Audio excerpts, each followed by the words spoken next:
Aloha, chant, how is it going today? So we're gonna go for the recordings, the tapes, whatever you want to call them. Then I'm gonna show you some Easter eggs I saw in the video that I was watching recently, if I can remember some of them. And once we're done with the tapes and the Easter eggs, we're done with the game, like completely. At least for me. I need just to check on the load game. 518, no, I'm missing some stuff. If I remember correctly, I saw a speedrun. And the speedrun is 535. Like, let me show you what I'm saying. The save is either is it 535 or is it 523? I don't remember. Let me check on YouTube. I don't remember if I have the thing. I can check that on my phone, so that's fine. Do I have it in the history? I don't think so, because I checked that last year. No, last week. So it was a long time ago. No, not even last week, because I didn't stream last week. Oh, wait, I have the perspective. I have the Easter eggs. Okay, let me check if I can find the speedrun, see if I can get the numbers, just to see. I need to find the video and then I need to come back and go for the video for the Easter eggs so that I show you everything the guy showed. So. And oh yeah, but I have the speedrun video somewhere around here. Like it landed on my feed on YouTube by like completely randomly, and I was like, yeah, let's go, let's check that. Okay, I found it back, and the ending is 523. So I'm missing 5. I know of 1. I know of one of them, sorry, for sure, but I don't know the rest. So I'm just gonna randomly prod around. Maybe I'm gonna find some stuff. It might be like alternate solutions for some of the puzzles. Like some of them might have like 2 solutions to finish. Like the one I know has 2 solutions basically. So the one I'm gonna show you right now has 2 solutions because I need to go there anyways. So let me find back the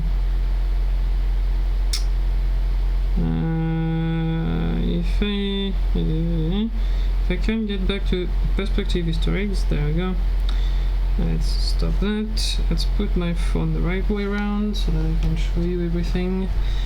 And we're gonna start. So we're missing 5 puzzles, or at least 5 solutions. That statue here and the light that's with it is gonna go out of the water progressively, and it's gonna be fully out of the water, and the light will be, I think, either completely on or completely off, depending on everything I get. So basically, to have the full statue and that light stopping that light from flickering, I need to finish at 523 on the save. So I have 5 more puzzles to get. And I have to get all the logs, the logs all around the place, and that statue will be done.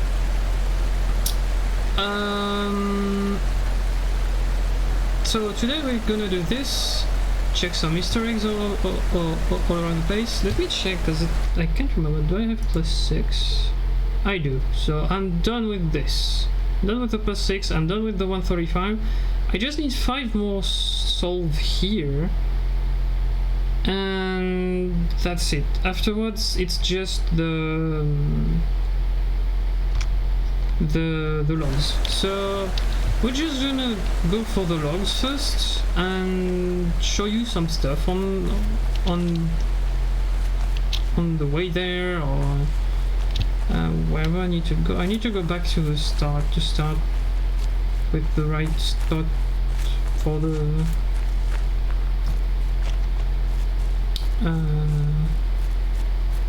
playthrough I found to check where the logs are. So basically I'm gonna show you some stuff, like some hidden Easter eggs. I know for a fact there's like 2 in the desert from the video I saw, so I need to find both of them. I think it's this one. Yeah, it's this one. You have in the tree and all over the place around the tree. So it's branches, yes, but they're supposed to represent stigmas, I think, like the thing that looks like sticks, basically. And it's a funny thing to see, and it's super nice. And then we're literally right by the other set of Easter eggs, which is concerning that tree. Like you can see one already, like if I move a bit here, but right there you can see there's a face in the tree here. Yeah, so there's multiple faces depending on the angles you check it out. I won't show you more than this one because I don't have all of them in mind, but you can probably make out some of them here.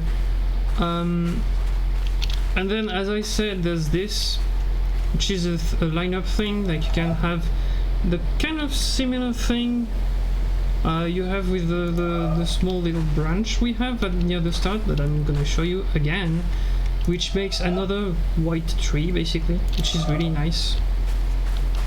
So again, I need to go back to the start. I need to go back to the start to start the setup for the recordings. So we're gonna walk. If we see something interesting, I can show you. But yeah, that's 2 of them that were basically on our way to the start. I think I'm running in circles. Yeah, because the start is down here. So I need to go there.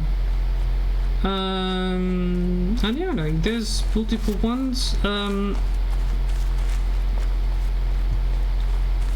There's the what's his name? Like there's the mermaid one, yeah, or the girl one basically, which is the with the boat, right? You get through. I'm gonna show you, but basically like the hair for the person is I'm gonna show you, like it's easier to show you than to tell you, because I wouldn't make sense sometimes. So yeah, okay. Yeah, okay, let me show you the thing I was saying with the little tree. You see that branch here, right? If you line it up correctly, you have a small tree. If you check out like really quickly here, let's hope, yeah, my stream switched scenes. It is on one of the corners on that scene on the start. It's the exact image that's there. And it's a really cool lineup thing, again. So yeah, like sometimes having a lineup makes a lot of things happen, I guess. So we have 2 things to do, ladies and gents. First, I need to find a way to get up here.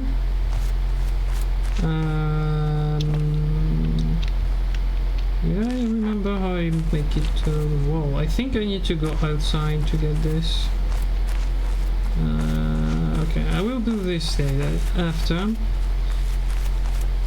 So I'm gonna get, I think it's 3 records by going on the wall.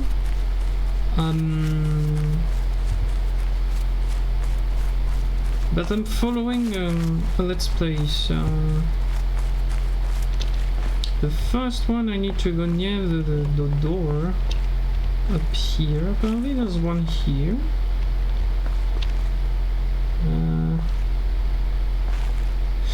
Oh, yeah, it's there. I am standing on the threshold about to enter a room. It is a complicated business. In the first place, I must shove against an atmosphere pressing with a force of 14 pounds on every square inch of my body. I must make sure of landing on a plank, traveling at 20 miles a second around the sun. A fraction of a second too early or too late, the plank would be miles away. I must do this whilst hanging from a round planet head outward into space and with a wind of ether blowing at no one knows how many miles a second through every interstice of my body.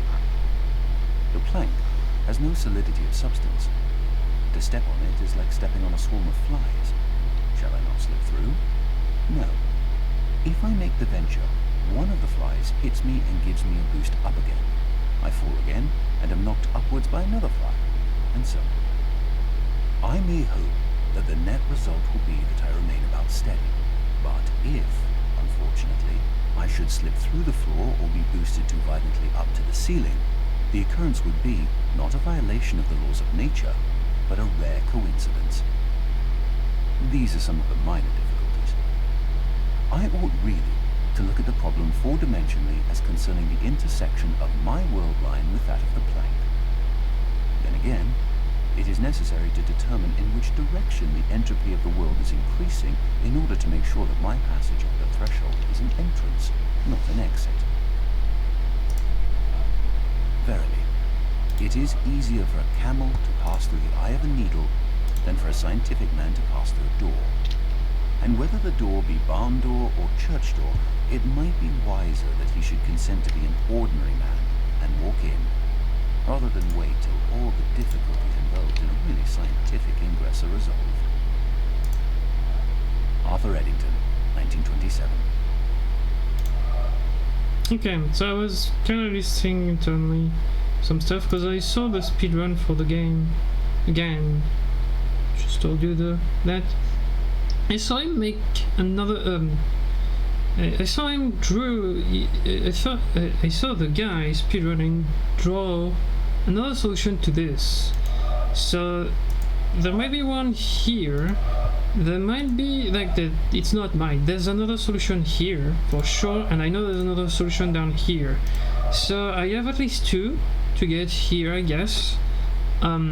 Which is this one and this one. I don't remember if I did the puzzle with the two black dots down here. I might need to do that as well. Let me scroll the page and see what they say. Okay, they're talking about the side entrance roof. Okay, so we're gonna start this one. Sorry, I need to the thing. Okay, I'm gonna start this one and go for the next one.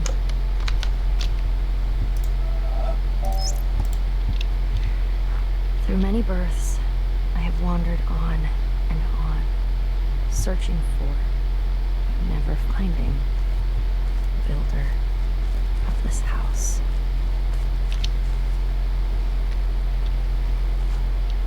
Wait, that's it? Oh yeah. Well, it's short at least. I need to go in the side gate. I think it's open, so I can just go there. I need to find it. No, I need to find it again. I think it's behind this. No, it's not here. I'm supposed to find another gate somewhere around here. Oh, it's down here. Down here, I think. No.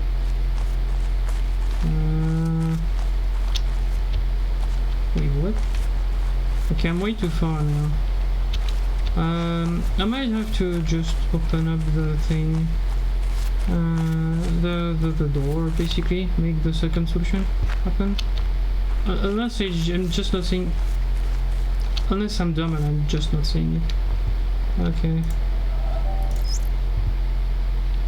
Of all the communities available to us, there's not one I would want to devote myself to, except for the Society of True Searchers, which has very few living members at any time. Albert Einstein, 1924.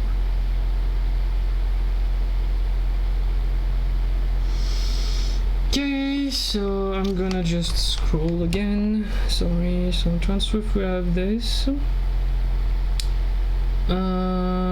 Ultra before the class factory. Okay, I see approximately where it is. Sorry, I'm moving my cables around. So I see a bird where it is. I wonder how I missed it. But maybe I wasn't paying attention. It's the start of the game. I'm not paying attention to those kind of things. It's behind here. No, I don't want the puzzle. I want this. Give me clicking on the thing. The physicist Wolfgang Pauli once spoke of two limiting conceptions, both of which have been extraordinarily fruitful in the history of human thought, although no genuine reality corresponds to them. At one extreme is the idea of an objective world, pursuing its regular course in space and time independently of any kind of observing subject. This has been the guiding image of modern science. At the other extreme is the idea of a subject, mystically experiencing the unity of the world and no longer confronted by an object or by any objective world. This has been the guiding image of Asian mysticism. Our thinking moves somewhere in the middle, between these two limiting conceptions. We should maintain the tension resulting from these two opposites. Werner Heisenberg, 1974. Okay, let me scroll the page. Symmetry line, cliff facing the gas factory. Okay.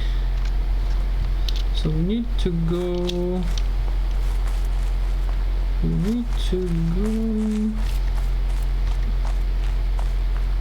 Not here, but somewhere there.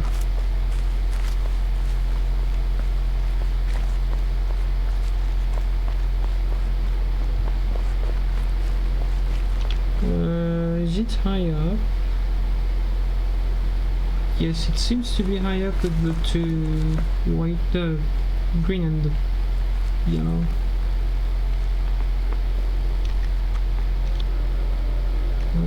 It's not here. It's down here, okay.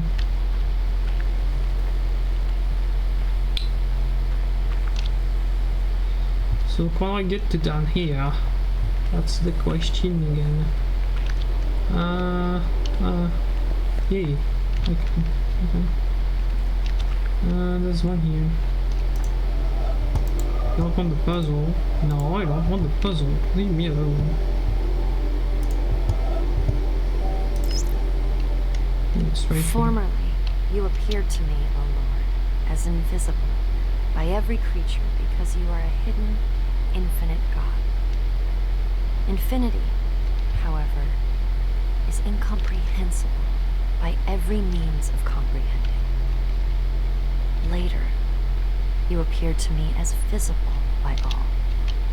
For a thing exists only as you see it, and it would not actually exist unless it saw you. For your vision confers being, since your vision is your essence. Thus, my God, you are equally invisible and visible. As you are invisible.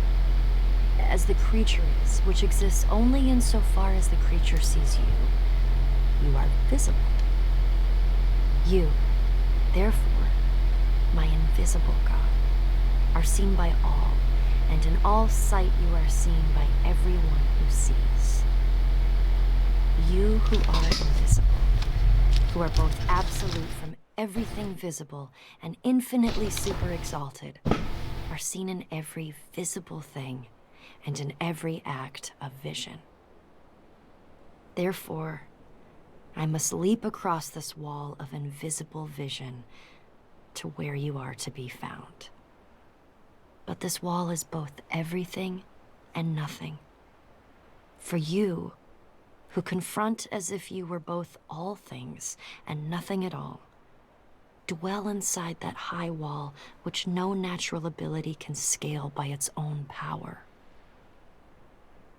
Nicholas of Cusa, 1453.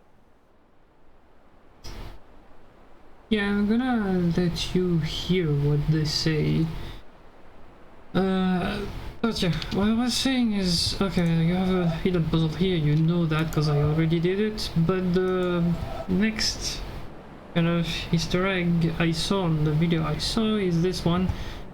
And there's a statue here, which appears to have brown hair and lined up correctly. Basically the brown hair goes this, and on the wall, basically. That's what I was calling the mermaid, but no, it's just normal person, basically. Alright. Where do I go next? Up a cliff. Okay, I missed one again. Missed one at the top. Top. At the very top. I think.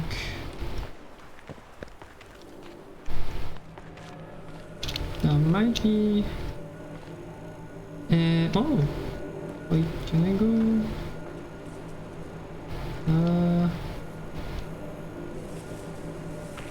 It could be a super nice spot to hide something. I think I'm on the wrong spot. I need to see to the two things. Yeah, down here. Okay. Yeah, I think I'm down at this one. Yeah, I'm here. Okay. One nature, perfect and pervading, circulates in all natures. One reality, all-comprehensive, contains within itself all realities. The one moon reflects itself wherever there is a sheet of water, and all the moons in the waters are embraced within the one moon. The absolute of all the Buddhas enters into my own being, and my own being is found in union with theirs. The inner light is beyond praise and blame. Like space, it knows no boundaries. Yet it is even here, within us, ever retaining its serenity and fullness. It is only when you hunt for it that you lose it. You cannot take hold of it, but equally you cannot get rid of it. And while you can do neither, it goes on, its own way.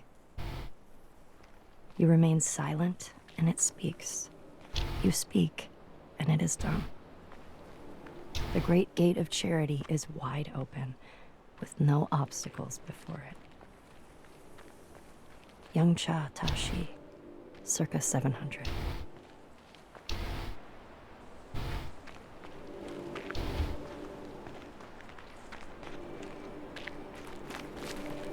Let's try to get there. Is there one here? Doesn't seem like it. It's a fine spot to put yourself in, but yeah, okay. Yeah, okay, you can just go around here. Alright, I thought there would be one here, but nah. Alright, next one. A green wall. Remains to a small green wall on the far side by the coast. Oh, okay. I think I see where it is.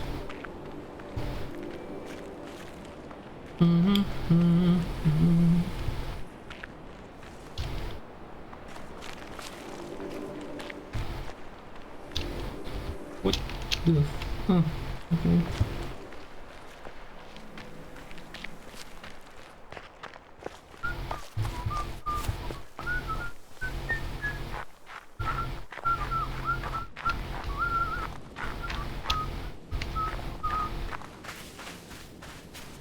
So we know this, and we need to go here. Only there's one there that I probably missed, I guess.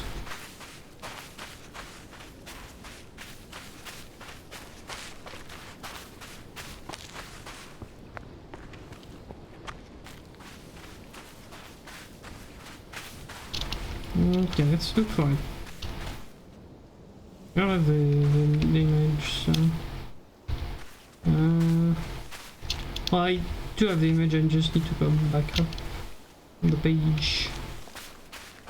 I'm a bit lazy though, so we're gonna run around like an idiot trying to find it. That works, right? Alright.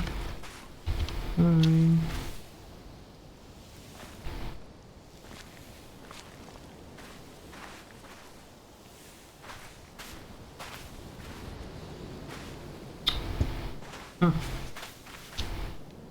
Okay, let me just scroll back up. Let's see. Can I find that configuration somewhere? Okay, I need pavement. Oh, it's... oh, I need to go up the thing, okay. And yeah, it's down here. It's exactly here.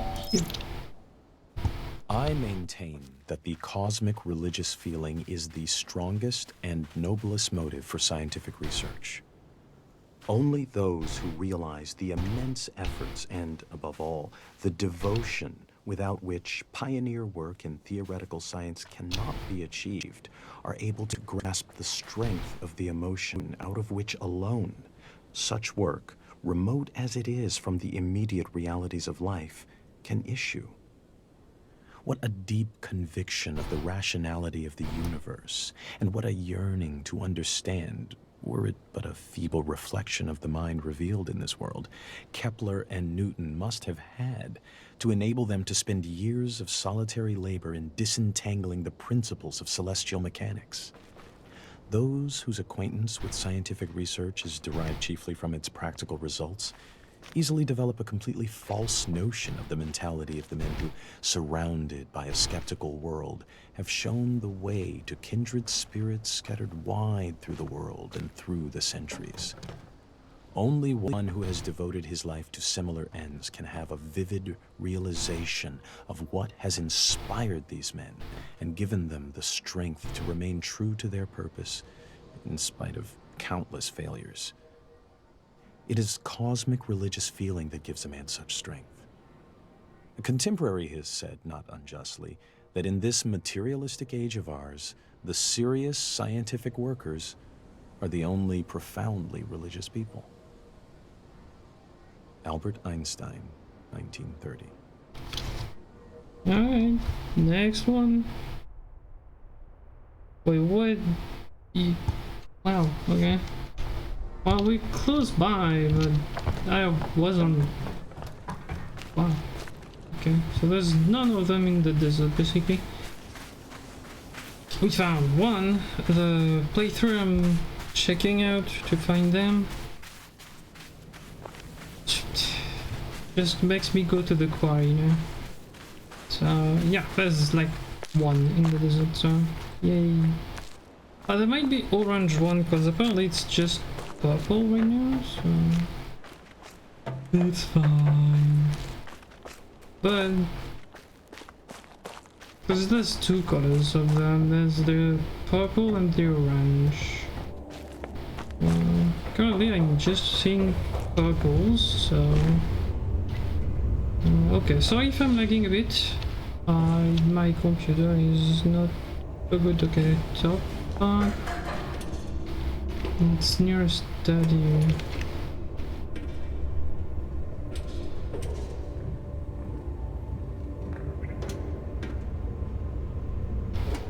Jones, no, it's not this.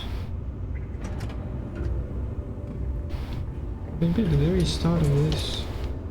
Yeah, it's right here.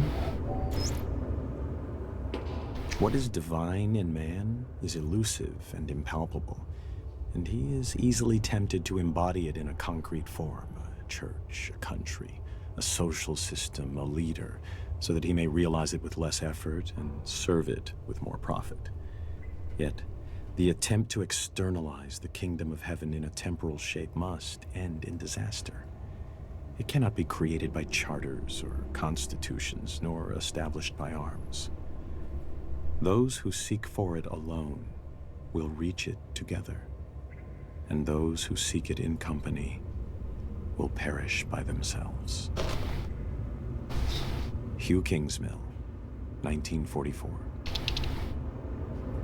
Okay, that's one more done. Let's go here. Shaded trees, ruined container. Ah, interesting. Okay, so shaded trees means it's basically... Okay, let me show you something if I can. No, I don't want you, I want you. Okay.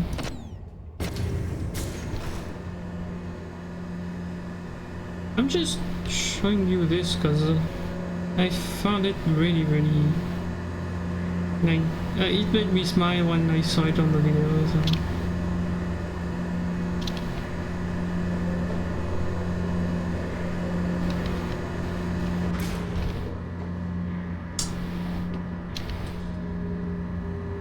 Press yourself, right? Yeah, you're an angel now. Yeah. Right? Look at this. The wings and the rest of the body. Now we do the same here. This place also is exactly right.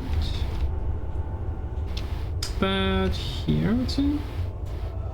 Oops, and if we lower our head, now we have a scepter and a crown. We made a king. Yeah, it's fun. It's just some fun, basically. I am done. Cool.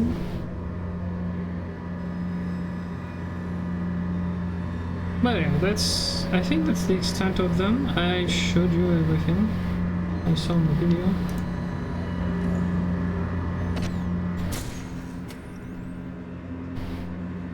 How did I make it up here? Oh, I might have taken this, I guess. Alright. So we need to go up here. There's a ruined container somewhere. Wow, I'm lagging. It's very rare for the witness, but I'm laggy. I'm slightly lagging. I don't know if you see it, chat, but yeah, okay. So now we need to find their container in question. So it's in the green part.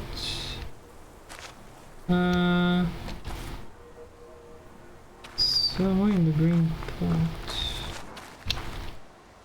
That's interesting.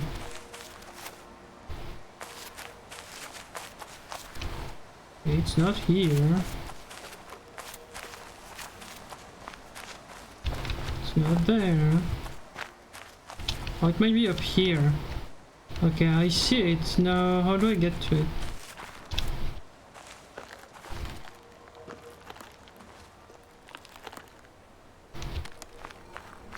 Unless it's not this one, but okay.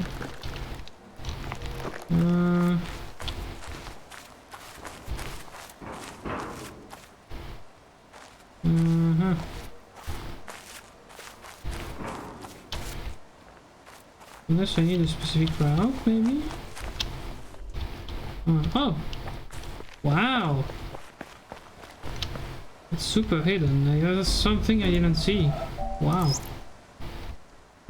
In a sense, what modern physics is to the history of Western thought, Zen is to the development of the Eastern worldview. The ultimate refinement of more than 2,000 years of incisive debate, discussion, and critical development. Yet the difference between the two could hardly be more marked. Whereas physics is interested above all in theories, concepts, and formulas, Zen values only the concrete and the simple. Zen wants facts, not in the Western sense of things that are measurable and numerical, which are in fact abstractions, but as living, immediate, and tangible. Its approach to understanding is not to theorize, because it recognizes that previously accumulated ideas and knowledge, in other words, memories of all kinds, block the direct perception of reality.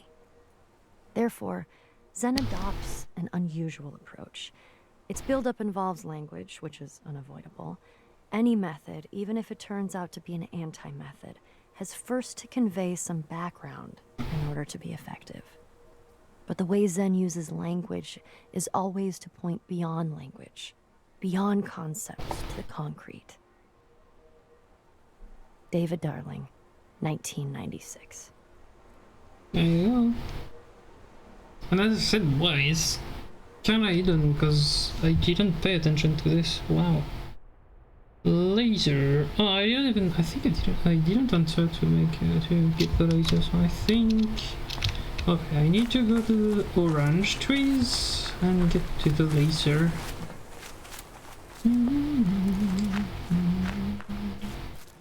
You enter and you turn around and it's here.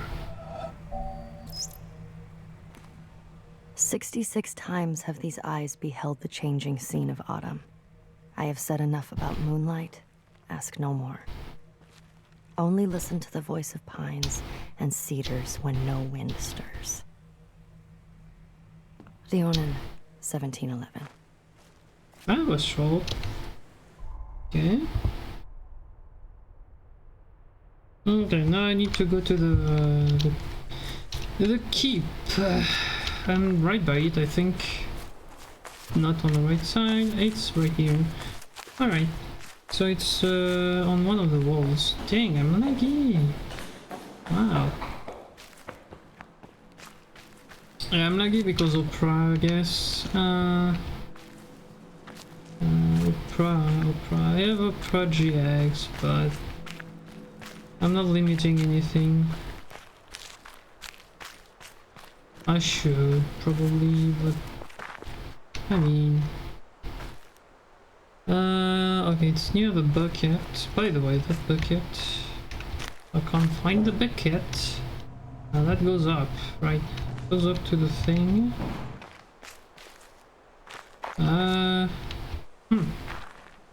What the fuck? Where is the bucket? Am I on the wrong side? Oh. That is interesting. I remember where they are approximately, but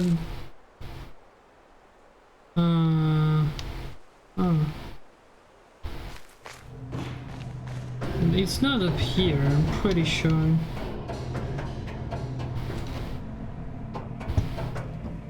It's not here. It's clearly not here. I think it's the other wall. I need to find their buckets. They're on the opposite side of this. Okay, I see. Das buckets, yeah. Them buckets. I have something kind of fun to show you as well with the buckets. I just remembered it. We'll see. Well, fun isn't the word, but I guess you can say it's fun. And so we are here. That bucket is not empty. I think this one.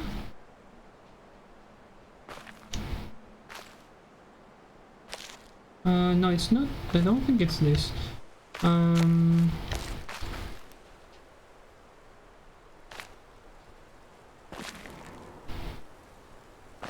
Oh yeah.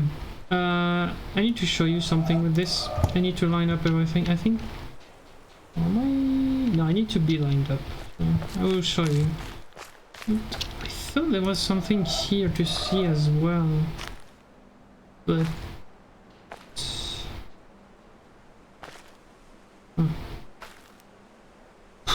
Doesn't seem like it. Okay. As I said, the bucket. So that bucket is a man. You have the head, the body, the arms and legs. Yeah, It's a guy. No, it's not a me, Mario, it's just a guy. In the traditional view, a person is free. He is autonomous in the sense that his behavior is uncaused. That view, together with its associated practices, must be re-examined when a scientific analysis reveals unexpected controlling relations between behavior and environment. By questioning the control exercised by autonomous man and demonstrating the control exercised by the environment, a science of behavior also seems to question dignity or worth. A person is responsible for his behavior, not only in the sense that he may be justly blamed or punished when he behaves badly, but also in the sense that he is to be given credit and admired for his achievements. A scientific analysis shifts the credit as well as the blame to the environment, and traditional practices can then no longer be justified. These are sweeping changes, and those who are committed to traditional theories and practices naturally resist them. As the emphasis shifts to the environment, the individual seems to be exposed to a new kind of danger. Who is to construct the controlling environment, and to what end? Autonomous man presumably controls himself in accordance with a built-in set of values. He works for what he finds good. But what will the putative controller find good? And will it be good for those he controls? Answers to questions of this sort are said, of course, to call for value judgments. B.F. Skinner, 1971. Yep. Hi, Banded Otter. How is it going? I'm just showing some stuff here and there in the game because I'm completely done with it. Basically, I'm missing like 5 puzzles, but I'm done basically. So it's just a woman sitting, right, and you're seeing it through a window, but if you look back at the thing, yeah, there's nothing. Basically, it's just the story of lining up stuff with the shadows and this that makes that shape, which, yeah, looks, yeah, basically, like, I saw a video of it, so I want to show this, and at the same time, I have opened on Opera on the side. I have the thing for the a playthrough to get the recordings, so I can finish. I'm just right there, so I can show you this because I know that. I know that because Google, thanks. Because I was wondering what it was, why it was there. I'm doing this for this statue, basically. This thing is gonna get out of the water, and this is gonna stop flickering once I have all the recordings and I'm done with all the puzzles, basically. So that's why I'm doing the recordings right now, and at the same time I'm showing some Easter eggs here and there that I saw on a video on YouTube recently as well.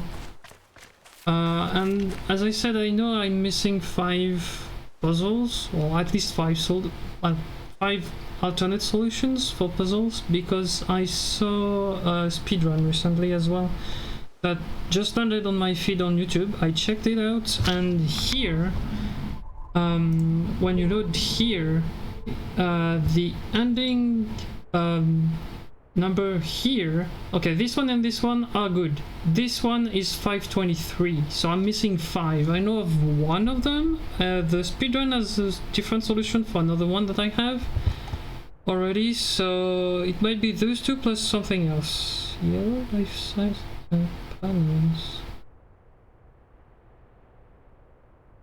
Oh, okay. Alright, back in we go. So yeah, that's just yes, I will check what the speedrun does for one of them. The second one, I just need to enter it because I have it written somewhere near me, so I just need to go enter it, I guess. And then I'm missing 3 that I don't know where they are. probably, but maybe 4 if the alternate solution from the speedrun doesn't work. Well, not that it doesn't work, because it does, but maybe it won't work for the thing. I know there's another one somewhere around here. Yeah, there's a recording here. That's not the one I'm looking for. No. There's one literally at the very start of the game. It's the solution for the doorway, like that gets you to the next part of the game. But this doorway has 2 solutions basically. There's one that I've entered that gives you the normal way through, and then there's the one that resets the hidden puzzle that's around the doorway. And I didn't enter this one yet, so I need to do this. If a man, holding a belief which he was taught in childhood or persuaded of afterwards, keeps down and pushes away any doubts which arise about it in his mind, purposely avoids the reading of books and the company of men that call into question or discuss it, and regards as impious those questions which cannot easily be asked without disturbing it, the life of that man is one long sin against mankind. But, says one, I am a busy man. I have no time for the long course of study which would be necessary to make me in any degree a competent judge of certain questions, or even able to understand the nature of the arguments. Then he should have no time to believe. William K. Clifford, 1874. Okay, I'm missing one here. I know I see the statue. No, it's not here. Yeah, it's near a statue of someone that plays guitar, but 1, I've never seen that statue before, and 2... Okay, it says yellow, so it's probably down here. Yeah, so I was saying that for the puzzles, yeah, it's literally this. I'm probably like...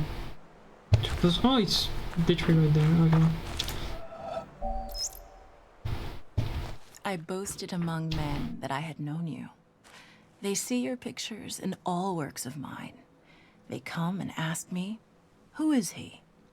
I know not how to answer them. I say, indeed, I cannot tell. They blame me, and they go away in scorn. And you sit there, smiling.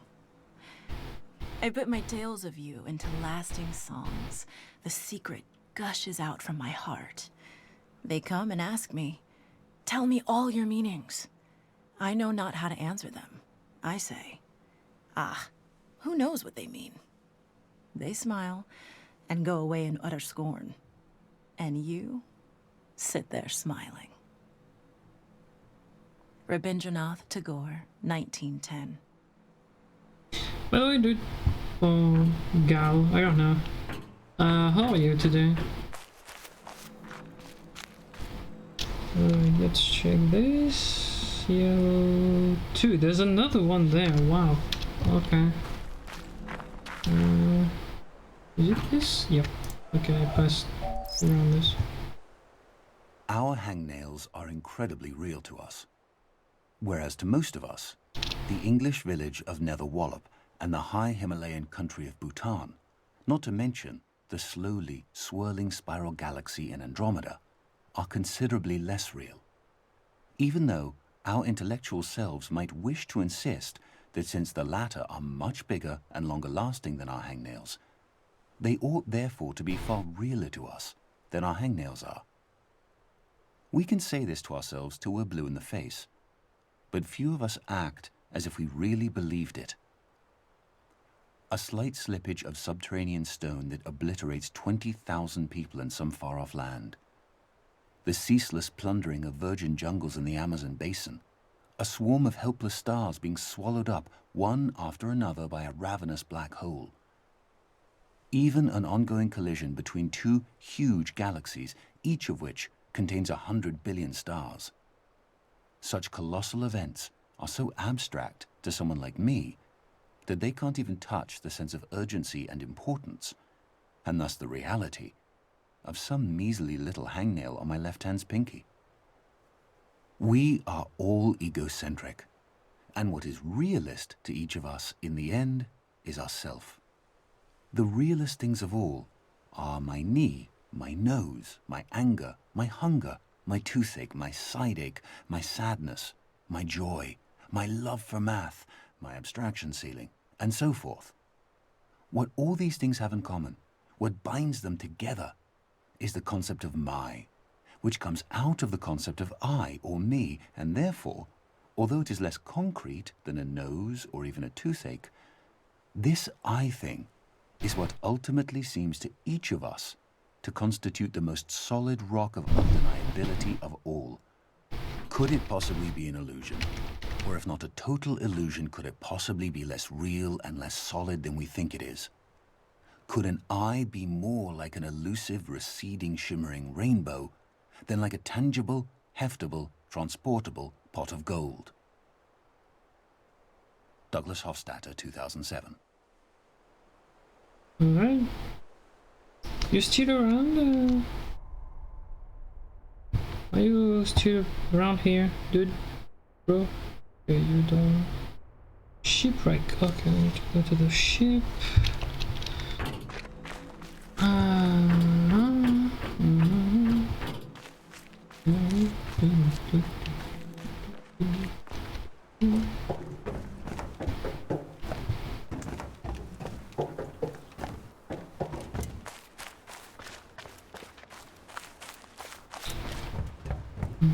Yep, no way. It is down, then up, then down again. Because why make a straight line? It's not fun.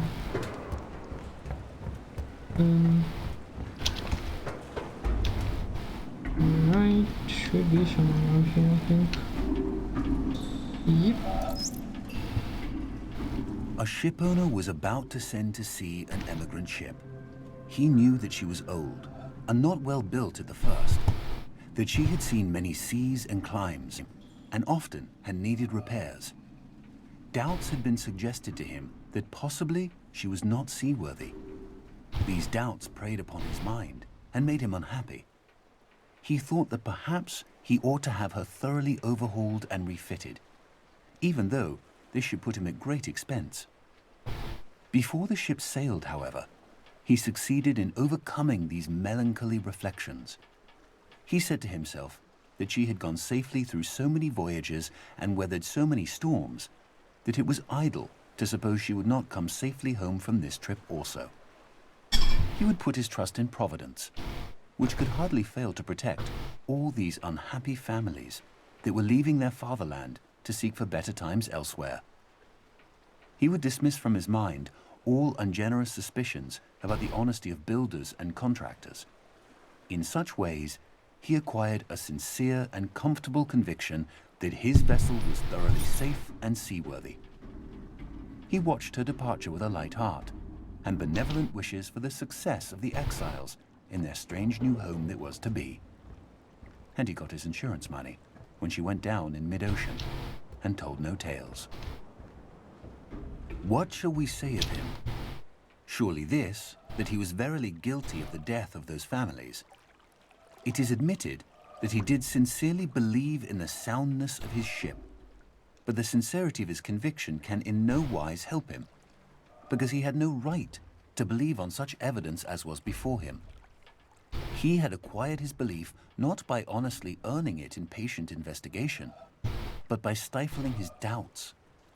And although in the end he may have felt so sure about it that he could not think otherwise, yet inasmuch as he had knowingly and willingly worked himself into that frame of mind, he must be held responsible for it. William K. Clifford, 1874.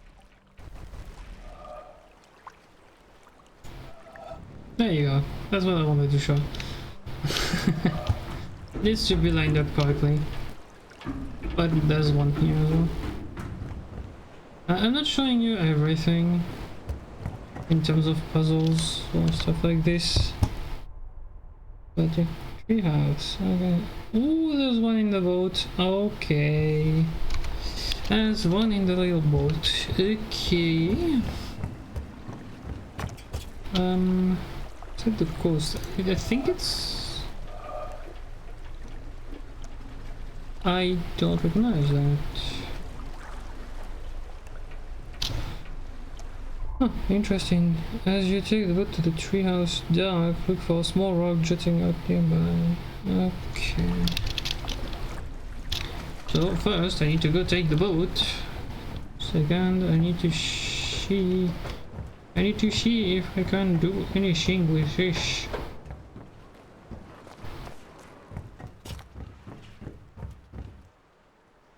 Wait, what?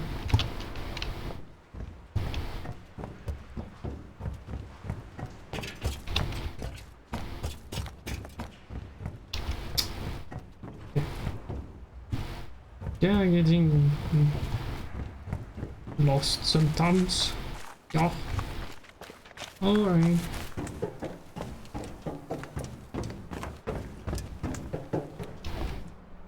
By the way, you see all those shapes here?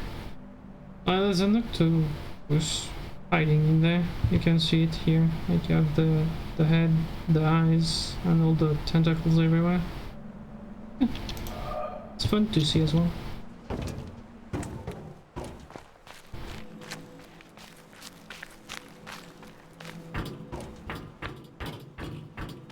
So I need to take the boat, I guess. I need to find where to take it, but...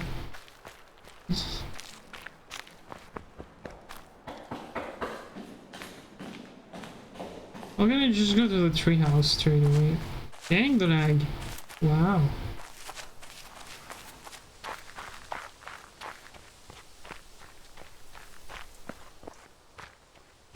Ouch, so I'm not focused. Good to know I'm not focused on the thing. Did I send back this? No. Okay. It's going to be fun again. I guess. I need to do a lot of things. I don't have a lot of time. Showing you again some of the puzzles we did on the way here. Sorry. There we go. The third one, the third one I think is on top. No, okay, you can see it here. There's one here.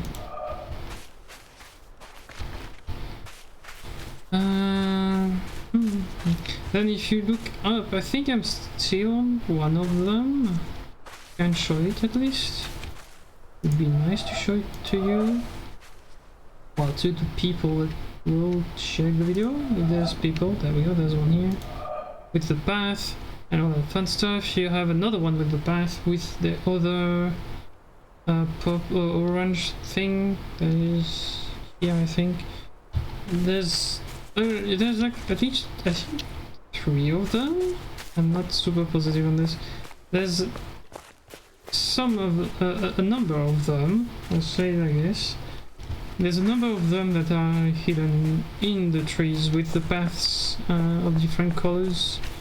So yeah, don't be surprised. Look for them. You might find them. Alright.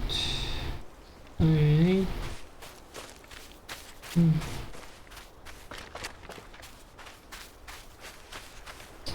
Alright, so I need to take the boat. So I'm gonna go to the swamp. Take the boat to the treehouse. And yeah, just to continue from there.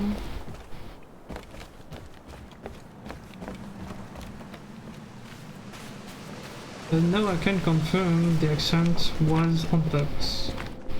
It's just a bit annoying.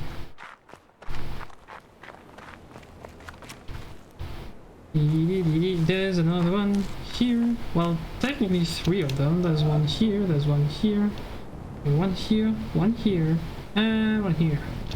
All 3 of them use this in different ways. If you want to see how you solve them, they're in one of the streams I posted on YouTube, so just look for them. There's another one here, but you need to be higher up in the mountain if you want it.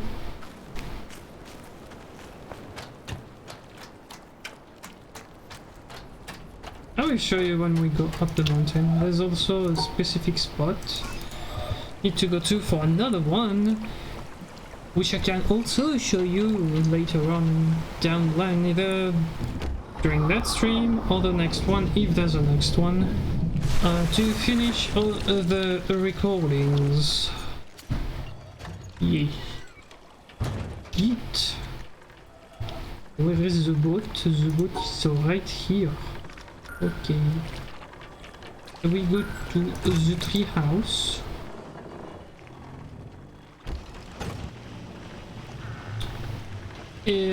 And the question is, will I see said rock? Because I don't know. Where is the rock?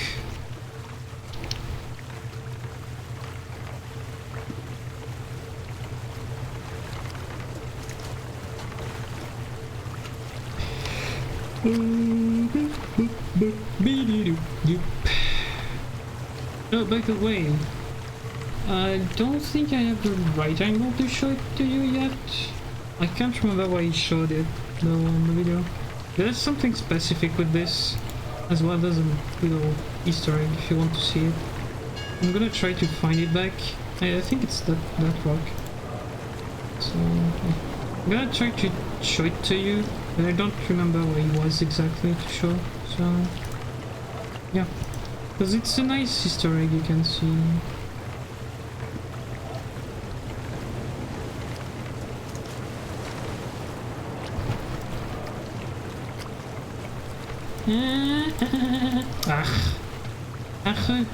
I'm too fast. I'm too fast, too furious. If I just U-turn it. Wow, okay. I can just U-turn. Whoa. Alright.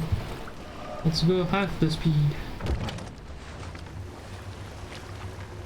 Let's go second speed on the boat. So, sorry, but no, I don't want this. I want to go here. Beep, beep, beep.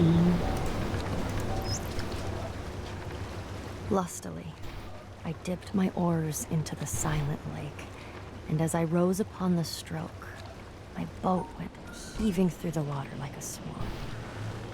When, from behind that craggy steep, till then the horizon's bound, a huge peak, black and huge, as if with voluntary power instinct, upreared its head. I struck and struck again, and growing still in stature, the grim shape towered up between me and the stars. But after I had seen that spectacle, for many days my brain worked with a dim and undetermined sense of unknown modes of being. O'er my thoughts, there hung a darkness. Call it solitude, or blank desertion. William Wordsworth, 1888. Okay, so the boat is on the wrong side, but I could have shown you the hidden puzzle with the boat. I think it was here, yeah. Do you see it? Do you see it, people? Do you? Yeah, there's a woman here, lying on the ground. And with the reflection you have the second part of the body. It's very well hidden and it's super nice to see as well. There you go. That's one more. Beauty at its finest, right? Hiding everything everywhere. The treehouse, a dock. I think I'm exactly at the right spot as well. Wow! Dang. God bade me behold the sea, and I saw the ship sinking and the planks floating. Then the planks too were submerged. And God said to me, Those who voyage are not saved. And he said to me, those who, instead of voyaging, cast themselves into the sea, take a risk. And he said to me, those who voyage and take no risk shall perish. And he said to me, in taking the risk, there is a part of salvation. And the wave came and lifted those beneath it and overran the shore. And he said to me, the surface of the sea is a gleam that cannot be reached, and the bottom is a darkness impenetrable. And between the two are great fishes, which are to be feared. Nefari, circa 970.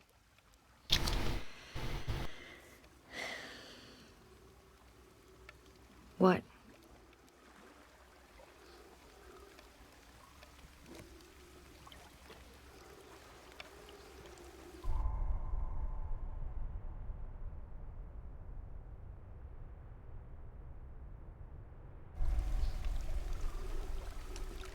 Sorry, I heard that there was people in here somewhere. So I'm gonna mute for a bit, just in case they come around.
When we choose silence, we choose to give up the reasons not to love, which are the reasons for going to war, or continuing war, or separating, or being a victim, or being right. In a moment of silence, in a moment of no thought, no mind, we choose to give those up. This is what my teacher invited me to. Just choose silence. Don't even choose love. Choose silence, and love is apparent. If we choose love, we already have an idea of what love is. But if you choose silence, that is the end of ideas. You are willing to have no idea, to see what is present when there is no idea, past, present, future. No idea of love, no idea of truth, no idea of you, no idea of me. Love is apparent. Gangaji, 2009.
Okay, sorry. Yeah, I got the shortcut back. Like if you look up here, sorry, if you look up here, I have multiple puzzles already down here. I'm going too fast for this, but there's another one here. That was already done. Yeah, see, it's already done. There's this one that's very specific with the boat and all that stuff that you need to think. The octopus again down here.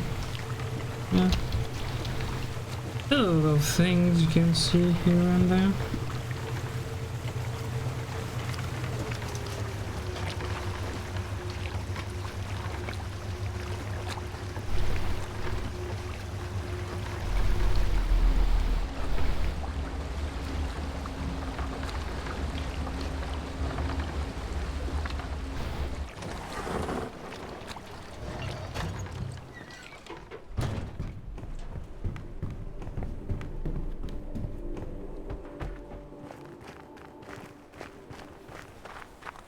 Back to the treehouse. But not with the boat. Uh-huh.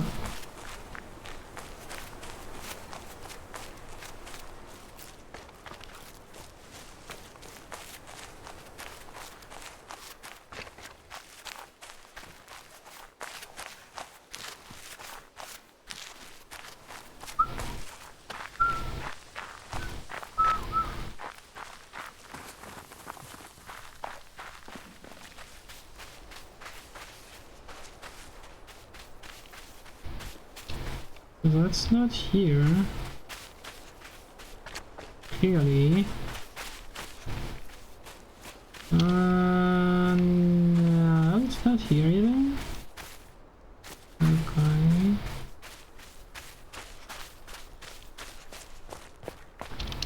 Aha, I think I know where it is. Okay, let me just go around here, see if it's somewhere on here. It's not there, so I know for sure it's the spot I think it is, but I need to be able to check it out. Check it out. I can't go there. Wait.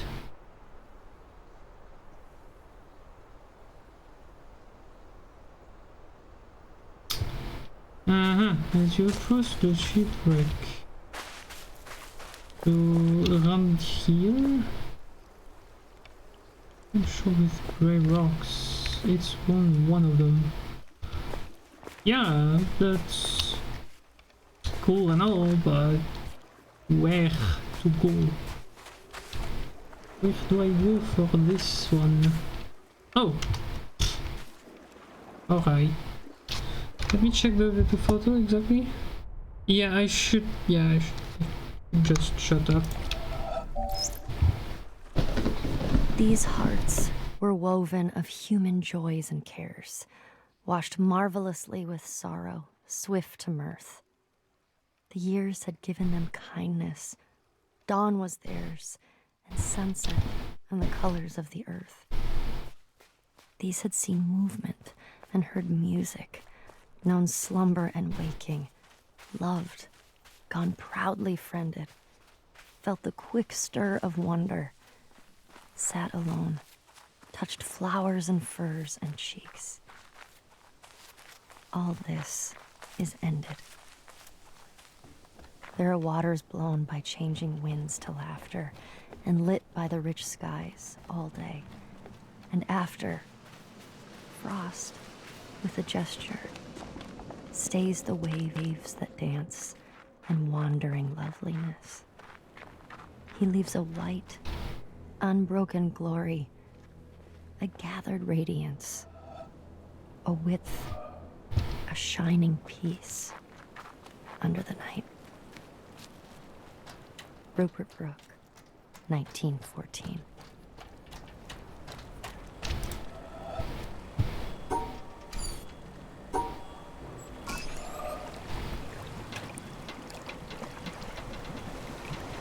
Oh, yeah.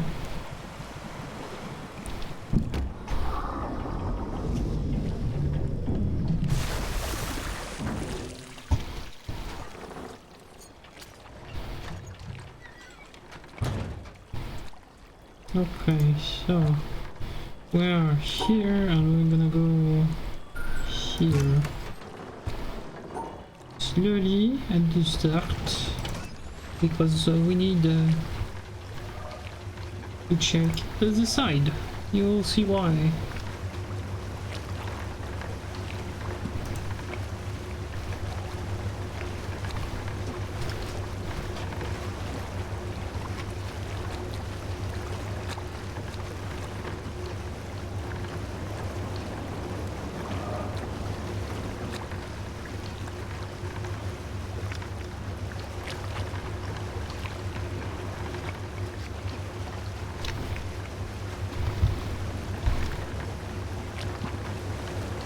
And Otter, if you're still here, to answer you, no, it's probably not something under the mountain.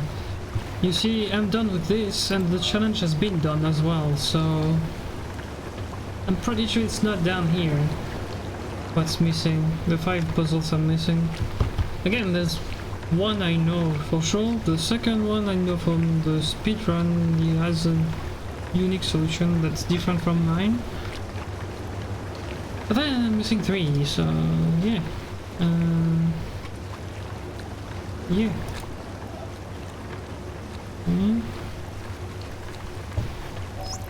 Got it. Suppose a boat is crossing a river, and another empty boat is about to collide with it. Even an irritable man would not lose his temper. But supposing there was someone in the second boat, then the occupant of the first would shout to him to keep clear, and if the other did not hear the first time, nor even when called 3 times, bad language would inevitably follow. In the first case, there was no anger. In the second, there was. Because in the first case, the boat was empty, and in the second, it was occupied. And so it is with man. If he could only roam empty through life, who would be able to injure him? Shuangzi, 4th century BC. And yeah, I've already seen the ending as well. Already seen this one and the one I cannot show you here, I think, but the hidden one that's literally hiding basically in plain sight at the start if you pay attention to everything. So yeah. All right.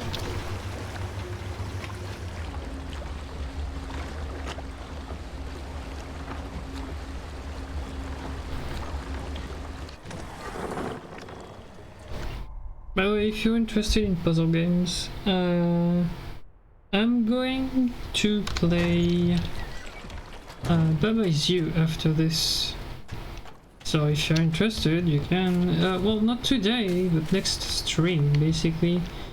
Well, depends on how quick we get everything here. If we finish today, then next stream definitely next week. Same time, same day. We'll start Baba Is You. If for some reason we're not done with the recordings yet, we will finish the recordings and probably start Baba as well. So yeah, okay, I'm not sure where the thing is. It should be around here. Okay, I see it. Right.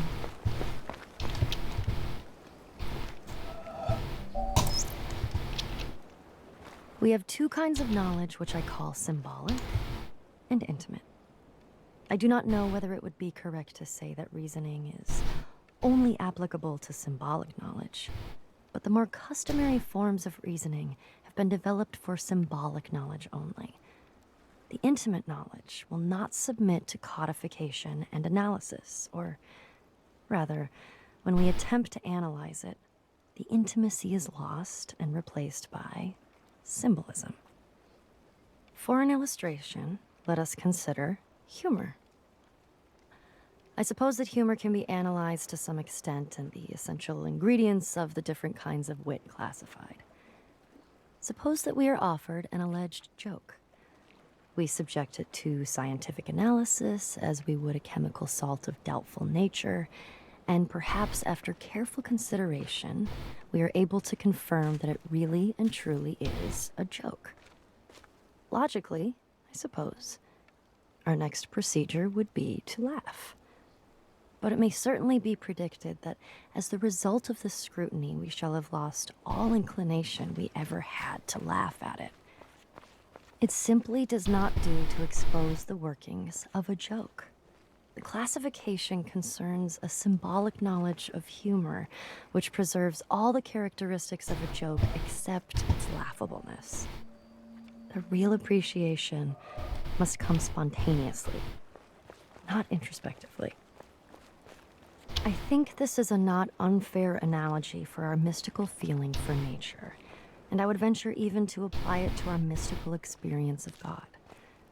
There are some to whom the sense of a divine presence irradiating the soul is one of the most obvious things of experience. In their view, A man without this sense is to be regarded as we regard a man without a sense of humor. The absence is a kind of mental deficiency. We may try to analyze the experience as we analyze humor and construct a theology, or it may be an atheistic philosophy. But let us not forget that the theology is symbolic knowledge, whereas the experience is intimate knowledge. And as laughter cannot be compelled by the scientific exposition of the structure of a joke, so a philosophic discussion of the attributes of God, or an impersonal substitute, is likely to miss the intimate response of the spirit, which is the central point of the religious experience. Arthur Eddington, 1927. Mm-hmm. Alright, what's next? Alright, I need to go... I don't know which one. J'aime bien les amants.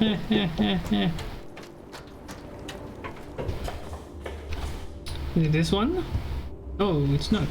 Okay. I think it's this one here.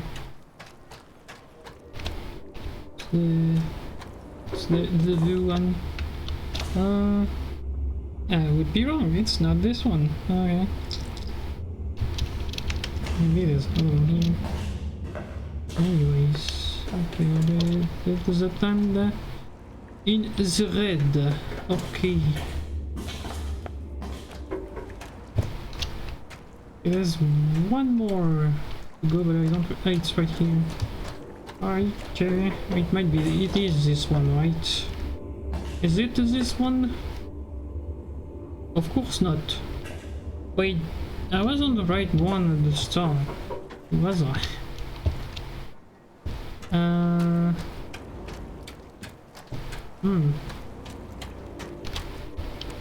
Like the very first one, this one.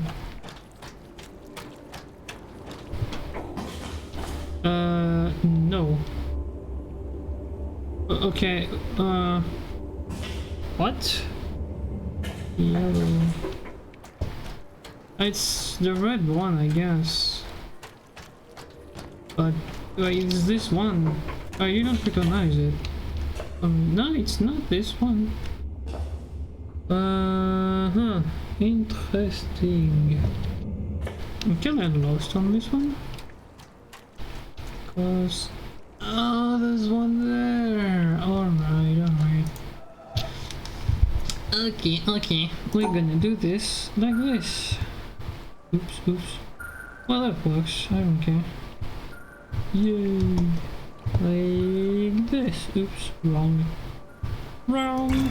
window. Wrong!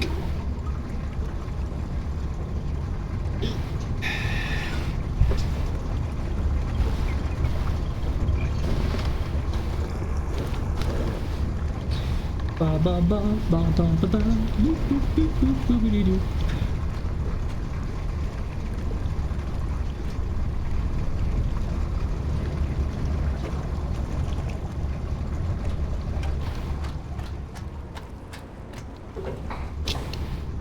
Aha!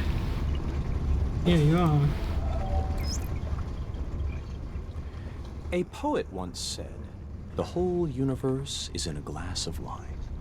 We will probably never know in what sense he meant that, for poets do not write to be understood.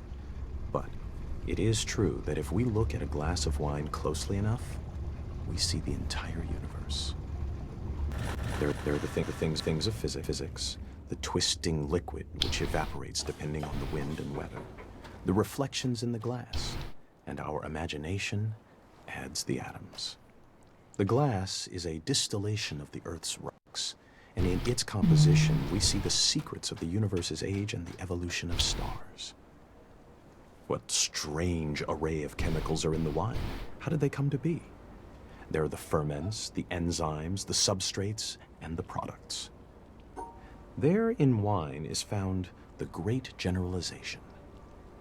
All life is fermentation.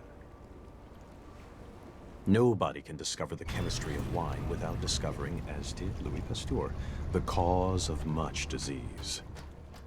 How vivid is the claret, pressing its existence into the consciousness that watches it. If our small minds, for some convenience, divide this glass of wine, this universe, into parts, physics, biology, geology, astronomy, psychology, and so on, remember that nature does not know it. So, let us put it all back together, not forgetting ultimately what it is for. Let it give us one more final pleasure. Drink it and forget it all. Richard Feynman, 1963. Mm-hmm.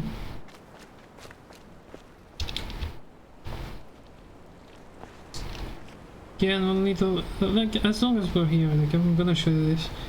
Because I've already shown that multiple times, but one little Easter egg is this statue giving, holding hands with the other statue. It's a really good, like, print screen material, if you want it. Pretty nice one. Looks really good. I like it a lot. Alright. What are we missing? Oh, good. Oh boy.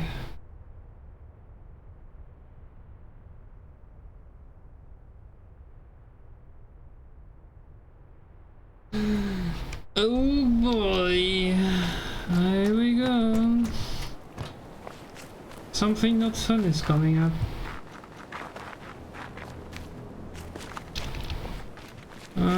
Okay. So two things to show you. I need to go to the tree before this. One is can't remember the angle you need to get for this one. I think it's like here or so. Yeah, it's right here.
I'm gonna come back in a bit.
So we need to go to the green floor.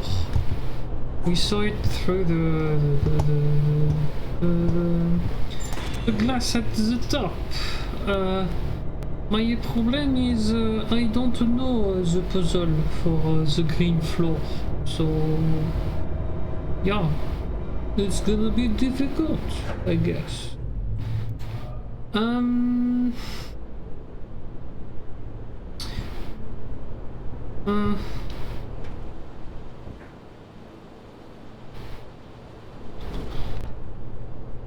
Because like right now we can solve it if we want to, except it doesn't work. So we need to get the green floor. We need to get to the green floor first. So we need to solve it with the green floor in mind. I have no idea what I need to do here in terms of solution. Okay. Let me check. They didn't give me the solution to get there, right? Come on. And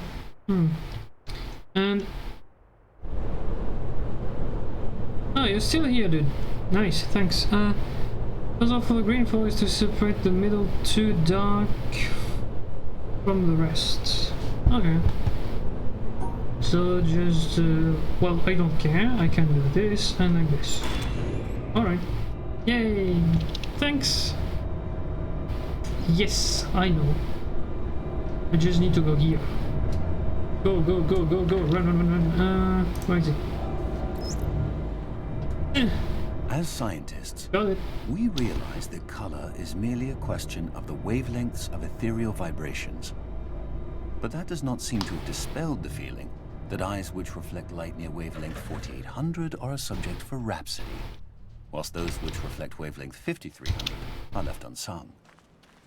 We have not yet reached the practice of the Laputans who, if they would, for example, praise the beauty of a woman or any other animal, they describe it by rhombs, circles, parallelograms, ellipses, and other geometrical terms. The materialist, who is convinced that all phenomena arise from electrons and quanta and the like, controlled by mathematical formulae, must presumably hold the belief that his wife is a rather elaborate differential equation.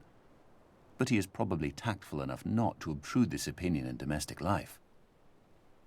If this kind of scientific dissection is felt to be inadequate and irrelevant in ordinary personal relationships, it is surely out of place in the most personal relationship of all, that of the human soul to a divine spirit. Arthur Eddington, 1927. Yeah. So it was very smooth. I almost was like, oh god, I'm gonna miss the elevator again. I'm gonna get stuck there, but yeah, I got it pretty good. You're still around, dude. That's nice. Thanks for the help, by the way. Oh yeah, there's like 3 there. Okay. So, alright. I don't know why they go in the jungle, because I know for sure, if I remember correctly, there's one down here, but I'm gonna do what they do, which is go to the jungle. Oh god. Sounds. A lot of them. My poor ears.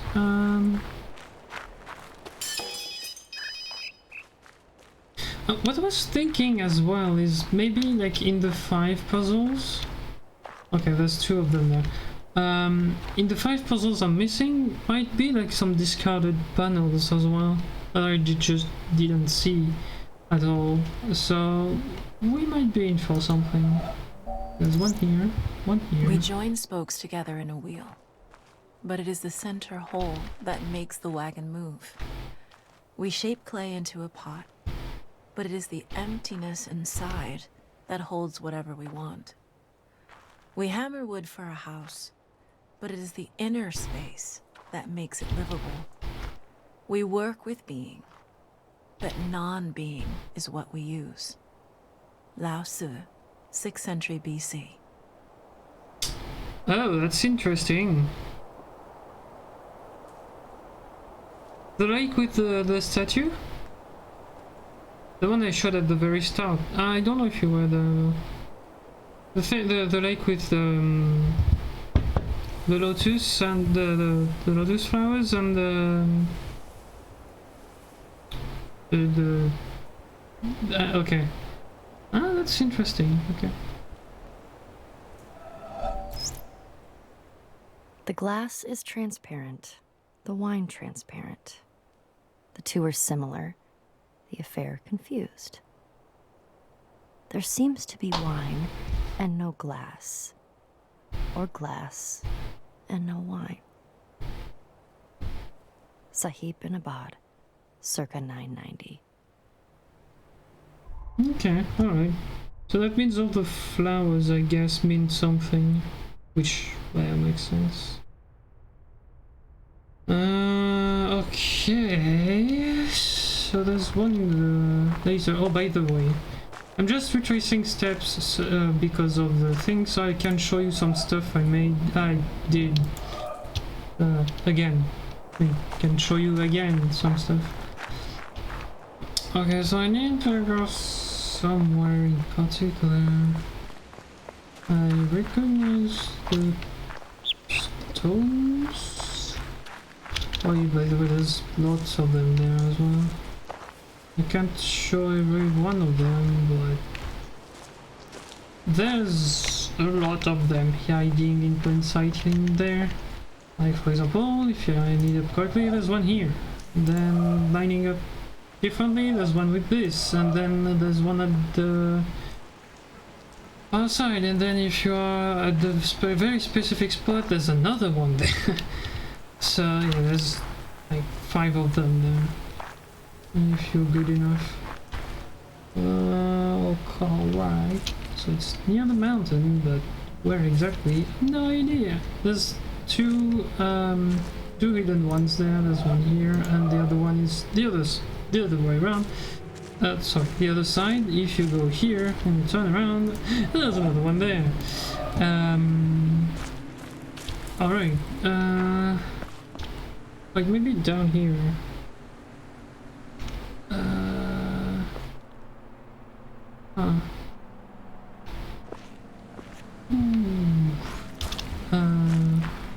Again, I'm not gonna show you all the hidden puzzles because they're already somewhere in one of the streams, so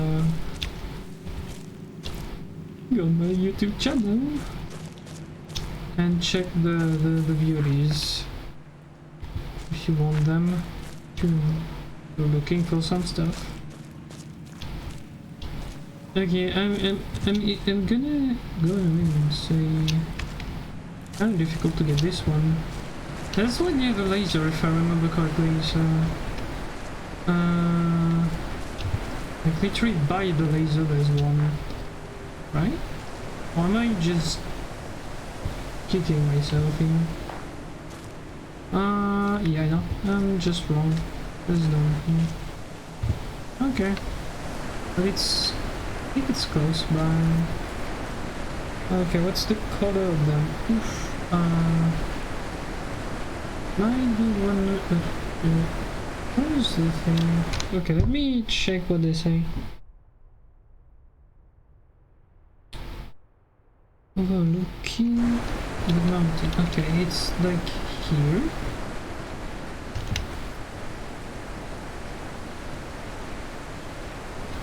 So you go here. Silver. Opening overlooking the mountain. Oh. From the laser?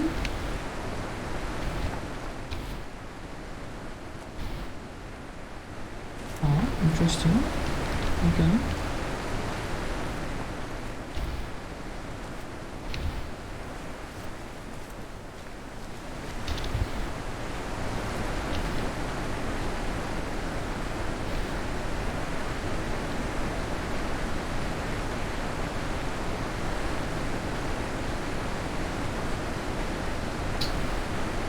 Gosh darn it, where is this one?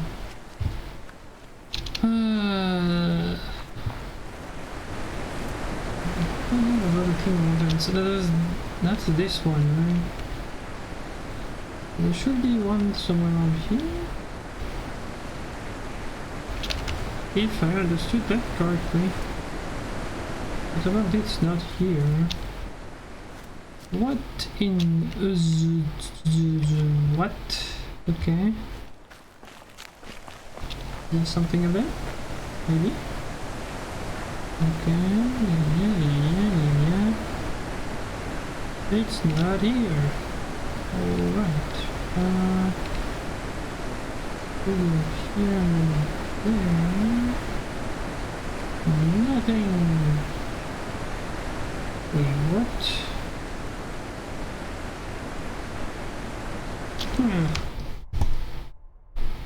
Go to the jungle area and approach the building from...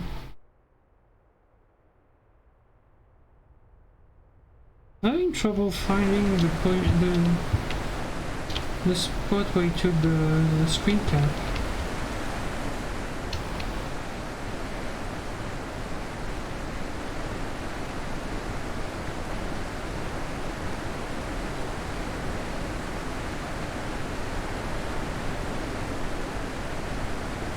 No, it's not those trees.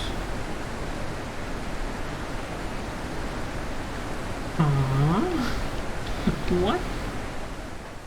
No, it might be somewhere around... Wait, it might be somewhere around here. No, that makes no sense.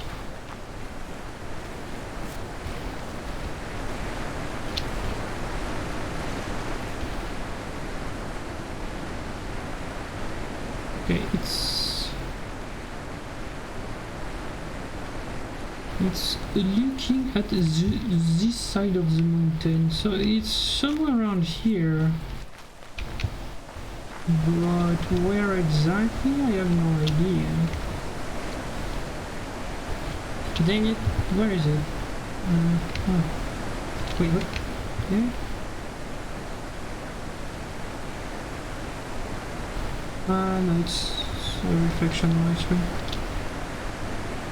It's not this one. What?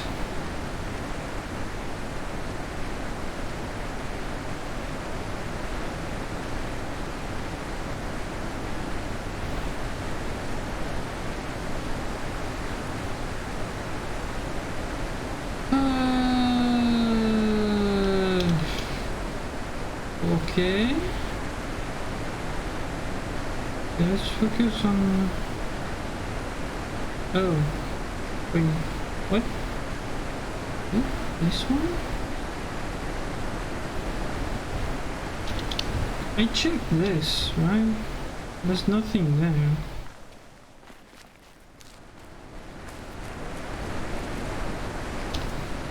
It's not this one. What?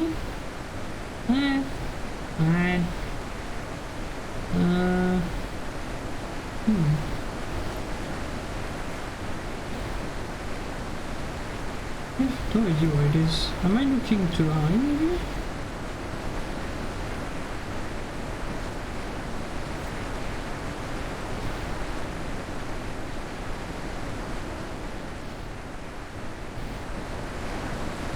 Like literally what they are saying is it's near the opening from the laser, so... Yeah, and...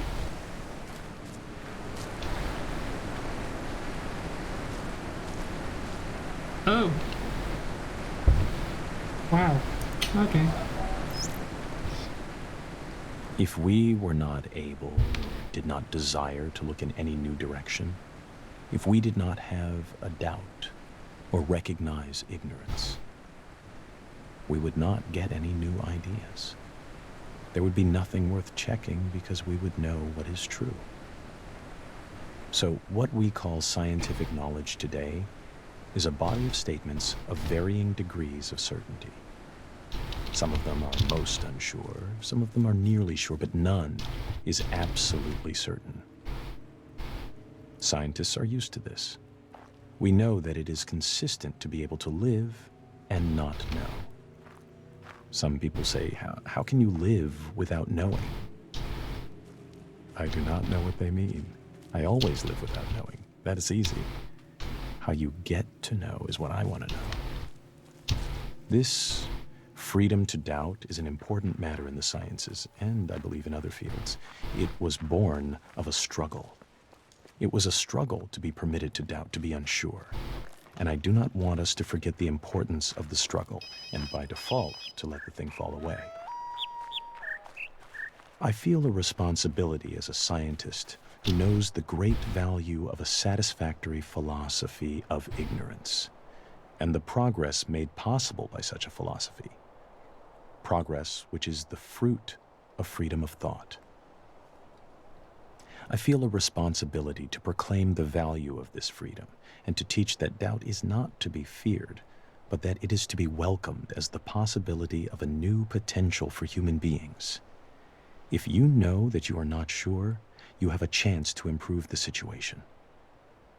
I want to demand this freedom for future generations. Richard Feynman, 1963. Okay. Let me check what it is. Oh, okay.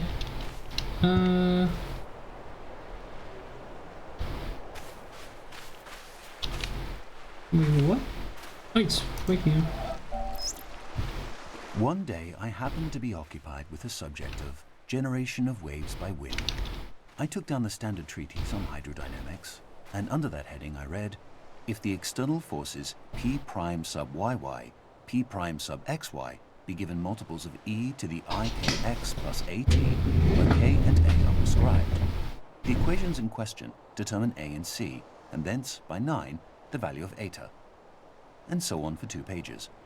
At the end, it is made clear that a wind of less than half a mile an hour will leave the surface unruffled. At a mile an hour, the surface is covered with minute corrugations due to capillary waves which decay immediately if the disturbing cause ceases. At 2 miles an hour, the gravity waves appear. As the author modestly concludes, our theoretical investigations give considerable insight into the incipient stages of wave formation. On another occasion, the same subject of generation of waves by wind was in my mind, but this time another book was more appropriate, and I read, there are waters blown by changing winds to laughter, and lit by the rich skies all day, and after, frost, with a gesture, stays the waves that dance and wandering loveliness. He leaves a white, unbroken glory, a gathered radiance, a width, a shining peace under the night. The magic words bring back the scene.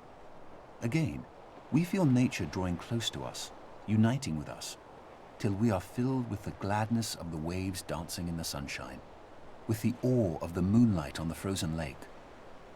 These were not moments when we fell below ourselves. We did not look back on them and say, it was disgraceful for a man with 6 sober senses and a scientific understanding to let himself be deluded in that way. I will take Lamb's hydrodynamics with me next time. It is good that there should be such moments for us. Life would be stunted and narrow if we could feel no significance in the world around us beyond that which can be weighed and measured with the tools of the physicist, or described by the metrical symbols of the mathematician. Of course, it was an illusion. We can easily expose the rather clumsy trick that was played on us. Ethereal vibrations of various wavelengths, reflected at different angles from the disturbed interface between air and water, reached our eyes, and by photoelectric action caused appropriate stimuli to travel along the optic nerves to a brain center. Here, the mind set to work to weave an impression out of the stimuli. The incoming material was somewhat meager, but the mind is a great storehouse of associations that could be used to clothe the skeleton. Having woven an impression, the mind surveyed all that it had made and decided that it was very good. The critical faculty was lulled. We ceased to analyze and were conscious only of the impression as a whole. The warmth of the air, the scent of the grass, the gentle stir of the breeze, combined with the visual scene in one transcendent impression, around us and within us. Associations emerging from their storehouse grew bolder. Perhaps we'll record the phrase rippling laughter. Waves, ripples, laughter, gladness. The ideas jostled one another. Quite illogically, we were glad. Though what there can possibly be to be glad about in a set of ethereal vibrations no sensible person can explain. A mood of quiet joy suffused the whole impression. The gladness in ourselves was in nature, in the waves, everywhere. That's how it was. It was an illusion. Then why toy with it longer? These airy fancies which the mind, when we do not keep it severely in order, projects into the external world should be of no concern to the earnest seeker after truth. Get back to the solid substance of things, to the material of the water moving under the pressure of the wind and the force of gravitation, in obedience to the laws of hydrodynamics. But the solid substance of things is another illusion. It too is a fancy projected by the mind into the external world. We have chased the solid substance from the continuous liquid to the atom, from the atom to the electron, and there we have lost it. But at least it will be said, we have reached something real at the end of the chase, the protons and electrons. Or, if the new quantum theory condemns these images as too concrete and leaves us with no coherent images at all, at least we have symbolic coordinates and momenta and Hamiltonian functions, devoting themselves with single-minded purpose to ensuring that QP minus PQ shall be equal to IH over 2 pi. I have tried to show that by following this course we reach a cyclic scheme which, from its very nature, can only be a partial expression of our environment. It is not reality, but the skeleton of reality. Actuality has been lost in the exigencies of the chase. Having first rejected the mind as a worker of illusion, we have in the end to return to the mind and say, here are worlds well and truly built on a basis more secure than your fanciful illusions. But there is nothing to make any one of them an actual world. Please choose one and weave your fanciful images into it. That alone can make it actual. We have torn away the mental fancies to get at the reality beneath, only to find that the reality of that which is beneath is bound up with its potentiality of awakening these fancies. It is because the mind, the weaver of illusion, is also the only guarantor of reality, that reality is always to be sought at the base of illusion. Illusion is to reality as the smoke to the fire. I will not urge that hoary untruth, there is no smoke without fire, but it is reasonable to inquire whether, in the mystical illusions of man, there is not a reflection of an underlying reality. Arthur Eddington, 1927. Yeah, I agree too. Do you know where that comes from though? I don't remember. I've studied a bit of physics and all that, but I think I either didn't see this, or I just don't remember it. Oh, there was another one somewhere around here. Ah, interesting.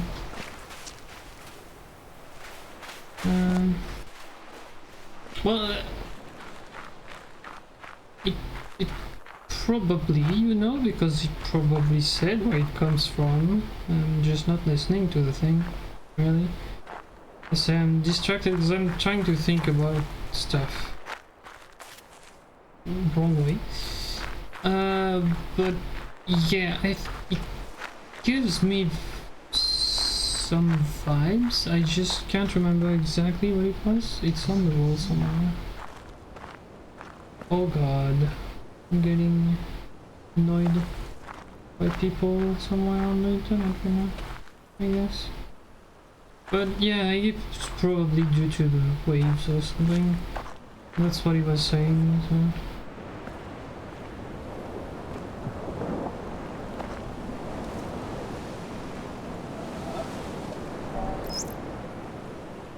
O Lord God, helper of those who seek you, I see you in the garden of paradise. and I do not know what I see, because I see nothing visible. I know this alone, that I know that I do not know what I see, and that I can never know. I do not know how to name you, because I do not know what you are. Should anyone tell me that you are named by this or that name, by the fact that one gives a name, I know that it is not your name. For the wall beyond which I see you is the limit of every mode of signification by names. Should anyone express any concept by which you could be conceived, I know that this concept is not a concept of you, for every concept finds its boundary at the wall of paradise. Should anyone express any likeness and say that you ought to be conceived according to it, I know in the same way that this is not a likeness of you. So too, if anyone, wishing to furnish the means by which you might be understood, should set forth an understanding of you, one is still far removed from you. For the highest wall separates you from all these, and secludes you from everything that can be said or thought, because you are absolute from all the things that can fall within any concept. Nicholas of Cusa, 1453. Yo, the dude got the cup.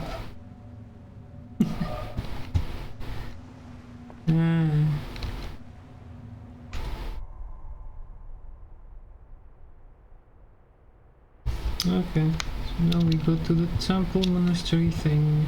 Alright. So yeah.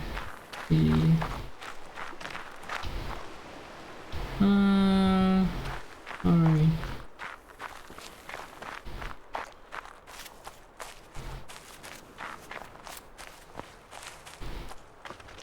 I'm probably gonna end up at the lake anyways at the end. So we're gonna check and see if I'm missing something or not. There should be some. There should be one here.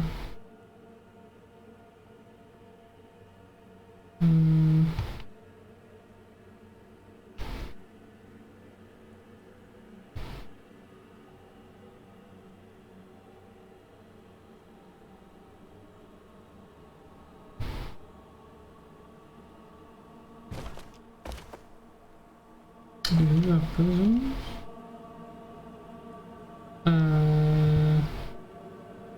Oh. There is nothing in existence but veils hung down. Acts of perception attach themselves only to veils, which leave traces in the owner of the eye that perceives them. Bin Arabi 1231. That was a quick one. Alright. Next. Okay, by the obelisk in the town. Alrighty.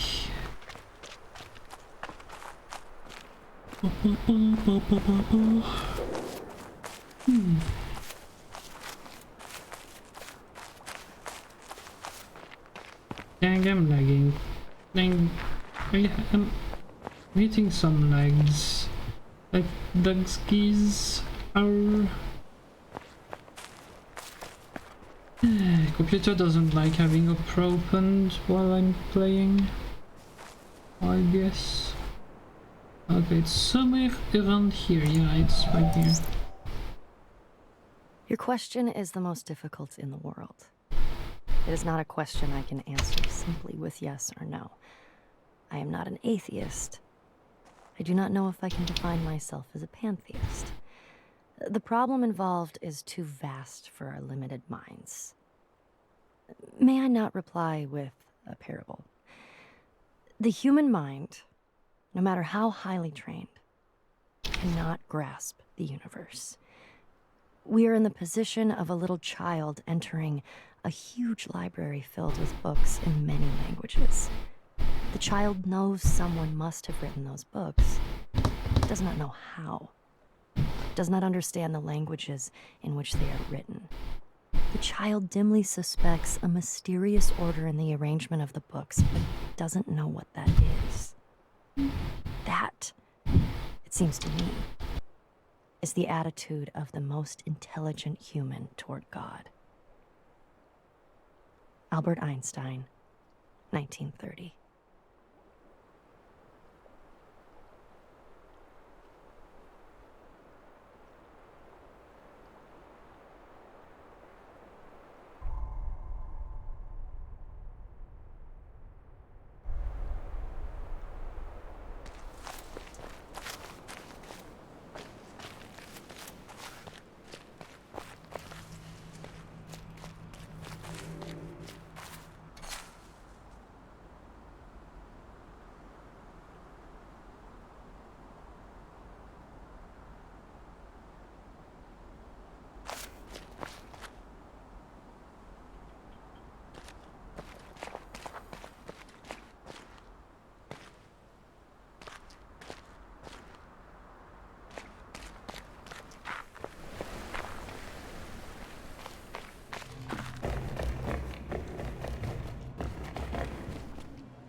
Oh, my God.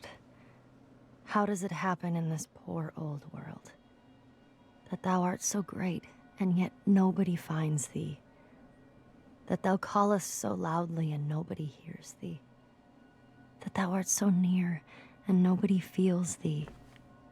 That thou givest thyself to everybody, and nobody knows thy name. Men flee from thee, and say they cannot find thee. They turn their backs and say they cannot see thee. They stop their ears and say they cannot hear thee. Hans Deng, circa 1520.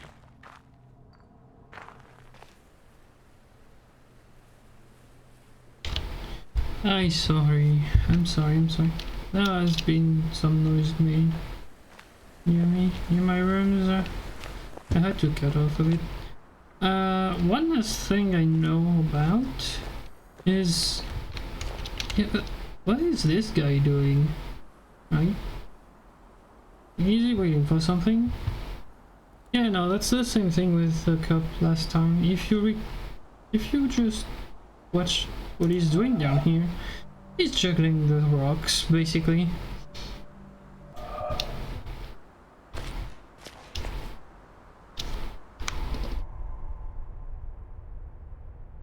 Oh wow, there's two in the church.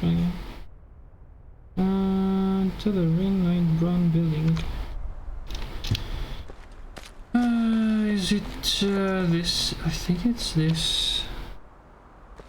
Right, there's two at the same spot. No, it's not this.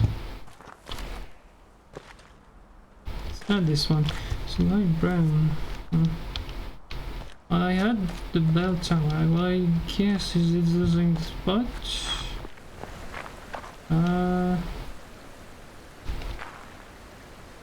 What?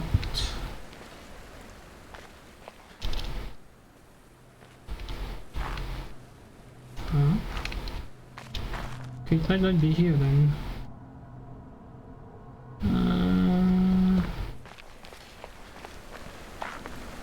Oh, it is. Never mind. There's two there. It is a great adventure to contemplate the universe beyond man.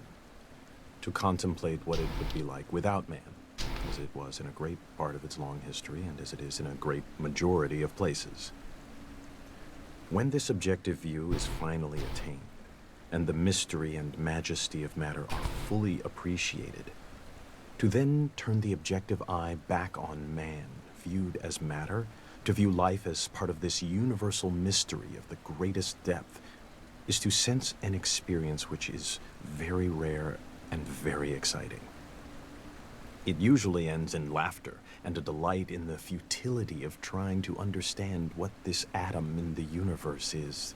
This thing, atoms with curiosity, that looks at itself and wonders why it wonders. Well, these scientific views end in awe and mystery, lost at the edge in uncertainty, but they appear to be so deep and so impressive that the theory that it is all arranged as a stage for God to watch man struggle for good and evil seems inadequate. Some will tell me that I have just described a religious experience. Very well, you may call it what you will. Then, in that language, I would say that the young man's religious experience is of such a kind that he finds the religion of his church inadequate to describe, to encompass that kind of experience. The God of the church isn't big enough. Richard Feynman, 1963. Oh, okay. So you may, I think the QP thing. You may have said it's Heisenberg's uncertainty principle in quantum physics. I just checked it with my phone. I was curious. He probably said it in the thing. I just didn't pay attention. Imagine if all the tumult of the body were to quiet down, along with all our busy thoughts about earth, sea, and air. If the very world should stop, and the mind cease thinking about itself, go beyond itself, and be quite still. If all the fantasies that appear in dreams and imagination should cease, and there be no speech, no sign. Imagine if all things that are perishable grew still. For if we listen, they are saying, we did not make ourselves. He made us who abides forever. Imagine then that they should say this and fall silent, listening to the very voice of him who made them, and not to that of his creation, so that we should hear not his word through the tongues of men, nor the voice of angels, nor the clouds' thunder, nor any symbol, but his very self, which in these things we love, and go beyond ourselves to attain a flash of that eternal wisdom which abides above all things.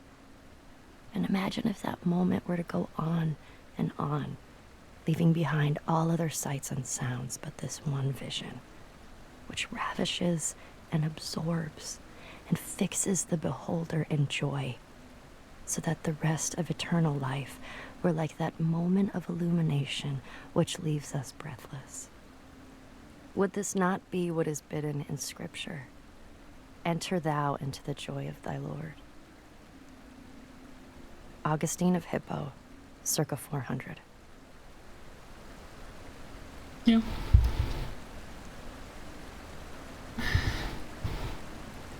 So yeah, if you're still around, Walter, did you hear about quantum physics somewhere? Or do you agree just because you don't know what it was?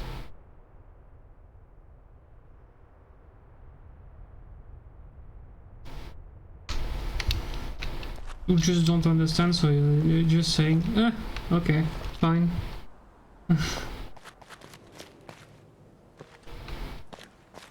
I won't judge, I don't care. Like, I just don't know it either, so... I kinda recognize some stuff, because H is the Planck length, I think? Am I so right? So I've seen that in my physics class, basically. So when I saw the formula, I was like, wait, something to do with very small things.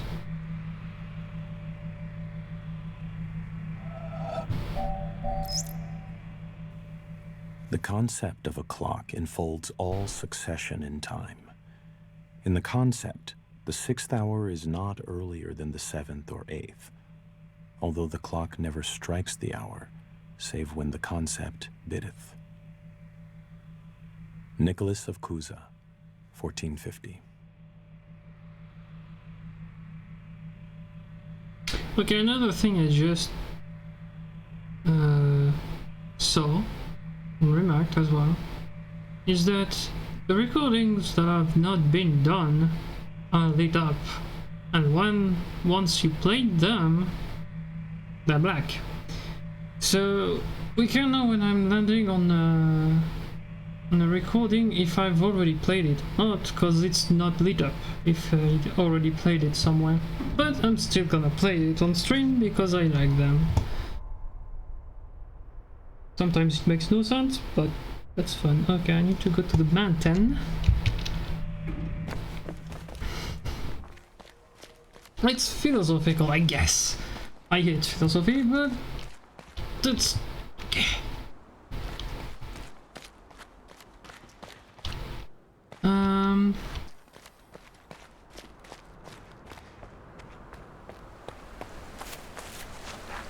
Yeah, I would rather discuss I don't know.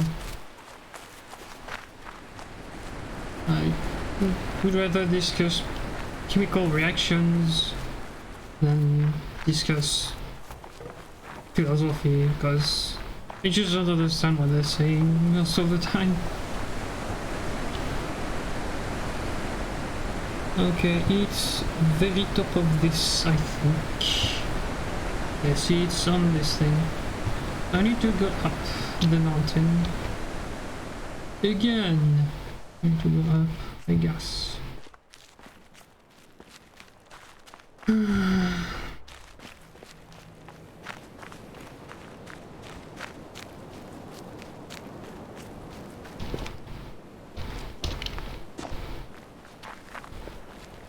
And no, in fact, I've never done anything related to quantum physics. I think the best thing I've done in terms of physics was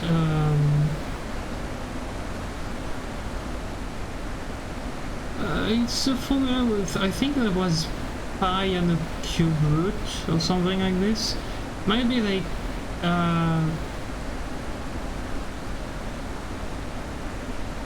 I don't remember the formulas though, because it's been a while, but I know there was a cube root because I did the calculation by hand because I forgot my calculator while going for my diploma basically. So I had to do the calculation by hand and leave it basically as close as possible to an exact value because I couldn't get an approximate value from it. So yeah, and basically I think I ended up with 2 cube roots of something with a pi inside. Like it's if memory serves me right, it was mechanical movement or something like with oscillations. It was really difficult. Yeah, I did it without my calculator, which was a very big mistake, I guess. The most beautiful experience we can have is the mysterious. It is the fundamental emotion that stands at the cradle of true art and true science. Whoever does not know it and can no longer wonder, no longer marvel, is as good as dead and his eyes are dimmed. It was the experience of mystery, even if mixed with fear, that engendered religion. A knowledge of the existence of something we cannot penetrate, our perceptions of the profoundest reason and the most radiant beauty, which only in their most primitive forms are accessible to our minds. It is this knowledge and this emotion that constitute true religiosity. In this sense, and in this alone, I am a deeply religious man.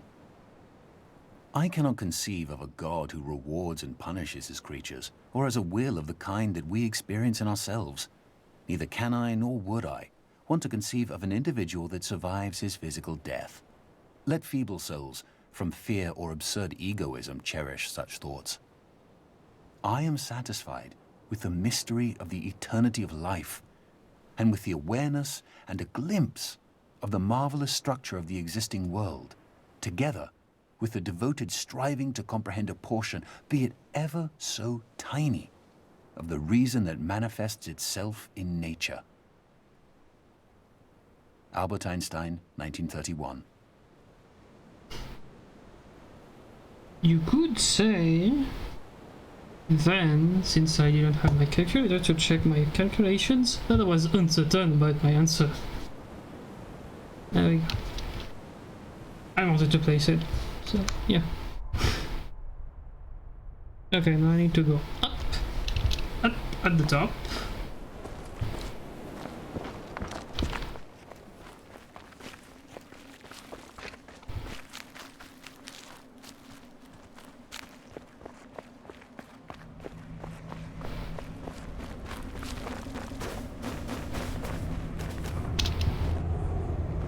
Alright, so there's one. Where's this guy? Wait, what? Where is he? Oh. Interesting enough, I think he's behind the pillar or something. Yeah, he's behind this. Yeah. Wait, I know where there's one. I could check it out. Oh no, he's up there, okay. He's here. Okay, I've already done this one. I've already done those two. Up there, you go around every hour and a half, time after time after time. You wake up usually in the mornings, and just the way that the track of your orbits go, you wake up over the Mideast, over North Africa. As you eat breakfast, you look out the window as you're going past, and there's the Mediterranean area, and Greece, and Rome, and North Africa, and the Sinai, the whole area. And you realize that in one glance, that what you're seeing is what was the whole history of man for years, the cradle of civilization. And you go around down across North Africa and out over the Indian Ocean, and look up at that great subcontinent of India, pointed down toward you as you go past it. And Ceylon off to the side, Burma, Southeast Asia, out over the Philippines, and up across that monstrous Pacific Ocean. Vast body of water. You've never realized how big that is before. And you finally come up across the coast of California and look for those friendly things. Los Angeles and Phoenix, and on across El Paso. And there's Houston. There's home. And you look, and sure enough, there's the Astrodome. And you identify with that, you know? It's an attachment. And down across New Orleans, and then looking down to the south, and there's the whole peninsula of Florida laid out. And all the hundreds of hours you spent flying across that route, down in the atmosphere, all that is friendly again. And you go out across the Atlantic Ocean and back across Africa. And you do it again, and again, and again. And that identity, that you identify with Houston, and then you identify with Los Angeles, and Phoenix, and New Orleans, and everything. And the next thing you recognize in yourself is you're identifying with North Africa. You look forward to that. You anticipate it. And there it is. That whole process begins to shift of what it is you identify with. When you go around it in an hour and a half, you begin to recognize that your identity is with that whole thing. And that makes a change. You look down there, and you can't imagine how many borders and boundaries you crossed again and again and again. And you don't even see them. At that wake-up scene, the Mideast, you know there are hundreds of people killing each other over some imaginary line that you can't see. From where you see it, the thing is a whole, and it's so beautiful. And you wish you could take one from each side in hand and say, look at it from this perspective. Look at that. What's important? And so a little later on, your friend, again those same neighbors, another astronaut, the person next to you goes out to the moon. And now he looks back and sees the Earth not as something big where he can see the beautiful details, but he sees the Earth as a small thing out there. And now that contrast between that bright blue and white Christmas tree ornament and that black sky, that infinite universe, really comes through. The size of it, the significance of it, it becomes both things. it becomes so small and so fragile, and such a precious little spot in that universe that you can block it out with your thumb. And you realize that on that small spot, that little blue and white thing is everything that means anything to you. All of history and music and poetry and art and war and death and birth and love, tears, joy, games, all of it is on that little spot out there that you can cover with your thumb. And you realize that that perspective, that you've changed, that there's something new there, that relationship is no longer what it was. And then you look back on the time when you were outside on that EVA and those few moments that you had the time because the camera malfunctioned, that you had the time to think about what was happening. And you recall staring out there at the spectacle that went before your eyes. Because now, you're no longer inside something with a window looking out at a picture. But now you're out there, and what you've got around your head is a goldfish bowl, and there are no limits here. There are no frames. There are no boundaries. You're really out there, over it, floating, going 25,000 miles per hour, ripping through space, a vacuum, and there's not a sound. There's a silence, the depth of which you've never experienced before. And that silence contrasts so markedly with the scenery and the speed with which you know you're going. That contrast, the mix of those two things, really comes through. And you think about what you're experiencing and why. Do you deserve this?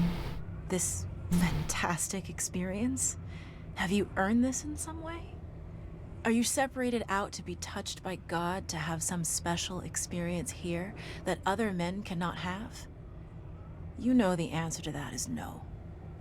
There's nothing that you've done that deserves that earned that. It's not a special thing for you. You know very well at that moment, and it comes through to you so powerfully that you're the sensing element for man. You look down and see the surface of that globe that you've lived on all this time, and you know all those people down there. They are like you. They are you. And somehow you represent them when you are up there. A sensing element, that point out on the end, and that's a humbling feeling. It's a feeling that says you have a responsibility. It's not for yourself. The eye that doesn't see does not do justice to the body. That's why it's there. That's why you're out there. And somehow you recognize that you're a piece of this total life. You're out on that forefront and you have to bring that back somehow. And that becomes a rather special responsibility. It tells you something about your relationship with this thing we call life. And when you come back, there's a difference in that world now. There's a difference in that relationship between you and that planet, and you and all those other forms of life on that planet, because you've had that kind of experience. It's a difference, and it's so precious. And all through this, I've used the word you because it's not me. It's not Dave Scott. It's not Dick Gordon, Pete Conrad, John Glenn. It's you. It's us. It's we. It's life. It's had that experience.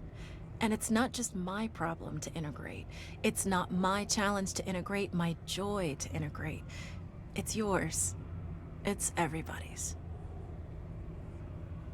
Russell Schweikart, 1975. Oh, sorry, I'm reading some formulas, but I can't remember. I can't find back the formula that it was. But yeah, I'm pretty sure there's cube root of something.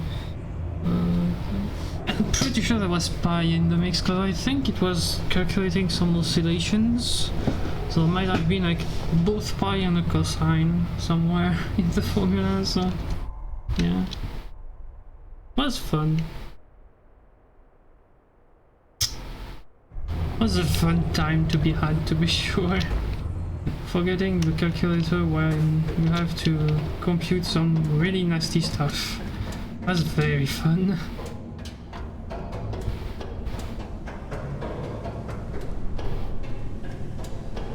Not for me, but that's how you don't fail the exam, I guess.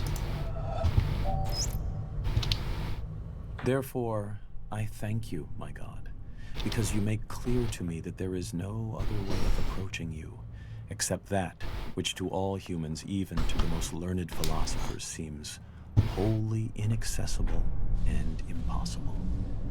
For you have shown me that you cannot be seen elsewhere than where impossibility confronts and obstructs me. O Lord, you, who are the food of the mature, have given me courage to do violence to myself, for impossibility coincides with necessity, and I have discovered that the place where you are found unveiled is girded about with the coincidence of contradictories. This is the wall of paradise, and it is there in paradise that you reside.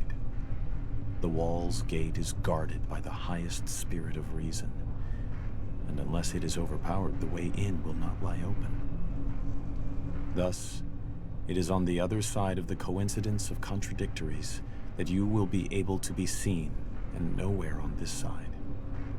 If, therefore, impossibility is necessity in your sight, O Lord, there is nothing which your sight does not see. Nicholas of Cusa, 1453.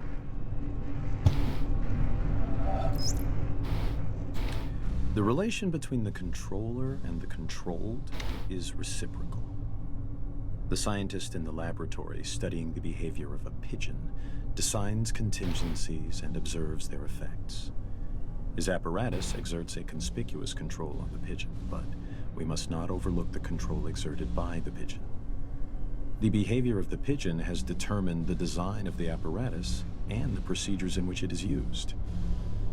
Some such reciprocal control is characteristic of all science. As Francis Bacon put it, nature, to be commanded, must be obeyed. The scientist who designs a cyclotron is under the control of the particles he is studying. The behavior with which a parent controls his child, either aversively or through positive reinforcement, is shaped and maintained by the child's responses. A psychotherapist changes the behavior of his patient in ways which have been shaped and maintained by his success in changing that behavior. A government or religion prescribes and imposes sanctions selected by their effectiveness in controlling citizen or communicant. An employer induces his employees to work industriously and carefully with wage systems determined by their effects on behavior. The classroom practices of the teacher are shaped and maintained by the effects on his students. In a very real sense, then, the slave controls the slave driver, the child, the parent, the patient, the therapist, the citizen, the government, the communicant, the priest, the employee, the employer, and the student, the teacher. B.F. Skinner, 1971.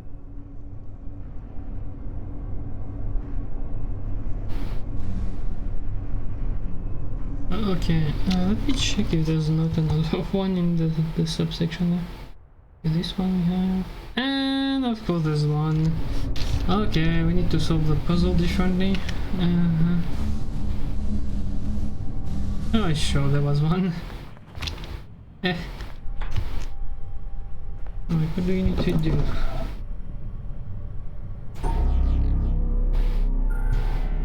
Could we...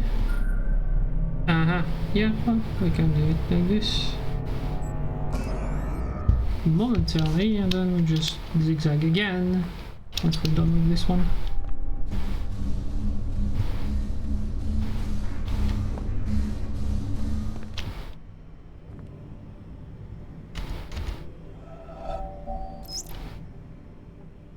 Two major schools of Zen exist in Japan, the Rinzai and the Soto. Both have the same goal of seeing the world unmediated, but their approaches are different. In the Soto school, the emphasis is on quiet contemplation in a seated position without a particular focus for thought.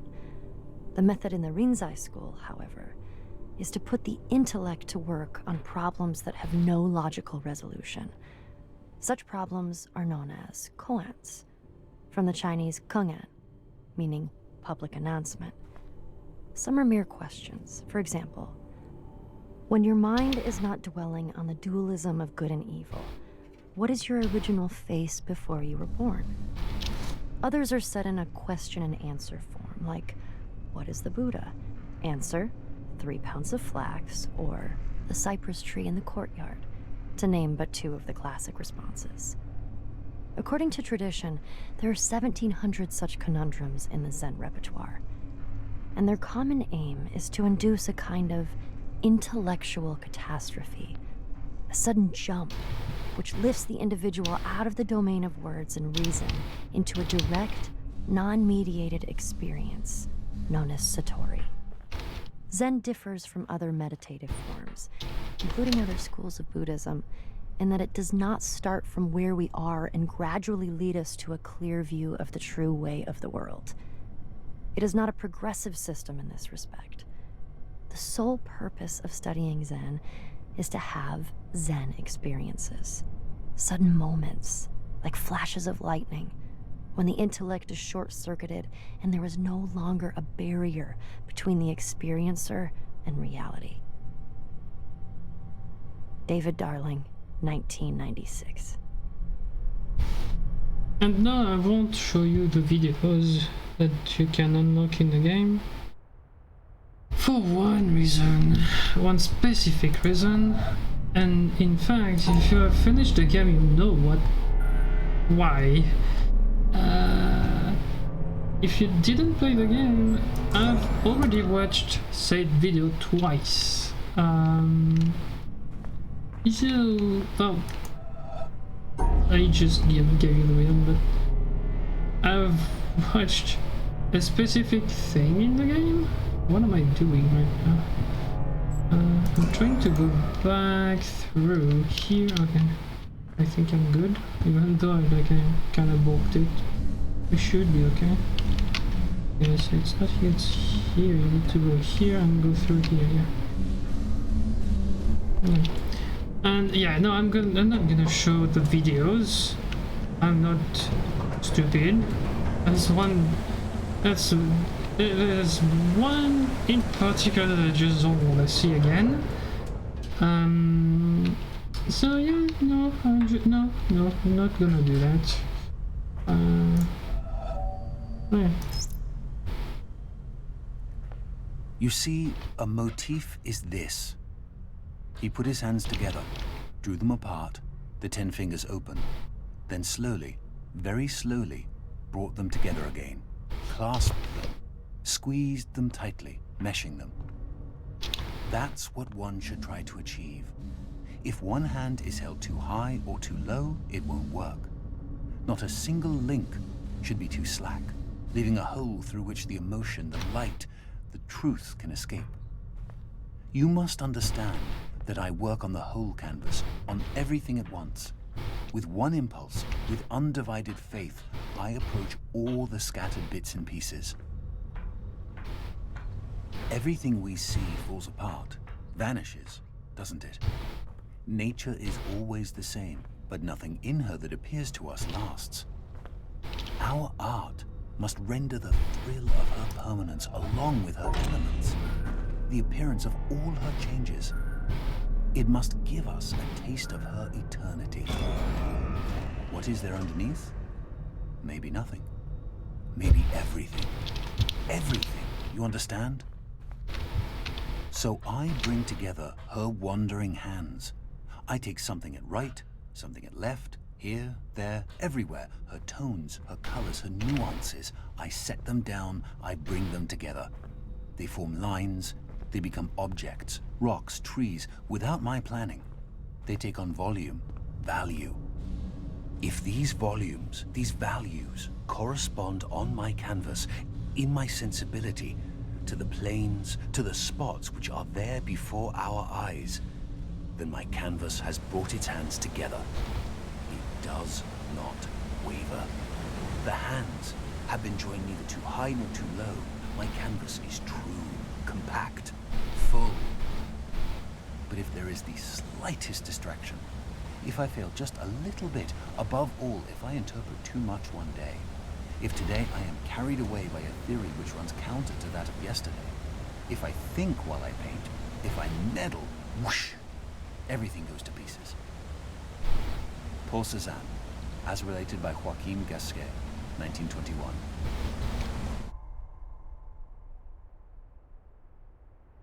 Wait, I missed what?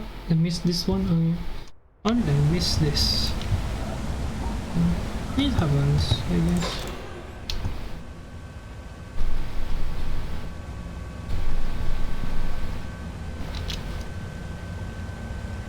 But yeah. If you want to talk a bit, what kind of stupid things did you do like this? Like I did. If you have been going for a diploma sometimes, or if you're going for it right now, have you ever forgotten something that's important for said diploma while going for it? Like while in the exams? Did you forget something like this at some point? No, it's because I didn't turn around, I guess. Looked at on the astronomical timescale, humanity is at the very beginning of its existence. A newborn babe, with all the unexplored potentialities of babyhood. And until the last few moments, its interest has been centered absolutely and exclusively on its cradle and feeding bottle. It has just become conscious of the vast world existing outside itself and its cradle. It is learning to focus its eyes on distant objects, and its awakening brain is beginning to wonder, in a vague, dreamy way, what they are and what purpose they serve. Its interest in this external world is not much developed yet, so that the main part of its faculties is still engrossed with the cradle and feeding bottle, but a little corner of its brain is beginning to wonder. James Jeans, 1928. So yeah, did you do some kind of mistake like this? Let's put here. Did I get that already?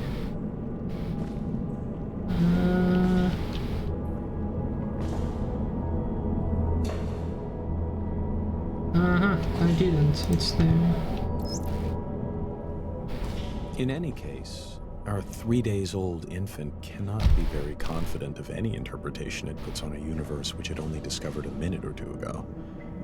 We have said it has 70 years of life before it, but in truth, its expectation of life would seem to be nearer to 70,000 years. It may be puzzled, distressed, and often irritated at the apparent meaninglessness and incomprehensibility of the world to which it has suddenly wakened up. But it is still very young. It might travel half the world over before finding another baby as young and inexperienced as itself. It has before it time enough and to spare in which it may understand everything. Sooner or later, the pieces of the puzzle must begin to fit together. Although, it may reasonably be doubted whether the whole picture can ever be comprehensible to one small and apparently quite insignificant part of the picture. James Jeans, 1928.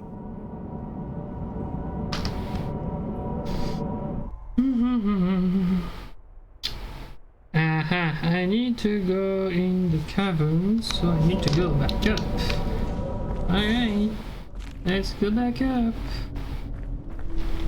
Well, I could access it from the challenge, I guess. Yeah, let's access it from the challenge, you know what?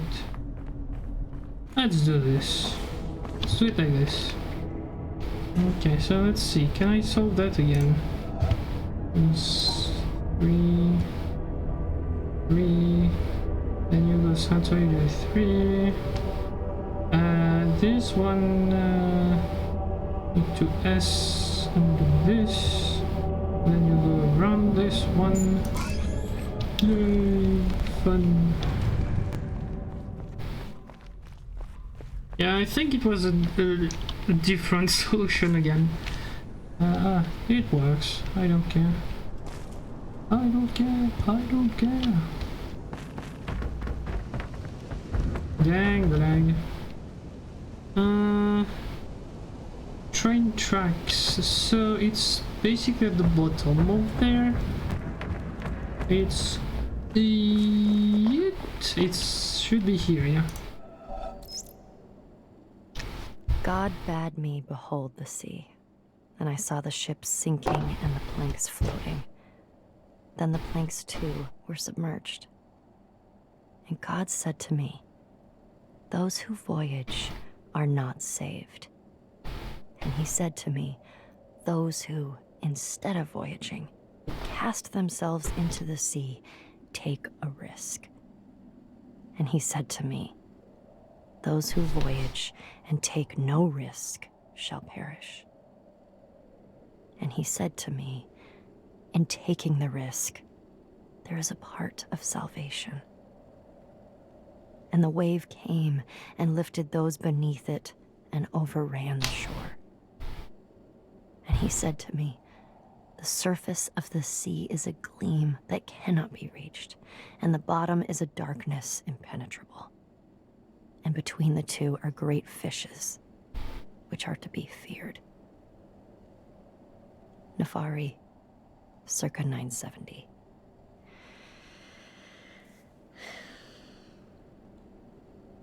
What? I'm going to the store. Do you want a sandwich or something? You've been standing there for like an hour. I didn't want to interrupt. And I don't like sandwiches. Have you ever seen me with a sandwich? Why would you think I want a sandwich? Sorry. No, I need some sleep. It's okay. We're all working hard. I just want to read it right. We're going to be hearing this a lot of times. Every little thing matters because it gets so multiplied. It's good. It's already good. Thanks. Yeah. But we've kind of picked high goalposts. Every little bit matters. Oh, can you get me a coffee?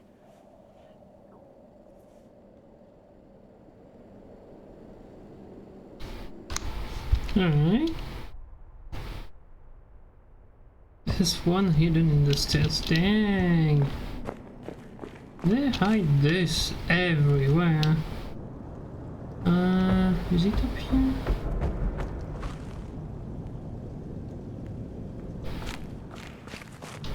There might be like there's multiple exits, so there might be multiple solutions for those. I might be missing some stuff here as well. It's this one. I recognize that. Just reading these well, picking the right takes, placing them. Yeah, I don't think it pays to be too neat. You want to leave some traces of us for the intrepid to find. What do you mean? Any visitor to that island is going to hear quite a lot of us, if they poke around. Oh yeah, no, sure, but I mean, showing what's happening behind the scenes a little bit to ensure we keep some authenticity. Because if we get too concerned with saying a bunch of wise things in the least personally revealing way, then we're basically putting up a front, in danger of it becoming a false front. It's a slippery slope, and you know how easily we could slide into pomposity. I mean, nobody wants that, but would we notice if it happened? Or are we too close to the project? Look, I just think if we include some of our interactions, show that we aren't these transcendent, perfect beings, that we get stuck sometimes. We get into arguments or get depressed. Then at least it's not a false front. At least we're not hiding. Authenticity is good, yes, but you can find human drama anywhere. I mean, we're drowning in it from day to day. We're supposed to be building a quiet environment away from drama, not celebrating it. Look, these are objects of contemplation. These are about focus and clarity. We agreed at the outset. Yeah, I know. And I don't want to change any of that. Just Just a little added twist, you know, tucked away deep. It doesn't have to be drama, it's just reality. Reality. So what, we should record a meeting and stick it in? Maybe. But we already have some good stuff. Oh, like that little encounter the other week where you offered to buy a girl a sandwich? Oh. Her mic was running, so it's in the archive. Look, it's fine. It's in context, it's perfect. Because we're not lecturing from on high. These recordings are part of an endeavor built by human beings. And they aspire to truth with a capital T. But we also have to remember that they cannot actually get there. We should be clear to the intrepid that we know this. I think it'll make it better. Okay, sure. We'll at least see how it feels. I mean, on that island, we are going to be in very susceptible states. So, be careful with it. Okay. It seems like it to be the pioneer of being mildly embarrassed. Mm-hmm. Oh, and also, to let you know, I'm recording this conversation right now. Oh, come on. No, I'm serious. Oh. What? It will make it better. Trust me.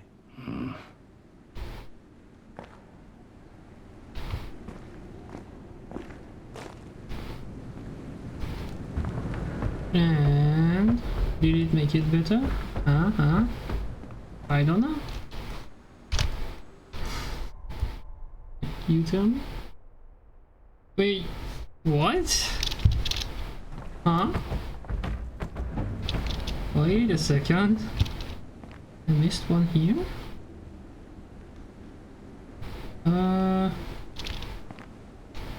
Wow.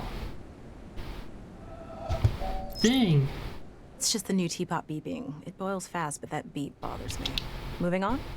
So, next I want to raise this problem, which is that I think we don't have enough smart representation from materialist atheists, physicalists, anything in that neighborhood of ideas. And I've been trying to do something about that, but it's hard. The problem is that most coherent atheists' creeds are focused on defeating some specific idea of God, or are angry about the historical activities of organized religions, rather than, say, from first principles, making a good case for the impossibility of any concept of God, which would be more like what we're after. I'm having the same problem. So many justifications of atheism devolve into assertions of the implausibility of Bible stories.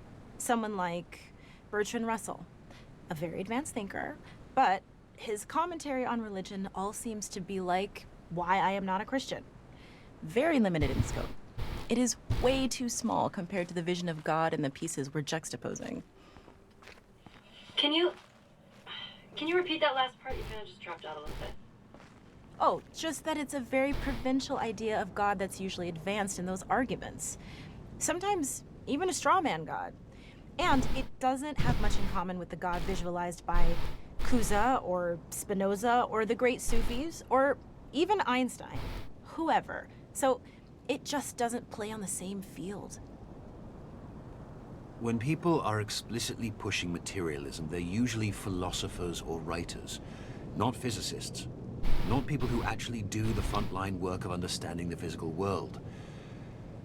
With the heavy hitters in physics, it's very hard. It's hard to find good statements that aren't just arguing against straw men. And it's strange because in the modern age, a reasonable portion of working physicists are atheists. Not all by any means, but a reasonable portion. But it's hard to get strong and articulate statements from that sector. Yeah. I mean, the closest you get is somebody like Feynman, where science gives us a great degree of certainty about certain things. But outside those, it's not a good idea to tell ourselves nice stories and speculate. It's just best to realize we don't know yet about the bigger questions, etc. But we have a lot of Feynman already. Ooh, Paul Dirac was at least a staunch atheist at one point in his life, but I don't know if he has direct statements on record. I'll keep an eye out. Dirac was far from a materialist, though. He believed the universe is made out of math. That's an oversimplification, of course. He even mentioned God a few times in an Einstein kind of way. Well, this is all so crazy because among scientifically educated people, it's the cultural default, right? If you're a scientist or a computer programmer kind of person, atheist materialism is supposed to be the basic belief. If you're not a materialist, you're stupid. But if we can't find anyone who makes a good case for it, how does that happen? Well, it's easy to be convinced of the absurdity of stories in common Christianity, Judaism, whatever. So, if that's your picture of spiritual beliefs and you have an aversion to digging too hard into your own worldview, which most of us do, then there you go. Anything that seems religious is goofy Bible stories, and materialism is anti-religious. And it's the general impression that smart people are materialists, and hey, I want to be smart, so case closed. Also, there are all these so-called spiritual people who believe basically anything and try to convince everyone. In addition to goofy Bible stories, did I forget to mention ghost stories, astrologers, spoonbenders, and all kinds of frauds? It's a ton of noise. It makes it almost impossible for an outsider looking in to see high-quality thought in the world of spirituality. If I can even generalize spirituality to one thing. So it's easy, if you're already leaning toward materialism, to see these flaky spiritual people, extrapolate that to all spiritual people, and say all that stuff is garbage. That's how it worked for me. For a while. Okay, but despite all this, there's a large contingent of present-day real scientists who believe in some form of atheist materialism and whose beliefs have been carefully considered. So we need to ensure we respect that viewpoint. It's I so remember frustrating. that. Oh, sorry. No, you go. Oh, I was just gonna say, Carl Sagan has a good piece in Demon Haunted World, where he talks about science as a profound source of spirituality. But he doesn't mean mystical spirituality. He means this pure dedication to truth and the development of a wise perspective on our place in the world. It's nice, and it's a picture of atheism that isn't hostile or contemptuous. Yeah, I read that, and what you're talking about is a beautiful piece, and I tried to get it, but Sagan's people want too much money. Can't we just pay more? No. It would trigger a bunch of most favored nation clauses, and we have to pay everyone a lot more, and we go broke. So, no Sagan for us. It is a shame, since he was such a great thinker, and eloquent, too.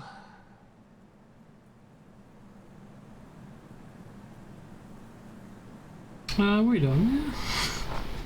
Okay, another cool behind the scenes one. Yeah, for this one, push shortcut. Yeah. I think I kinda remember this one. I just need to find the shortcut again, which is not too difficult to get. There's one here. I don't think it's this. It's this one. There we go. Then the occupant of the first would shout to keep him clear. And if the other did not hear it the first time, nor even when called 3 times, bad language would inevitably follow. In the first case, there was no anger, and in the second, there was. Because in the first case, the boat was empty, and in the second, it was occupied. And so it is with man. If he could only roam empty through life, who would be able to injure him? Shuangsu, 4th century BC. So, how did it go? I don't know. I don't remember. Wait, what? No, it's not. It's normal for me. I never remember my dreams. If I try right when I wake up, I can just barely remember fragments. Later in the day, even 20 minutes later, those fragments are gone. Unless I wrote them down. And if I read them later, it's like these are ramblings of a crazy person. Yeah, but then how do we know there aren't any side effects? I mean, do you remember everything else about your life? It's fine. I mean, we're just doing suppression, not lobotomies. I mean, everything is still there. In dreams, we often take on personalities that are a little different. We forget details of our waking life and remember fictions in their place. How does that happen? Well, we're just using the same pathways. It's fine. But really, how should I know if something's missing? If you forget a few random little things, how would you remember that you forgot? Nothing big is missing. I don't think. Wait, who are you again? Oh, God. Why did we let you go first? First hasn't happened yet. I was just dipping my toes into the pool. Real first happens when someone dives right in and gets to decide for themselves when to come out. Who's that gonna be? You? I long for the days when we weren't sure we'd be doing anything this scary. It'll be fine. It's not scary. It'll be fun. So fun you don't even remember? Okay, no. Shoo. I want to re-record this one before I go home. I have some new ideas about it. What? Because of the test? Yes. Because of the test. Possibly. I thought you didn't remember anything. Interesting. Yeah. Have a good night. I'll see you tomorrow.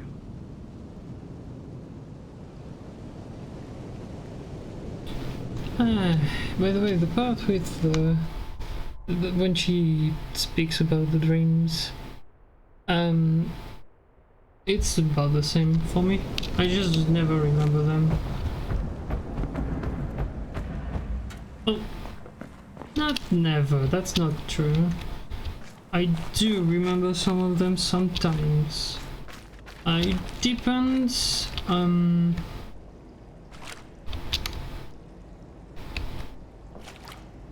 sorry. It depends on if the dream was... by the way, I'm done with this. As I said at the start of the stream, I'm done with this. So yeah, like, for the dreams, basically what's happening is I don't remember them.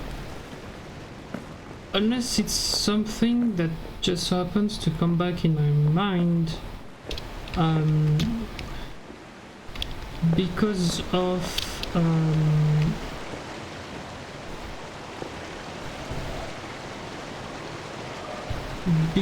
something that happened in the day, for example, or if it's something that's like odd to, like, something that's very, very odd to have sort of dreamt of. Like, I can't give examples, for example, but because some of them are personal things, so yeah, there's one here. I cannot understand why we idle discussing religion. If we are honest, and scientists have to be, we must admit that religion is a jumble of false assertions with no basis in reality. The very idea of God is a product of the human imagination. It is quite understandable why primitive people, who were so much more exposed to the overpowering forces of nature than we are today, should have personified these forces in fear and trembling. But nowadays, when we understand so many natural processes, we have no need for such solutions. I can't for the life of me see how the postulate of an almighty God helps us in any way. What I do see is that this assumption leads to such unproductive questions as to why God allows so much misery and injustice, the exploitation of the poor by the rich, and all the other horrors he might have prevented. If religion is still being taught, it is by no means because its ideas still convince us, but simply because some of us want to keep the lower classes quiet. Quiet people are much easier to govern than clamorous and dissatisfied ones. They are also much easier to exploit. Religion is a kind of opium that allows a nation to lull itself into wishful dreams and so forget the injustices that are being perpetrated against the people. Paul Dirac, 1927, as related by Werner Heisenberg. So, you see what I'm saying here? Yep, this one doesn't fit either. How would you characterize the way in which it doesn't fit? Well, it's about arguing. And it's about being greatly disturbed by issues that are relatively small. It's not aiming high, and it's not about ultimate truth, not really. It's mostly about what some stupid people are doing that is wrong compared to what I am doing that is right. But Paul Dirac was definitely a truth seeker, in the domain of physics at least. Yeah, but I don't feel that attitude in this piece at all. If a belief is just formed in opposition to other beliefs, it can't be fundamental? It can't be that deep.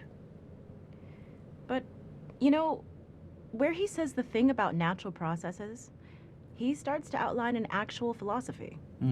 Interesting. There's something that could stand on its own. That isn't just rejection and opposition. But then he drops it. Well, this isn't the Atheist Manifesto we need. I'll keep looking. Okay. You know, at one point Dirac also wrote this. One could perhaps describe the situation by saying that God is a mathematician of a very high order, and he used very advanced mathematics in constructing the universe. I think he meant God in an Einstein kind of way. He said that? Same guy. Same guy. Later in life, though. People are strange. Scientists are stranger. Yes, they are.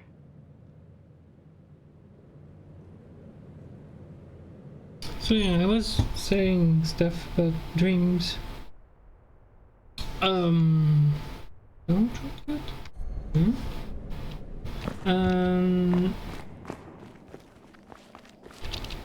I need to go to the video thing and find the exit for the town. Okay. There's a puzzle here. Yeah, the thing I was saying with my dreams, that's completely true. I just almost never remember my dreams. It's... I guess my brain is saying it's not important enough. By the way, I know why to enter this. I have the solution on my thing, I just need to do it. That's desert, yeah, I remember.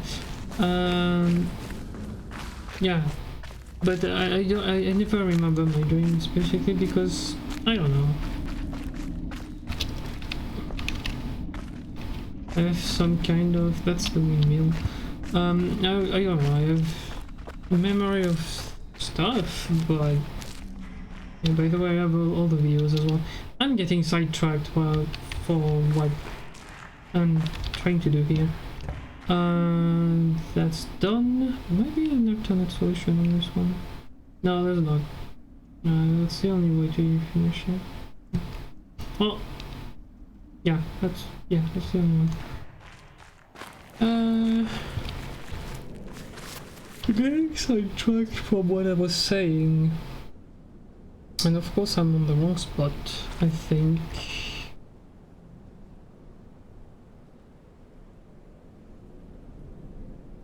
Or is it something I just didn't get? Because that's what I thought when he said shortcut to the town. Oh.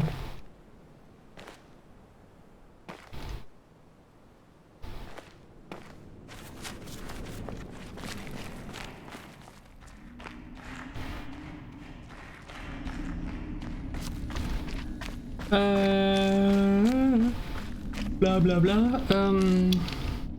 Okay, that should be the windmill.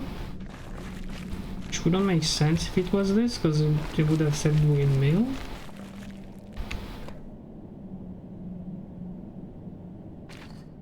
Yeah, that's the windmill.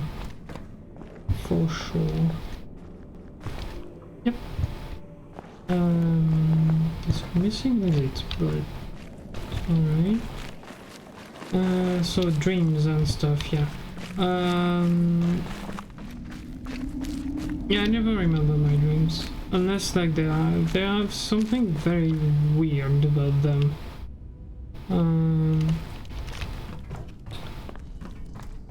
Or if one of the situations that happened in my dreams can happens in real life. Like it can happen sometimes, and when it happens, I'm like, wait, I remember that.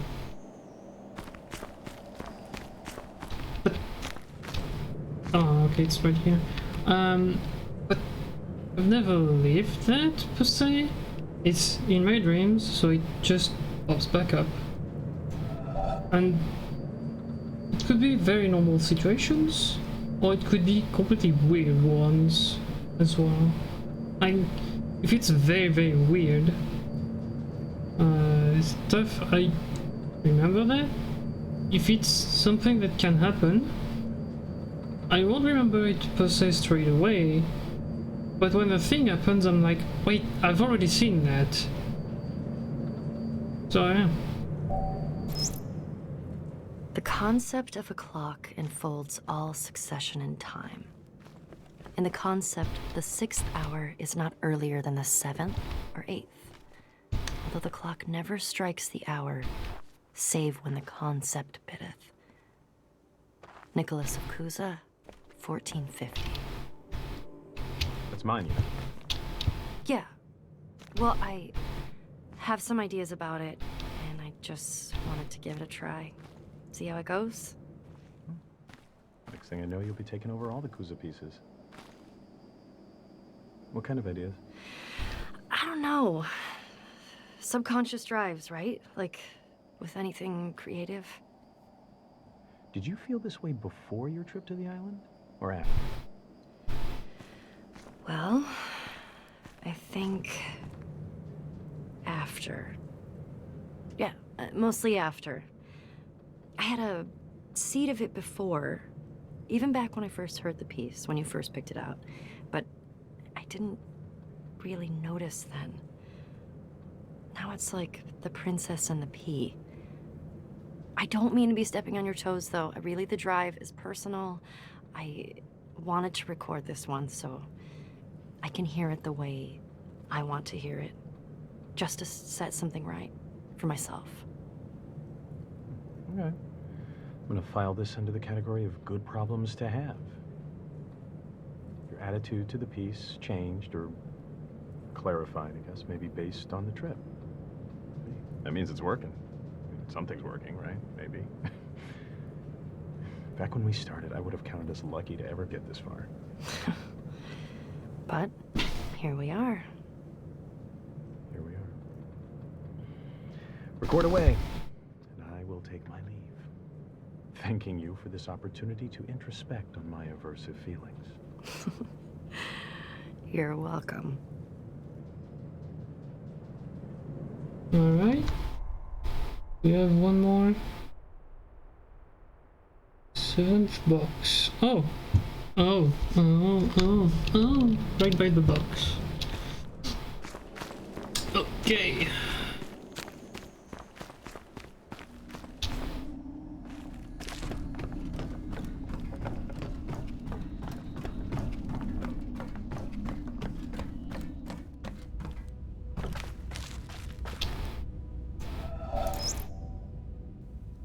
I thought my voyage had come to its end, at the last limit of my power, that the path before me was closed, the provisions exhausted, and the time come to take shelter in silent obscurity. But I find that thy will knows no end in me, and when words die out on the tongue, new melodies break forth from the heart, and where old tracks are lost, new country is revealed with its wonders.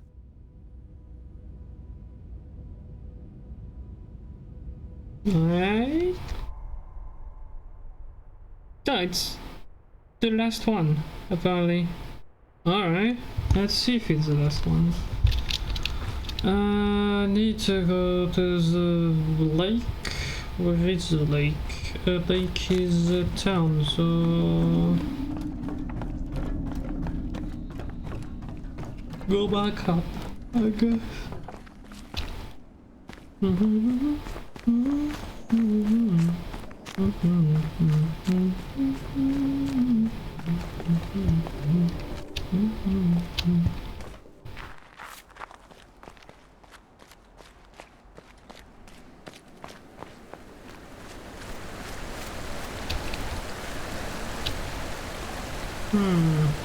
Doesn't move much.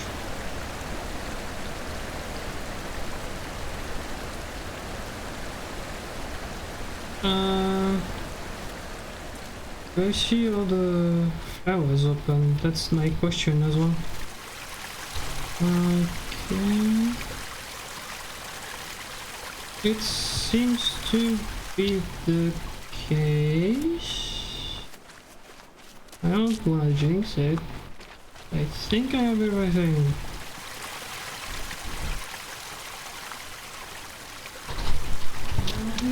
Yeah. Okay, I suspect I have everything. So now, what's fun is we didn't do any puzzles. We have 518 here. So let's go get the one I'm thinking and try to check the speedrun because I have it on the phone. I had it on the phone. I need to reopen YouTube and all that fun stuff. Okay, where's the start here? It's down here. That's the desert. So desert, you should take a left just before hitting it. Yep, and you go around this, and you go back to the start. Gosh darn it, what's going on behind the door now? Behind my door. There's noise all over the place. It's annoying. Alright. Time to enter the second solution to this one. It's been a while. I had the solution for a while now, I just didn't do it, so... Let's memorize this, it's just on the left, so that's not super important. So now we enter this. Here. 2. Go... Don't do that, please. Go down and all around. Here. Do 2, you go up, here and 2.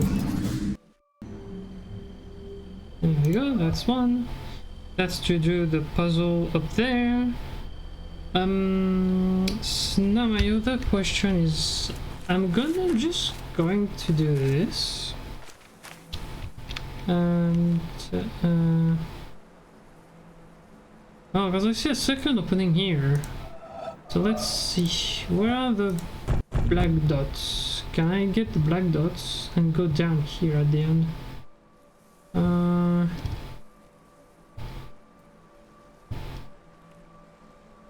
Oh, I might not be able to.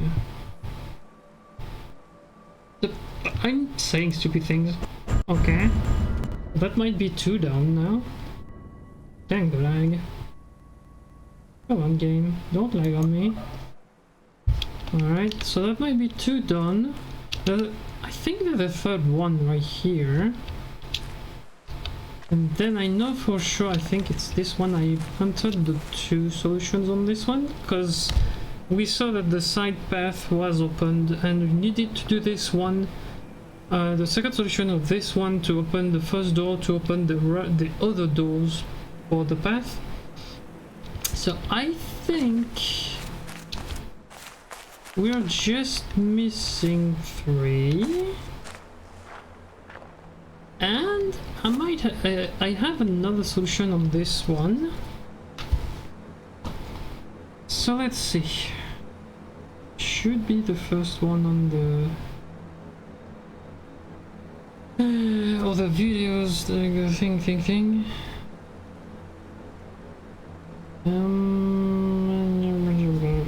Here. Wrong, that's not what I want. It's this, this.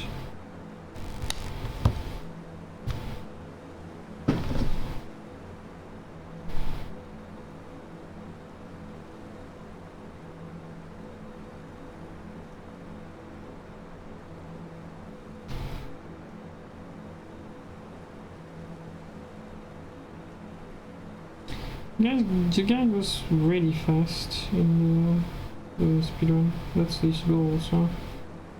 Okay. It goes down, full up, back down. Okay, I need to remember what it does. So from the start, alright, the start and the exit are both together, so I need a paper. I think I will put the exit both on the right. So there's 6 in difference, so that's here. 1, 2, 3, 4, 5, 6.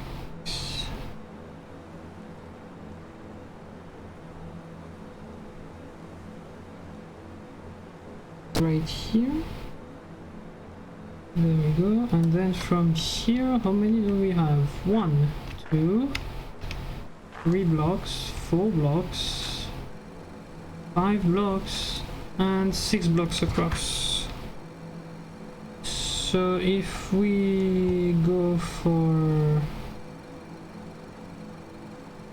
Okay, if we ignore the line that's right here, I don't think I can take notes of this. I need to follow him. So how many does he do first?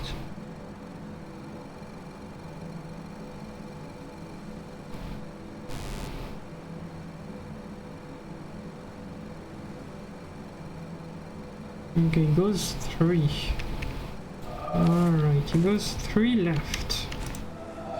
So he goes 1, 2, 3.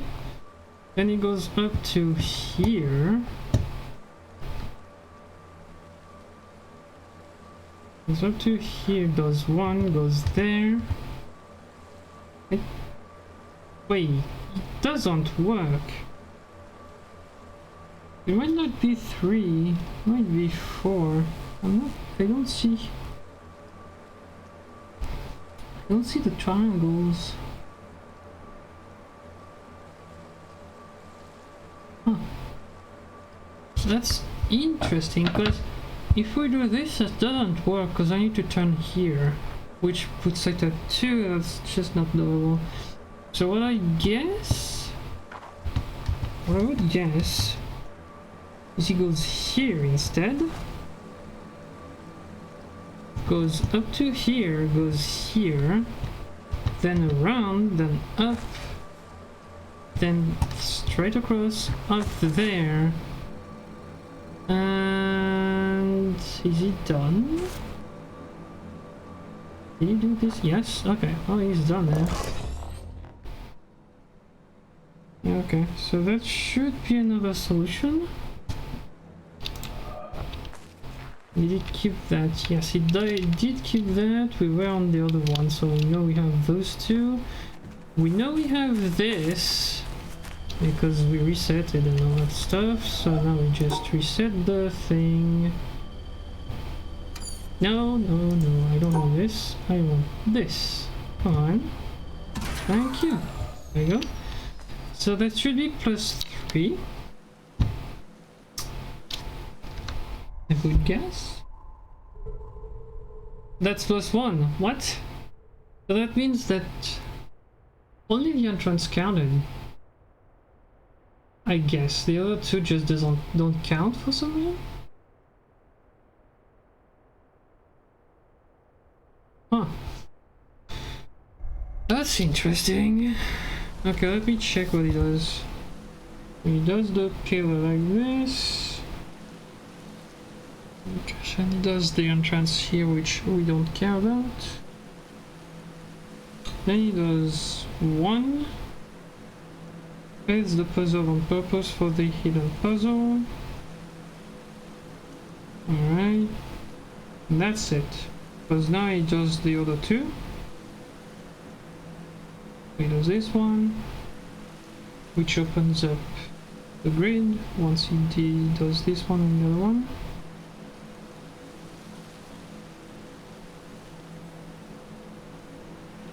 He does the hidden puzzle, which I already have. He loads back up.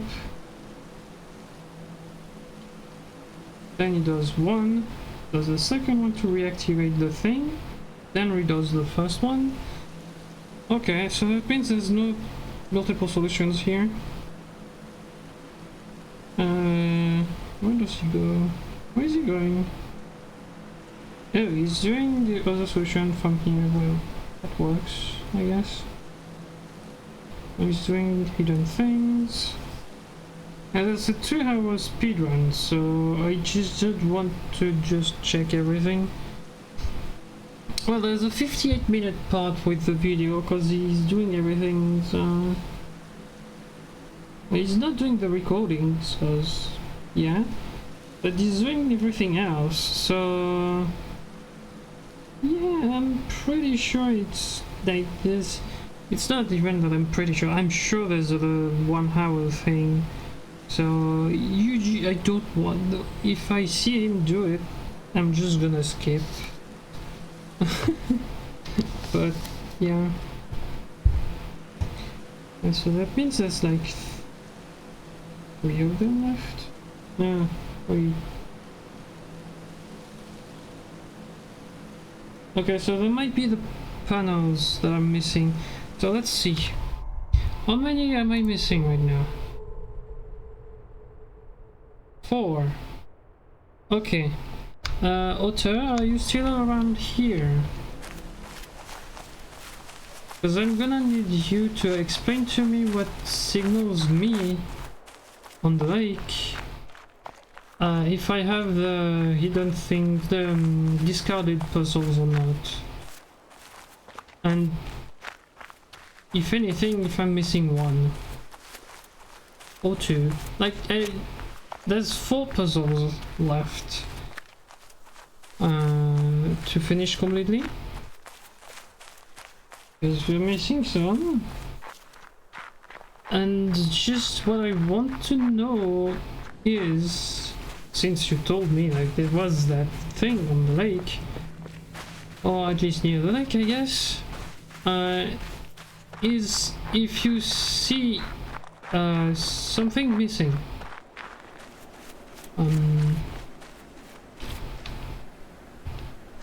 So if you see something that's missing, just tell me.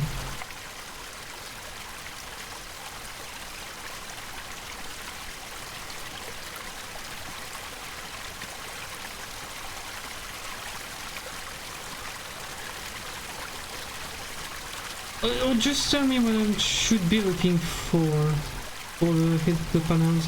Is this those flowers here?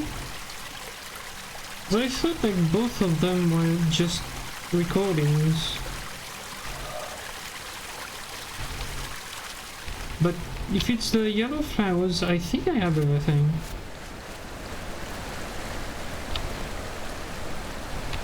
So what I can see, there's none of them closed.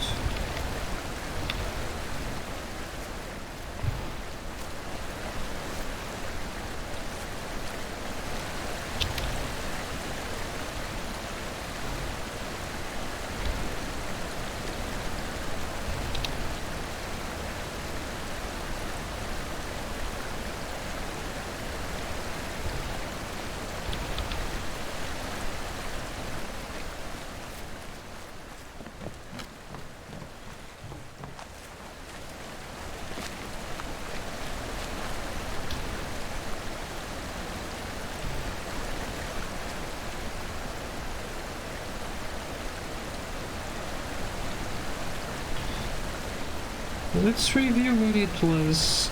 Okay, so the lanterns, that's lasers. The water jets, that's the pillars, the obelisks. The white flowers are the recordings. And I thought the yellow were as well. Maybe there's something different. But I don't see anything else. I don't see anything else that could represent the discarded panels.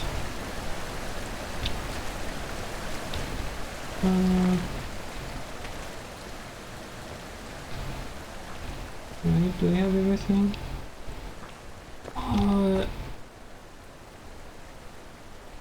Wait. I don't see any other clans. I don't know what they represent. I don't know what it represents. Maybe it's just this nothing. Yeah, I don't see anything here. It could tell me if I'm missing something, basically.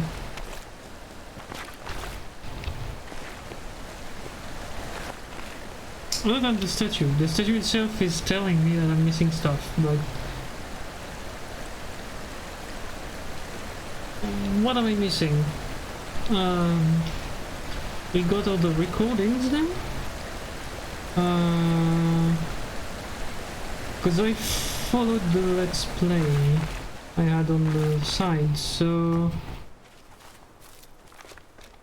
Since I hit the last one on the Let's Play, I suspect it's the last one I needed to find.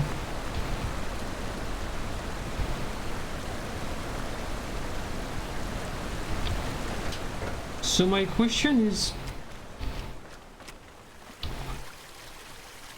what should I look for here to know what's to know if I'm done with panels or not?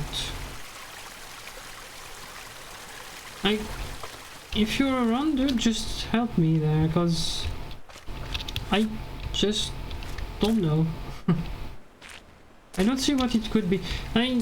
Again, it might be like the yellow flowers, those here. If that's the case, they're all turned, so that means I'm not missing them. It's 5 puzzles that have different solutions then.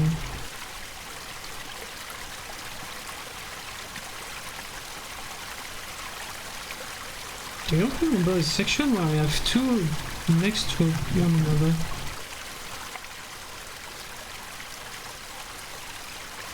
I don't remember a section where I had 2 panels literally bunched up like this. Oh.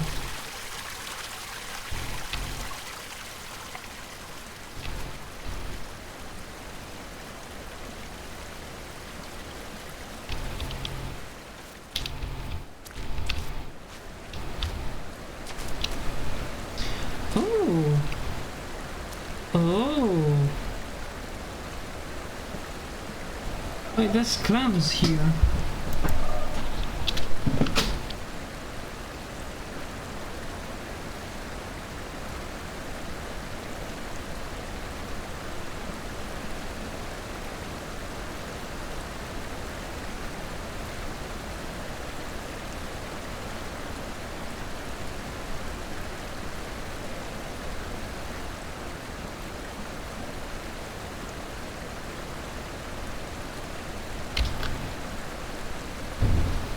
So help, if you are around here, what should I look for to know for the panels, the discarded panels? Because I don't know what I should look for.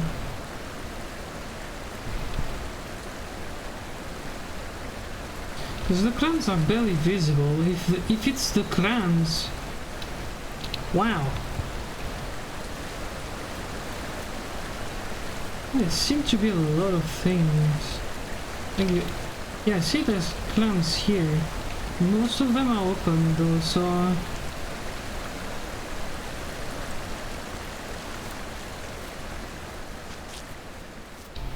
And even then I would need to know exactly which section is where in the lake to know where the panel is missing, if I'm missing one.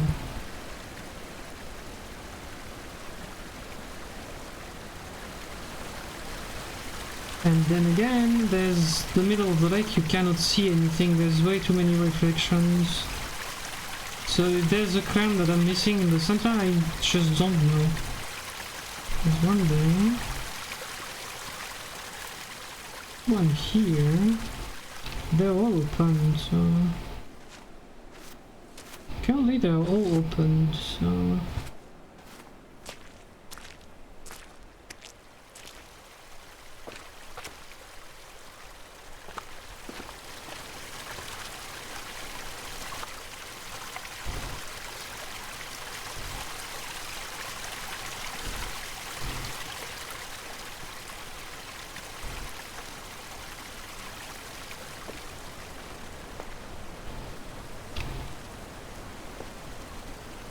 From there.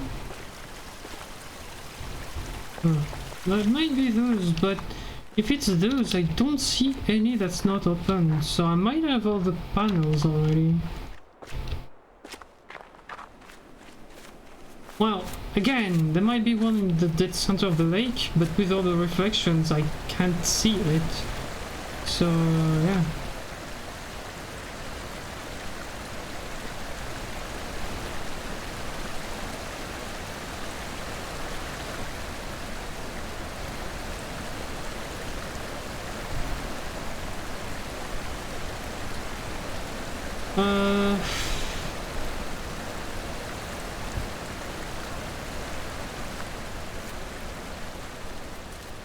It's annoying because I want to finish everything there is to do. So I'm missing like 4 things. And like I've seen that in the lake there's there are clams. But they're barely visible because they're underwater, but yeah.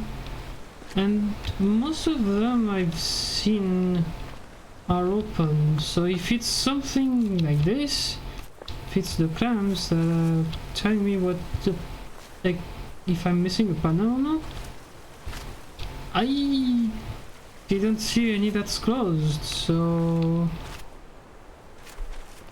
I might not be missing any. If that's the case, then yeah, I'm just missing like 4 alternate solutions somewhere.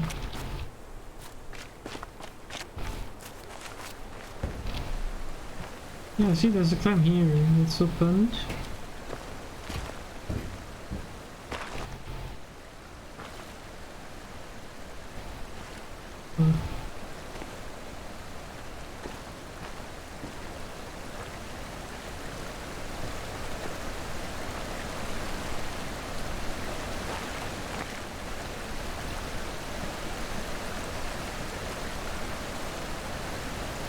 Yeah, there's one down here, it's opened. Again, if there's one in the center of the lake, I just don't see it because too many reflections.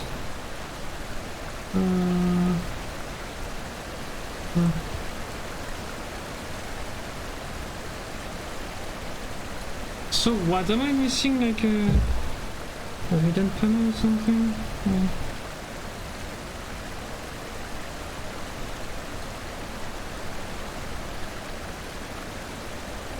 I'm not gonna watch the whole speed run right now. This takes too much time.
Wait, what? What did he do there? He did something on the roof of the glass thingy thing.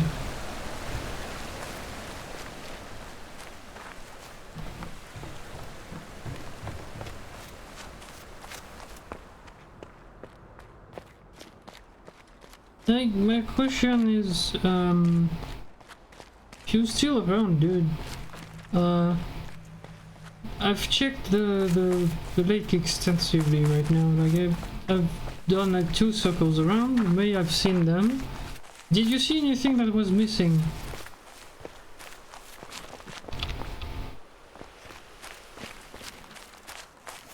And should not be missing, that's the thing. I need to go on the roof, so that's not here.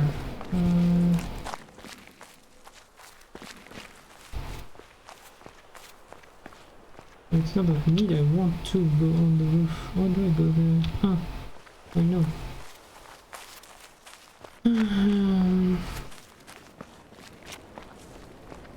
Okay, so you did a thing really quickly here. Somewhere. Like, it was odd, because he was like down here. Right. And he cleared something up there.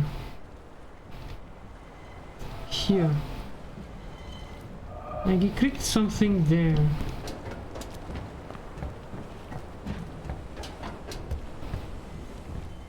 Ooh! Hey, there's one.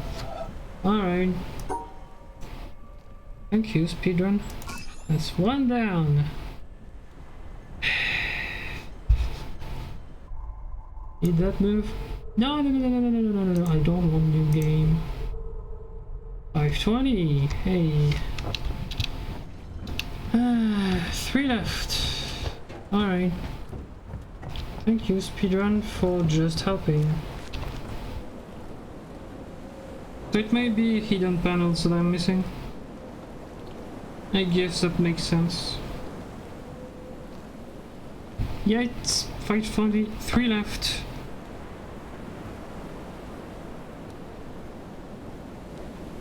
Oh, hey. Okay, so you didn't see the lake then?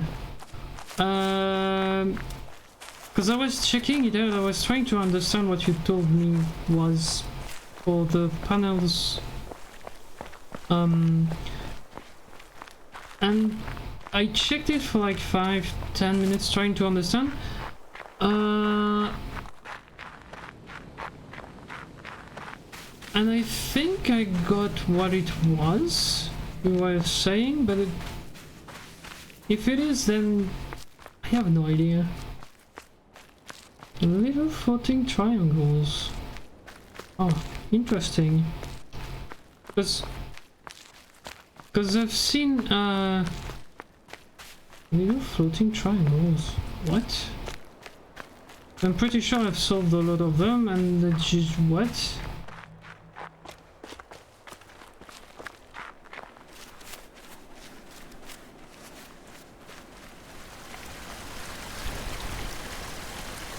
Oh! Oh, these things!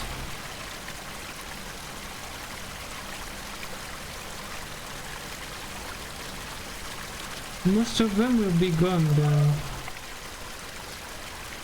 Ah, that's why I couldn't find anything. Because I was like, yo, there's clams down here. Those two, and I think I saw a third one somewhere while I was going around. I didn't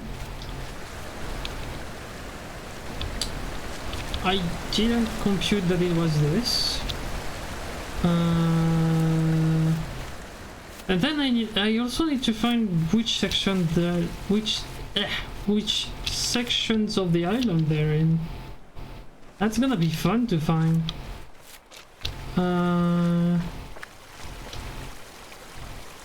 Pretty sure I saw a third one. Well, I saw one that like didn't trigger my senses. Like I was like, it's just just nothing. By the way, those clams are just for decorations, right? Like there's clams that are opened at the bottom of the lake. I don't know, there's one here. I don't know if you can see it. Like there's one here. That's just for decoration, right? Like they're just not meaning anything. So we have two here. Where could they be located in the island here? Oh! Okay, so if I...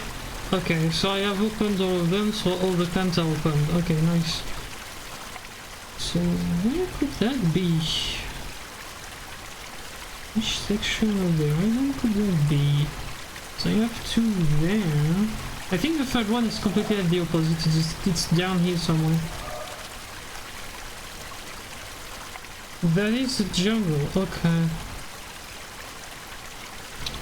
So there's two in the jungle, and I know for a fact I've seen one. I can't remember where exactly. No, I've not seen the panel because otherwise I would have solved it. But the other... Wait, there's two there. Right here.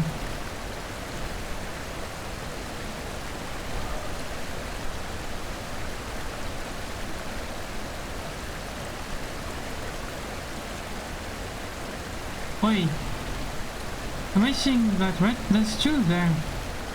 I suspect the statue is for the... It's for the mountain, right? It's approximately the same statue that's on the face of the mountain.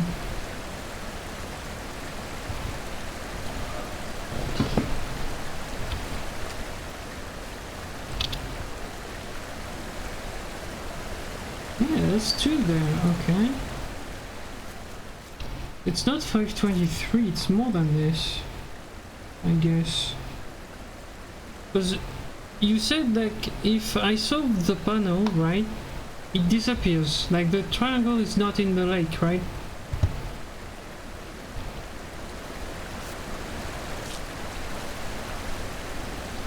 So jungle, there's two there.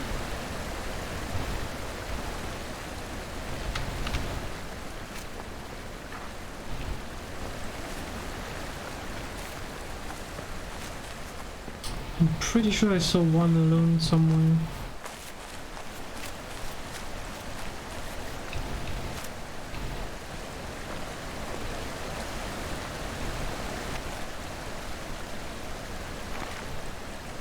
We can test that. Yeah, okay, I can just do this.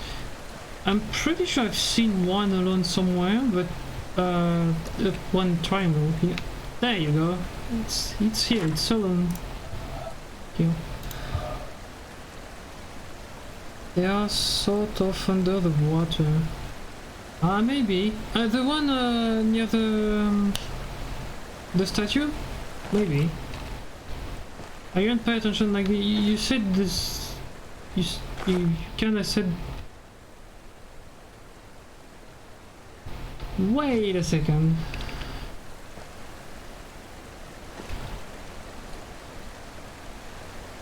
Yeah, there's a difference in coloration. Look, this one is darker than this one. But maybe it's because there's no water around?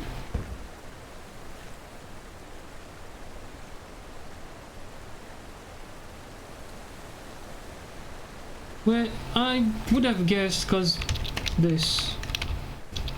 Okay, so I missed one there. Alright. So that's one. So I need a shiny, basically. A shiny thing. I'm just trying to find them just so I know where to go. Oh, shiny. I need them to not be black, basically. I don't see any, that's the thing. Other than the one I just found, I just don't see any. Okay, I'm just gonna go do the one with the ship, because I don't know where it is, but...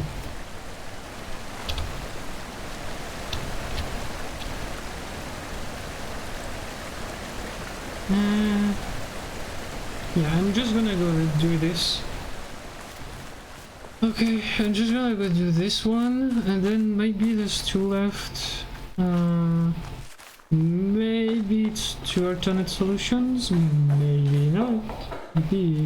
Maybe it's 2 other panels I just didn't see. Sorry for the lag, by the way, my computer just doesn't like to play for long while streaming, because while not streaming I just can't play as long as I want. I've played like a save on Skyrim I have for personal uses. I've played like 6 hours straight and the computer wasn't lagging once. So yeah, it just doesn't like to stream at the same time, I guess. Which makes sense, it's a laptop. It's not a new laptop either, so it's kinda Oh yes, I think I know what it is. Yeah, but it's slightly laggy from time to time. Like I feel it. It handles the stream pretty well for what he's doing. So yeah, but I can feel it. Sometimes it just lags, and I know I'm dropping frames due to the encoding. I know that because I have like 0.5. I have 0.5 losses because of that. It's not much. It's basically 0. But yeah. Okay, so it's somewhere here. There's a panel running around. But missing it. Aha, it's not fun. What is this? Okay. Okay. Yeah, see? I don't know if you hear it, but it's slightly lagging the game from time to time, so... Like, you can hear it sometimes with the sounds. Like, it lags a bit. But, yeah, it's a bit hot right now. That's probably why it's lagging a lot. Like, it's... Yeah.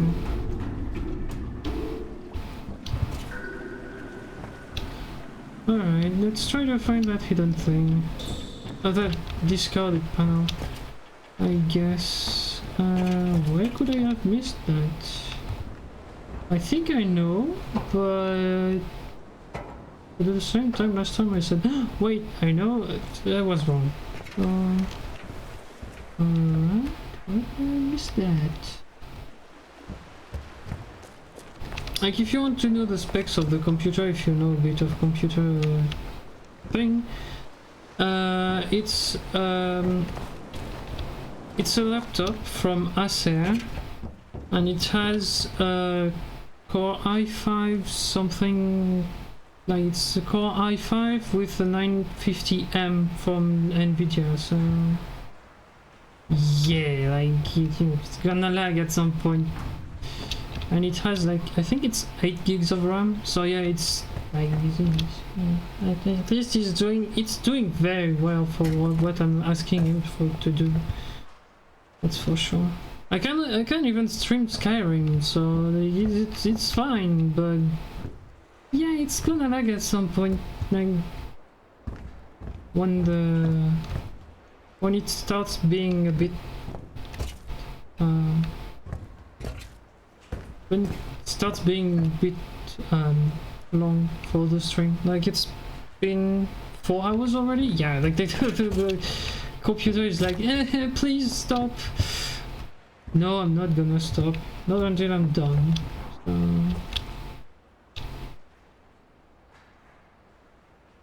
yeah, like 650, yeah, I understand.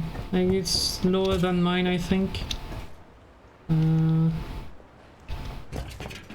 650M, yeah, it's a 950M from my computer. I did it on purpose because I basically I know some software engineering, so I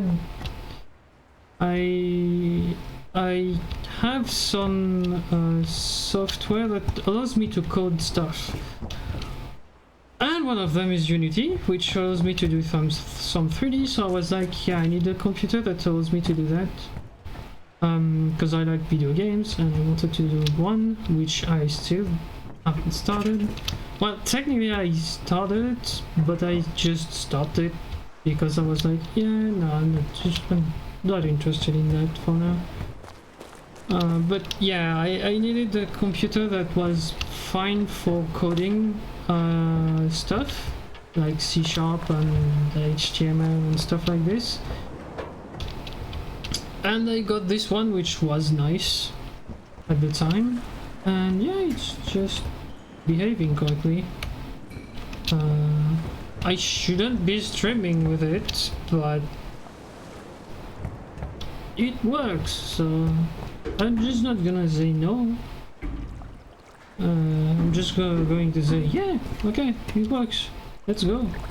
It's laggy, yeah, the game is at minimum graphics, yes, but that's fine. I can't even, like, I don't know if you know the game, but I play City Skylines as well, which I like.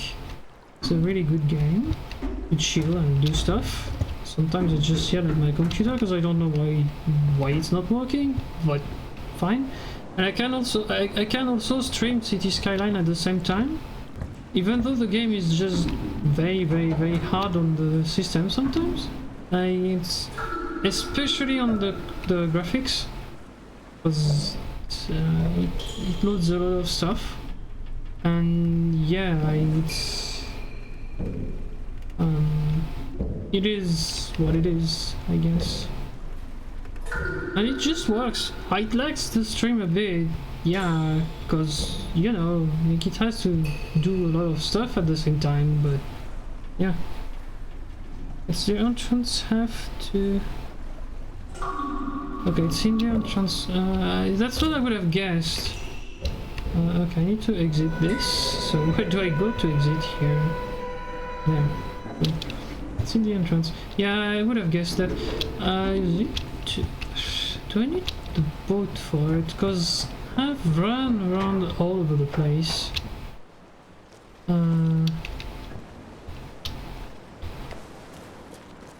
But yeah, my computer is nice. It's just very hot right now. Don't put your hand on the computer.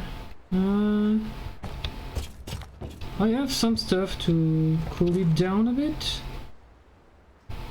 but it doesn't seem to work a lot. But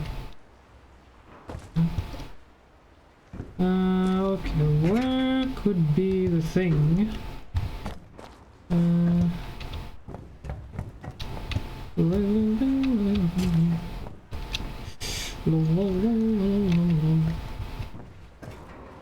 Where is the puzzle?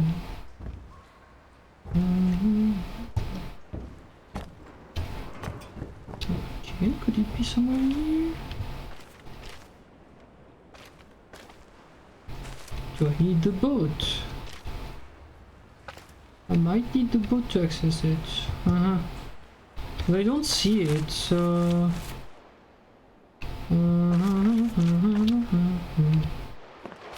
Didn't see it, unless I'm completely blind, which wouldn't surprise me. Like, I'm probably a bit tired right now, but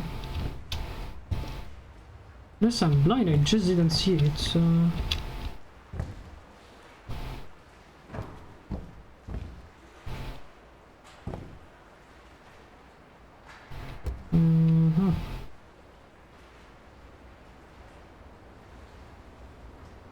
That's another one.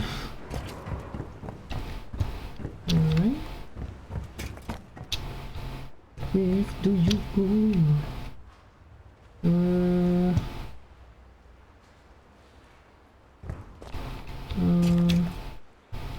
Where is it? Where is it? Why can't I just look down? Dude. A human can look down. Are you a robot, dude? I'm looking for things I could put 100 I could. The thing is, I don't know if my computer would like it, especially while streaming. I can try. I mean, why not? It could work. I'm probably gonna check that the way you. Okay, fine. Found it. Up here. There you go. You are down. 1 down. 2 to go. Unless, again, it's just alternate solutions from there. Because it could be.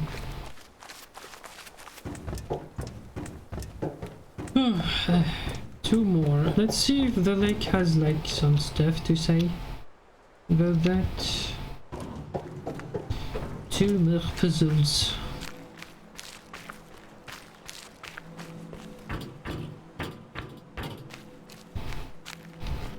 Let's go check the lake.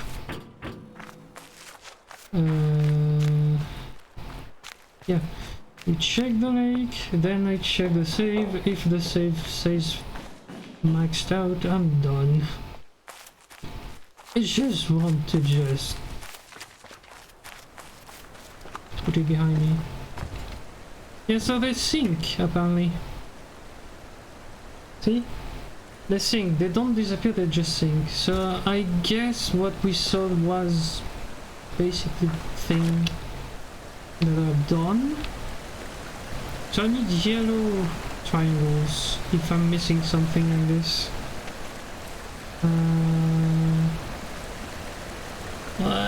It's triangles, like it's leaves, I guess. If you want to be correct about the thing. I need yellow leaves. No, what is this? Rocks. Rocks! Eat rocks. But I didn't see, other than the one we just saw, I didn't see any, so might not miss anything.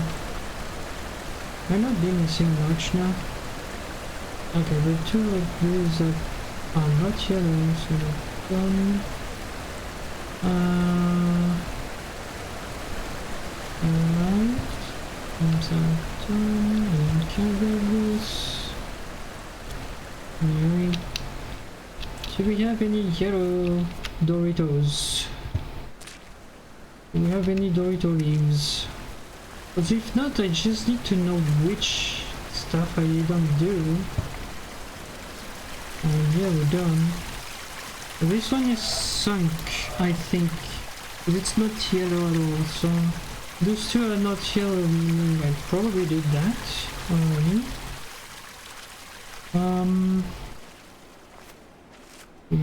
Do.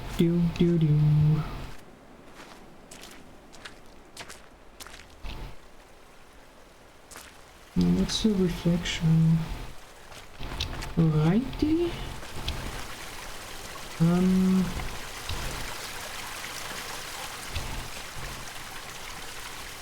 I think I'm done with them because I don't see any, so... Huh. That's neat. Okay. Yep, I have 2 left. Where though? What are the 2 I'm missing?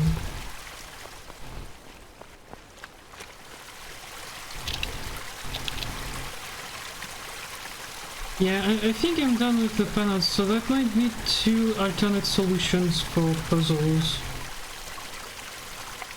But which ones? Huh.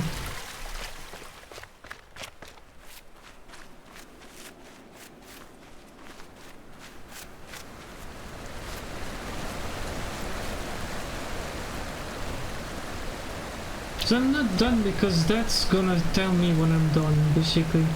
From what at least that's something I've read. Which means, like, what I've read was when you have all the puzzles done, all the solutions done, and all the logs and all the panels, that the lamp stops flickering, and I think the statue is basically completely out of the water. So I'm just missing two things, but what? Yes, I did, but it didn't count. The only thing that counted is the entrance one.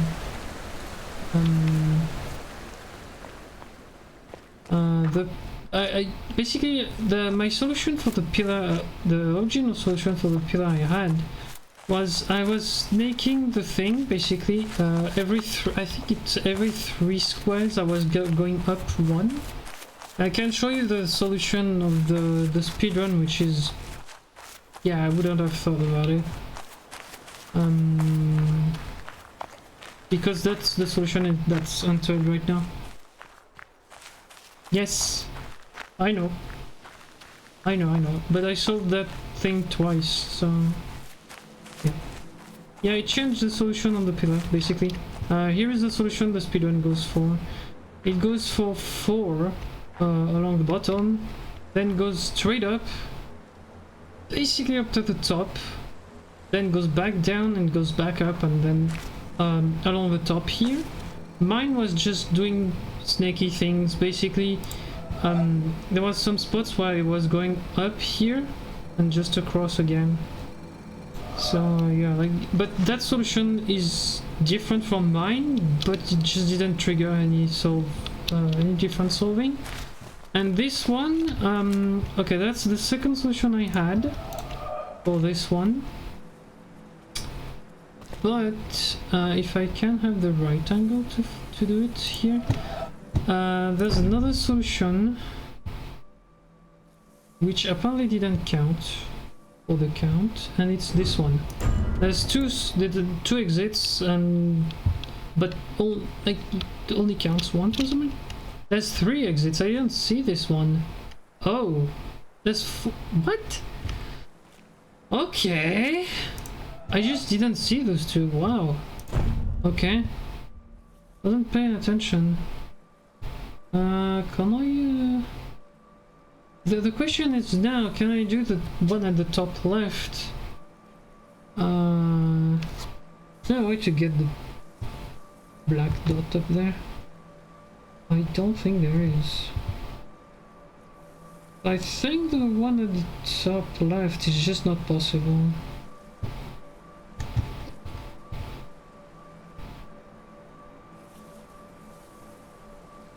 Because you started there, so you would need to go down. Yeah, the one at the top left is not possible.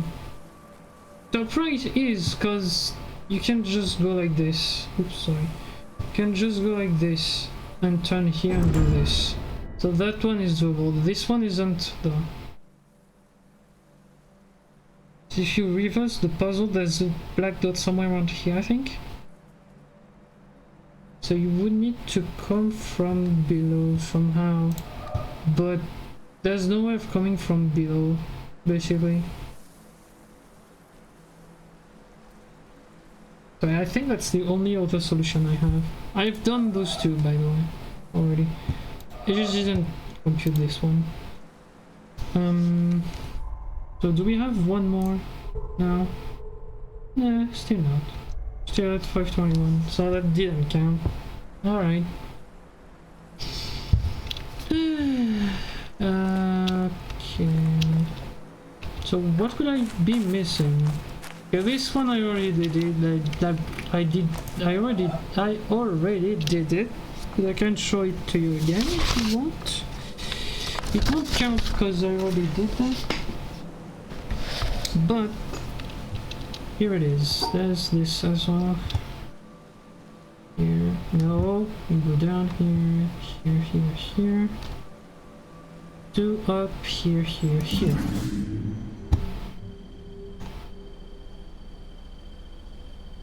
Yes, but I have all the puzzles like that already. I have all of them, like, if you check the when you load, the second number is the number of hidden. Yes, the 135 is them, and I already have all of them. Like one easy way to check that is the lake. You know the lake, right? You just told me about it. The I don't know, the geyser, like the water jets, let's call them like this, represents the obelisks, and the obelisks are the hidden puzzles. If the water jet in the lake is lit up, that means the obelisk in question is white, which means all the puzzles are done.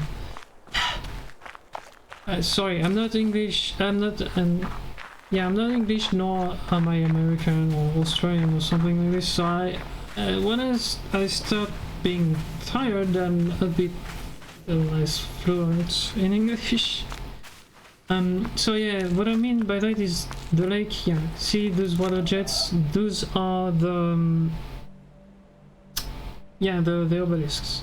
If they are on, that means you're done with them, and all of them are on right now. And yeah, all of them are done, lit up here. All of them are on here, which means I have all the environmental things.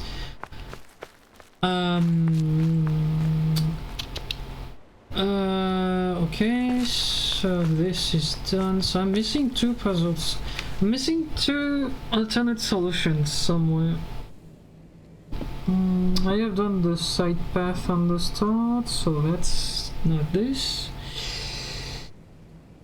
I've done this, I've done this.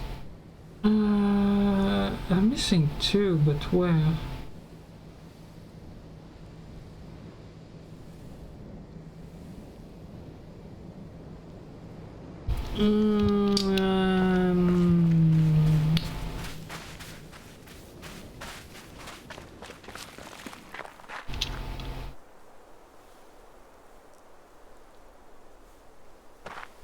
Maybe.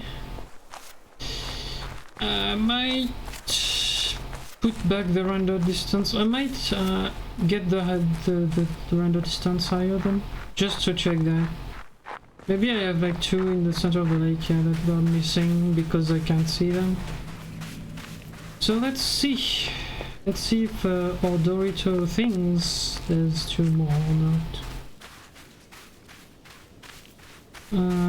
Okay, so I need to increase the render distance and find a spot where I can't see the whole lake, basically. Okay. So you know what? Let's go back to our thing where we were. Because we can add some stuff here. Lag. Thank you, game. Stop lagging. Okay. Let's see. And yeah, like it's French, so let's go for 100. You know what? Let's see. Is there anything that renders another game? Yeah, I can see that climb a bit more, so that's easier. And Doritos that jumps up.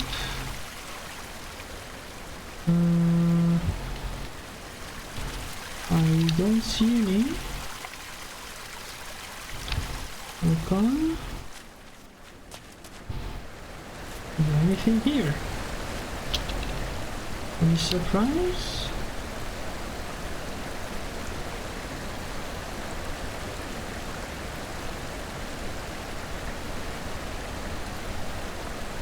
Again, I don't see any.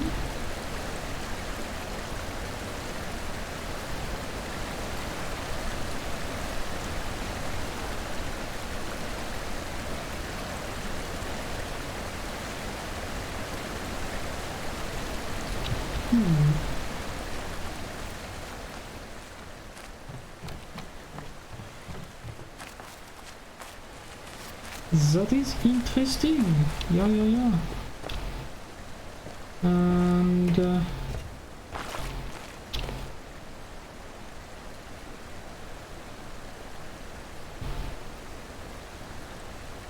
I don't seem to see anyone anymore. That is very interesting. Huh? Okay, I'm just gonna do one more thing. It doesn't seem to lag the game, so let's see. Oof, okay. Wow. I can't see my feet, dude.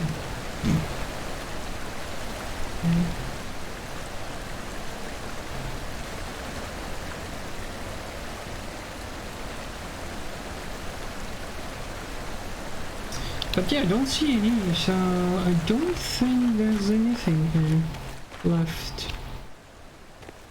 Those are not two puzzles, they're just like things to do, so... I don't think I have any more panels to find. That's interesting.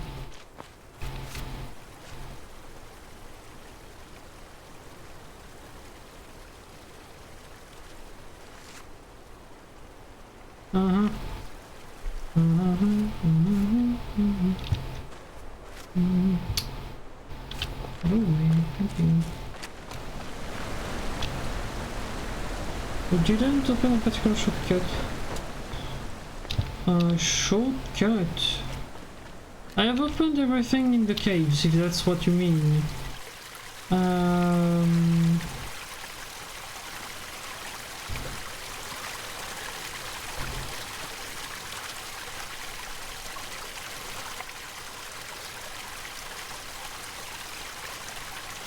Yes, I did. Like, I can show it to you if you want. I can just go in the caves and just roam around. You would see I have everything open. Okay, let's go to the caves. I'm just gonna show you. I'm running around like an idiot because the town was right there. I should have gone to the town.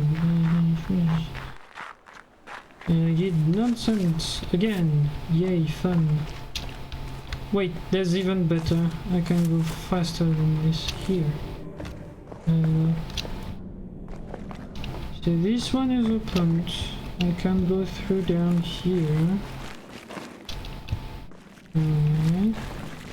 That door is opened. Done. That's opened. That is the theater. So we can go to the theater and check some stuff. This one is done, by the way. Yeah. This is entirely opened. So I needed it for one of the hidden puzzles anyways. So that's okay, that door is opened. I know you said something, I'm just gonna check. I'm just showing you that everything is open. So the desert one. The desert one is just at the end of this.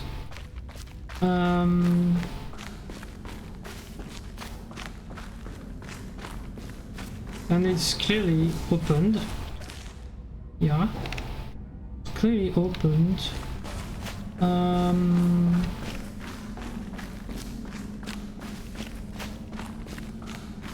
Then the challenge exits, like both of them are opened. And then there's the jungle and the swamp are opened as well. For memory, I guess. This is opened. Can go in and out to go to the challenge if I want to. Said the challenge if I want to. I can go inside there, go around here and show that yes, this is open as well. I'm gonna go back because there's something else should be checked.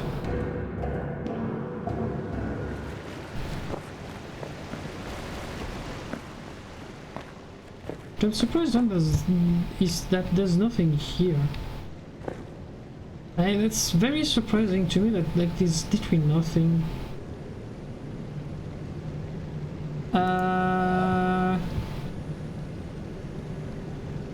What?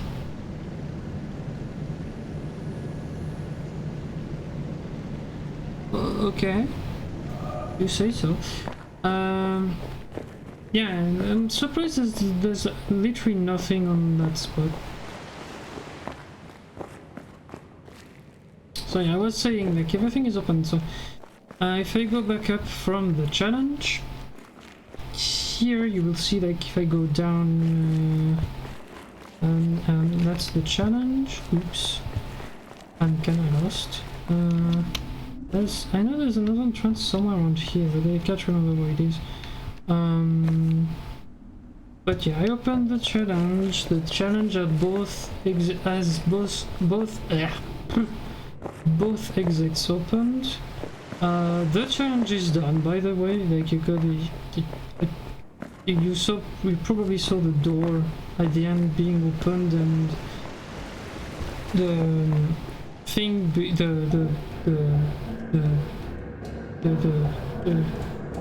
the case being opened as well here.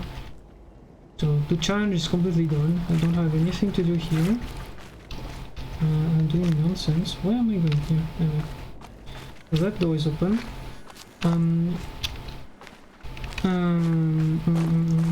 All the puzzles here are done. This is done, this is done. This is a hidden one, so yeah. It's done.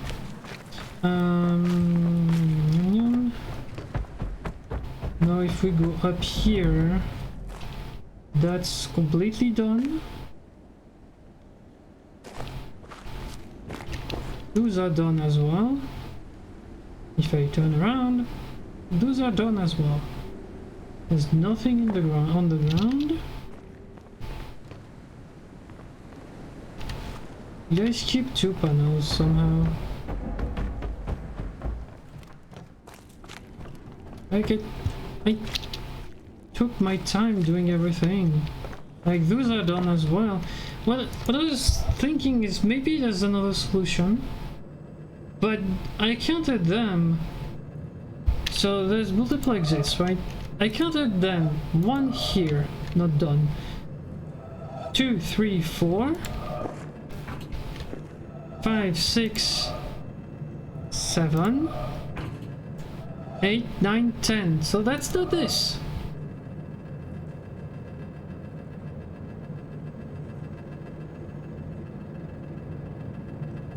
Okay, so it's not those. The real life office of the creator. Okay, those are done as well. I had to check a video, by the way, to do. I think no, it's not this one. It's this one I had to check because, like, yeah, I think this one because I couldn't make it, but yeah, I had to check some solutions in there because I was like, yeah. Okay, so here, do we have everything? Those 4 are done. Those 5 are done. This one is done. This one is done. Done. 1, 2, 3, 4, 5. All of them are done. This one is done. Okay.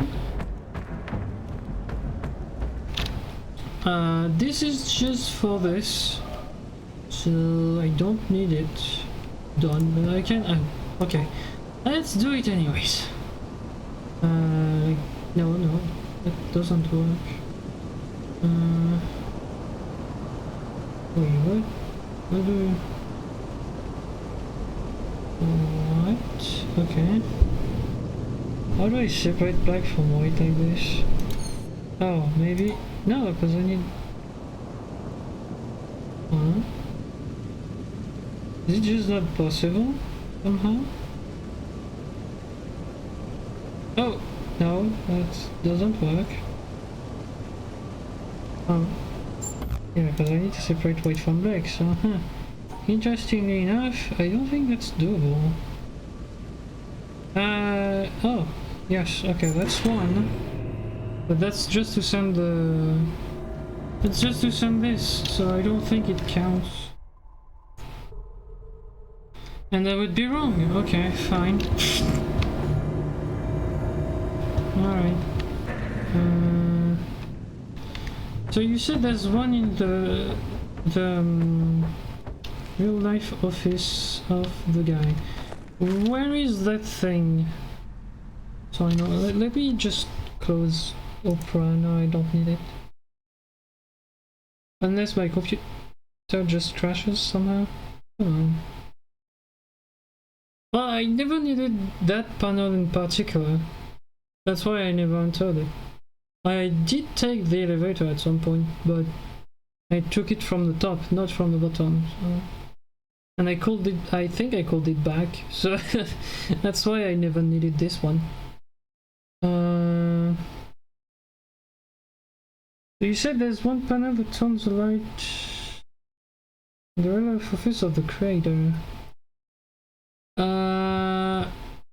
Can you tell me where it is? Because I don't remember doing anything that turns on any lights whatsoever. Not here. This one is the only one there is. There's only one elevator in that section. Unless I'm just dumb, but yeah, there's only this one. It goes up and down here. It's the only one there is. Okay, I need to go to the start. Let me guess, I need to trigger the hidden ending, I guess? Or the thing I triggered 5 minutes in. In the cave there are 2 levels. I don't think so. I only know this one. Here.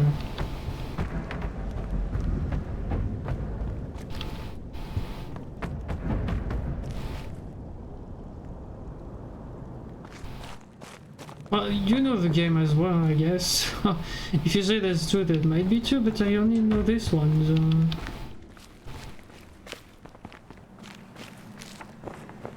I only know of this one. And yeah, the panel is resetted every time, so... So we said the start. No, there's only this one. We set the start, so the easiest way to go to the start, go through the challenge, go to the windmill, and it's just by the windmill.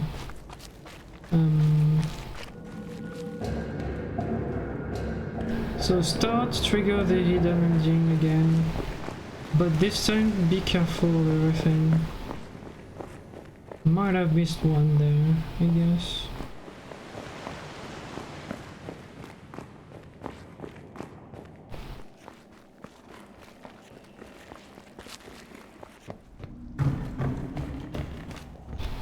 Okay, the windmill is there.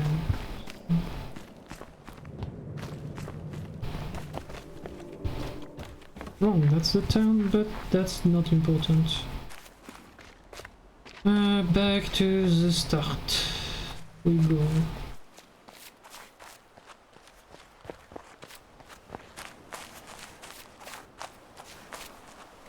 Which lights? I don't remember that.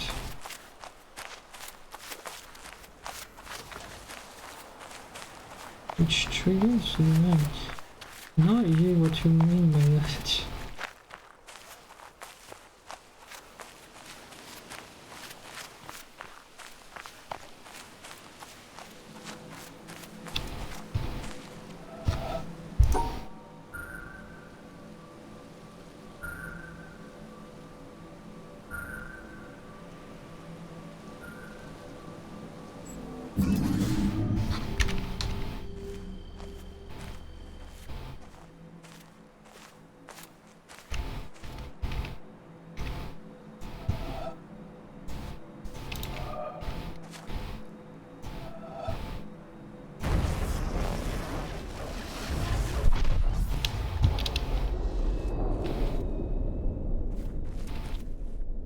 So I need to go here, right?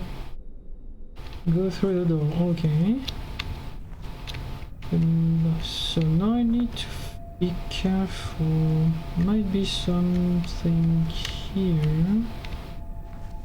I didn't see and I didn't solve.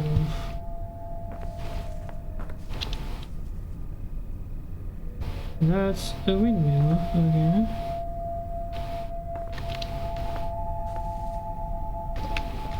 I'm not paying attention to the chat right now, I'm just trying to find where it is. I'm just gonna be super careful.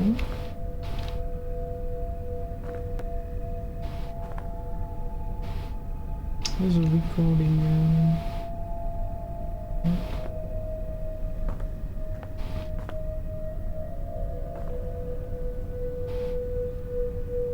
I need to look at the ceiling or something. There's this. The recording. Why are you still light up, by the way? Audio by Wabi Sabi Sound. Andrew Lackey, Bo Anthony Pretty sure I clicked that last time I Jeff did Garnett, that. Luca Fusi, Eric Lorenz. But yeah, we know it's a puzzle, so...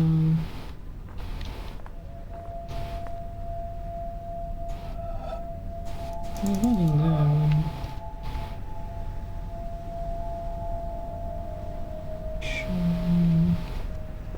Oh.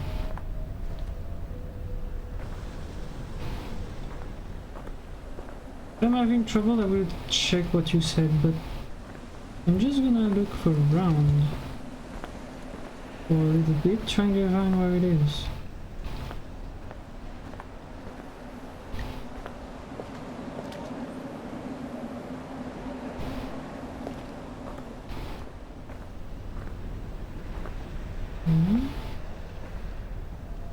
Nothing here.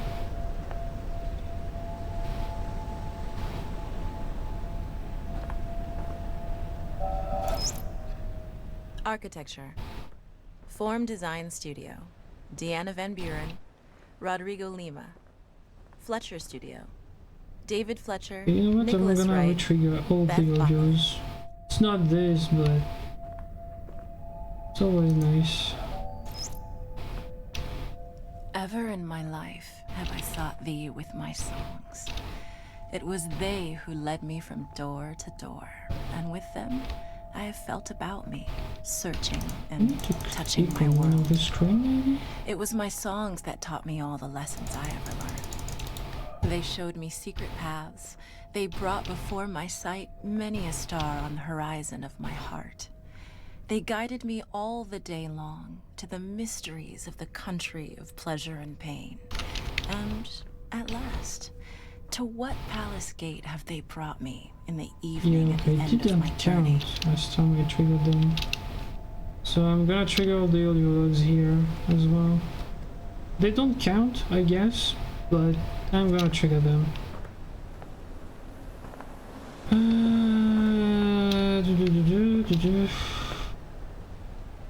Checkmate, dude.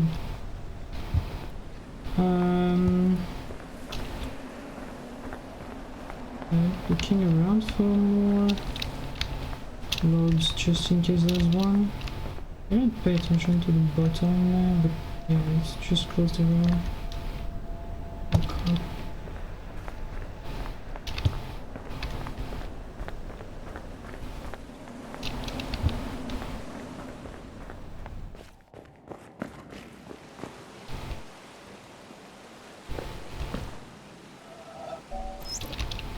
Additional contributions in modeling by Shannon Galvin, Alex Hayworth, Andrea Blazic, Eric Urquhart, and David Hellman. Additional contributions in programming by Casey Miratori, Andrew Heenick, Nicholas Ray. Okay, so yeah, they stop being light up when you listen to them. So yeah, that means it didn't count this.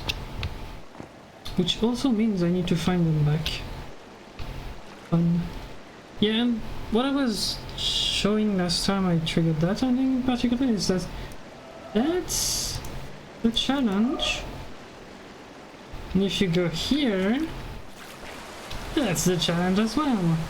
It makes 0 sense, but okay.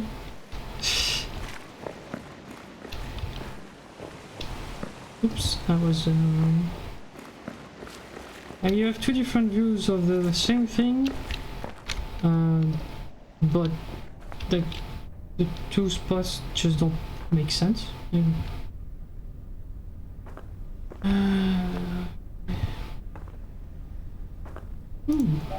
More.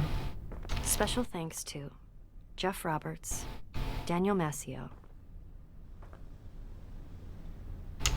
It's going all over the place here.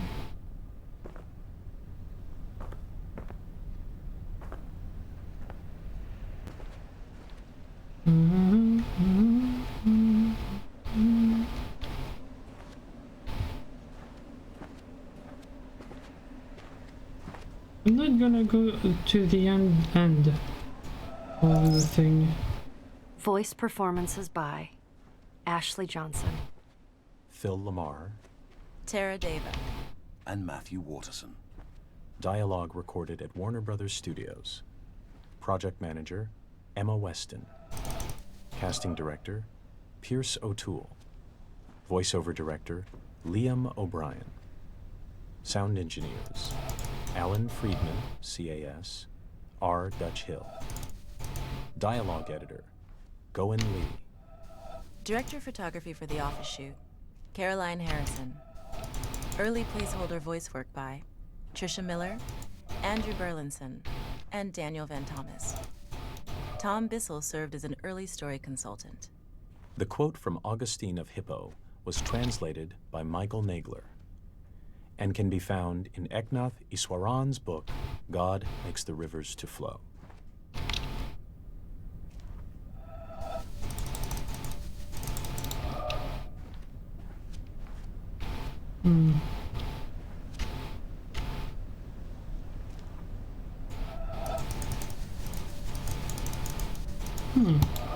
Interesting.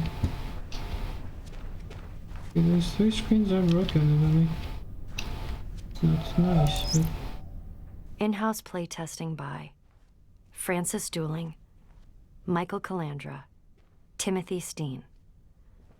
Thanks to our friends who helped playtest: Daniel Ben-Mergui, Mark Ten Bosch, Vi Hart, Chris Hecker, Brian Moriarty, Chris Butcher, Aaron Robinson, Jeff Roberts, Juan Chun.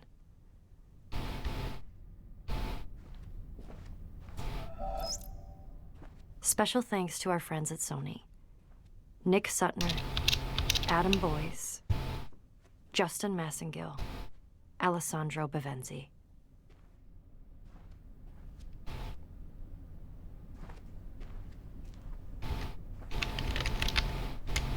I know for the fact that there's a path a bit here, like, it's up to this, somewhere. I need to not go in there. There's literally nothing else to do. Wow! What a view! Where are we? But what a view! Wow!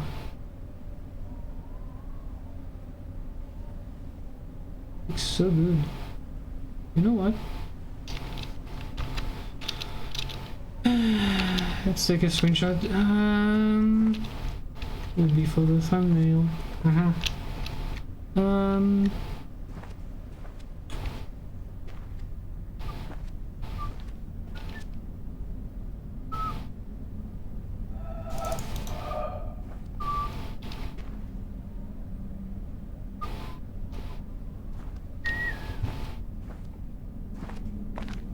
Okay, it's this thing that I know I don't need to go here. You go almost to the end. Okay, so that means the puzzle is somewhere around here, I guess.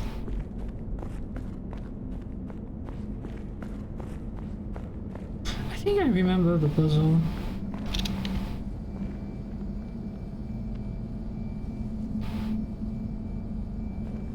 Whoa.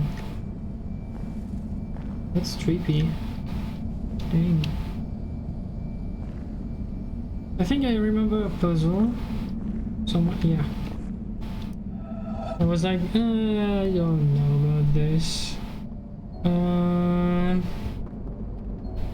Okay, I need to solve this. Oh. Hi there. Ah. Are we done? No. Probably. So I probably already triggered that once for some reason.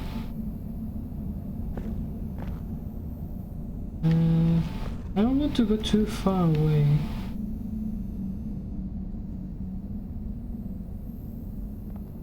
I don't want to trigger the sequence at the end. Yeah, it looks like I already did that.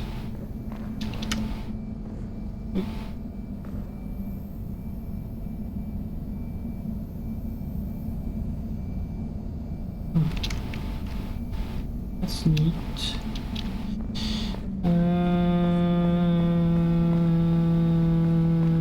Okay. Well, I triggered all the audios as well in there, so just in case I was missing some audios, it's triggered. But yeah, well, I'm still missing one somewhere. I don't know what.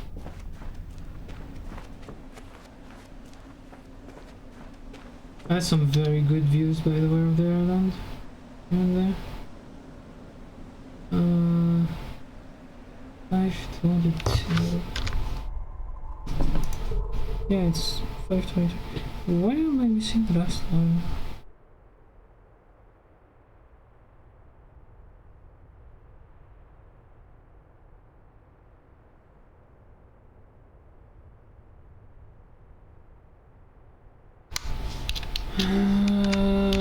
Where am I missing the last one? Why could I be missing the last one? That's interesting.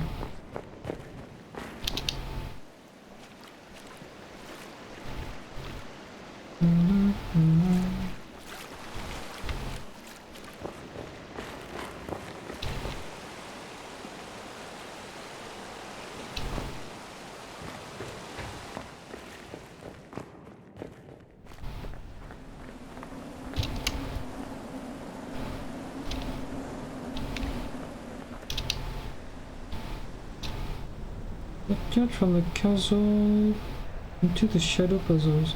Shadow, the tree, the yellow trees, the orange trees, those things. Oh, does that make sense? Castle is the start, right?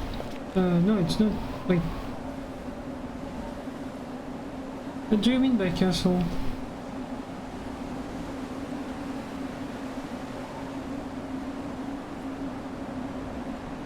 Because if by castle you mean this, yes, I opened the door somewhere at some point. I remember it. I think I even took it during the stream, so... Or at least I was staring at it on my phone, so... Oh boy! I can't reset that. Okay, the one with the H maze is... okay. Oh no, I would have to re-trigger every single audio file in there. Why? Okay, whatever. Let's reload anyways. How about the one for the sawmill stairs?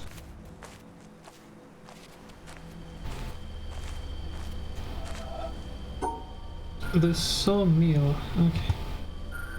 Wait, we're gonna go check that, we never know, but... Okay, so first things first, castle into the yellow trees. The orange trees, whatever. It works. The forest. Okay. First those, then we see. So, then I need to go to the castle, then...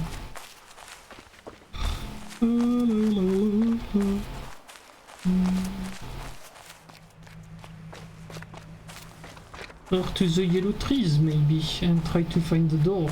Haha.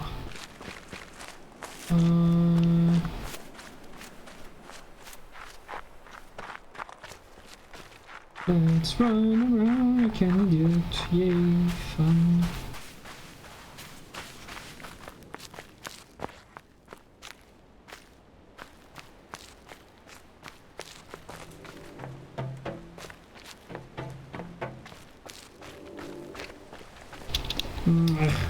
Wrong way.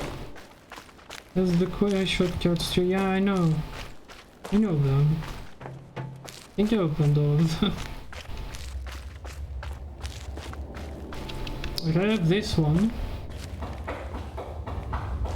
Then you can just go straight to here, because the door is opened here. Then those two doors up there are opened as well.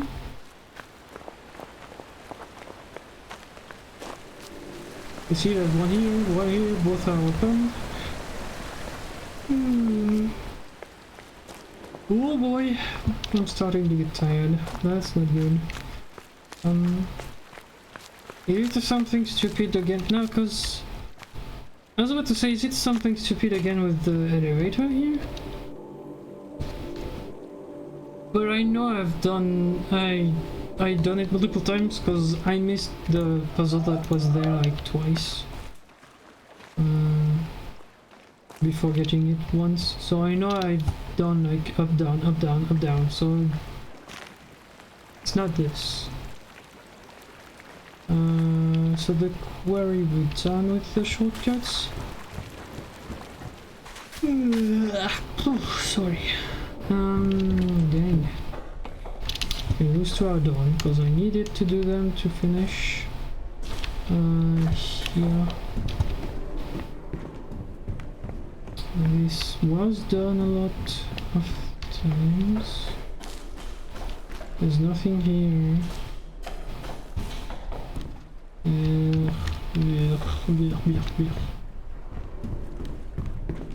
All those are done. All those are done as well.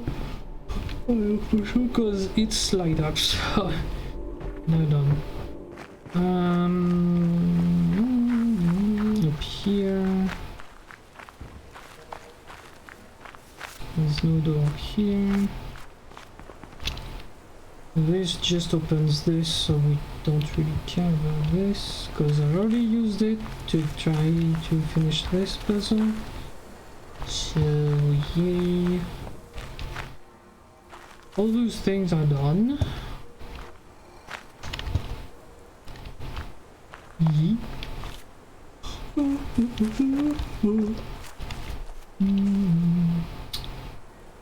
All the puzzles are done here.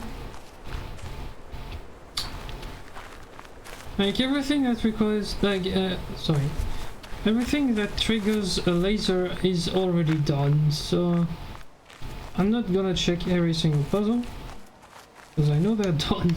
Yeah, see, that rat is already opened as well, and the door is already on.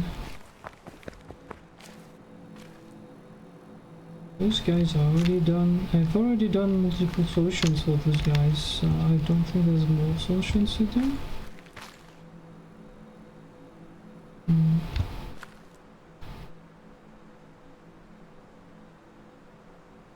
Did I do the second puzzle over there? I think yes, but I might have forgotten to do it. Oops. If that's the case, oops.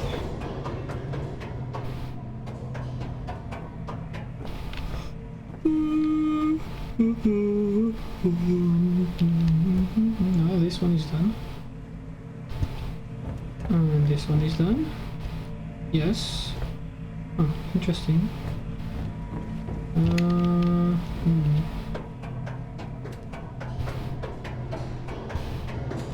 Some puzzles. I'm trying to think of one thing I wouldn't have done. I've done a lot of things, so... Thank you. Top of the edge maze.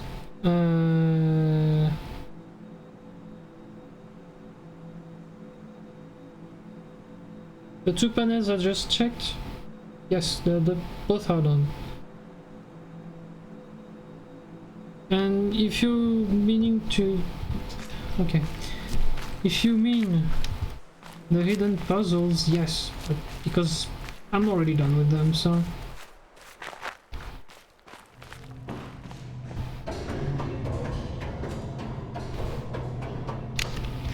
Okay, so yeah, I have nothing to do.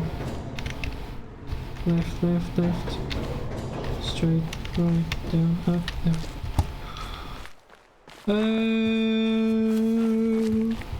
Ooh, wrong. Where is knife?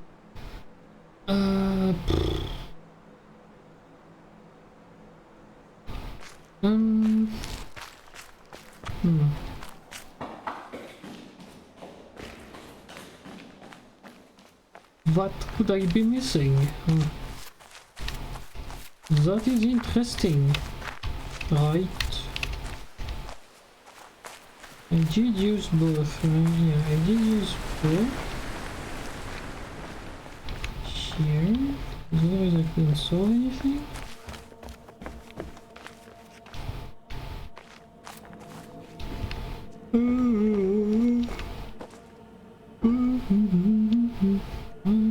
I can't remember how you lined that up. Is it here? There's a picture you can get by this up somehow. There we go. I'm just not close. I'm just not far enough, I think. About so, yeah, there's an angel here. Here, you have the wings here, and it's playing an instrument. You have something else here, if you can line it up correctly again.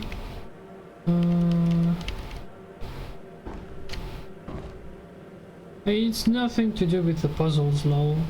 It's just that I'm trying to find a... I'm going to show you, I think.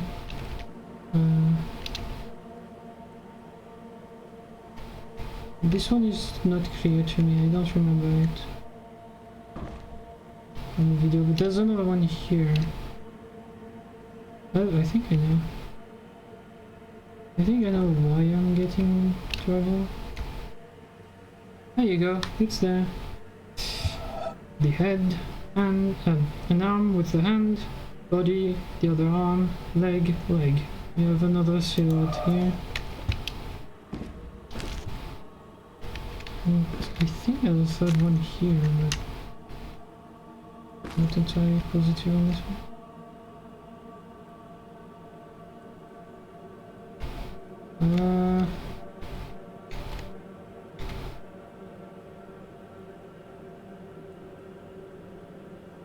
Yeah. Don't post links, please. Unless it wasn't on purpose. Wait, let me check. Can I see the message? Jen.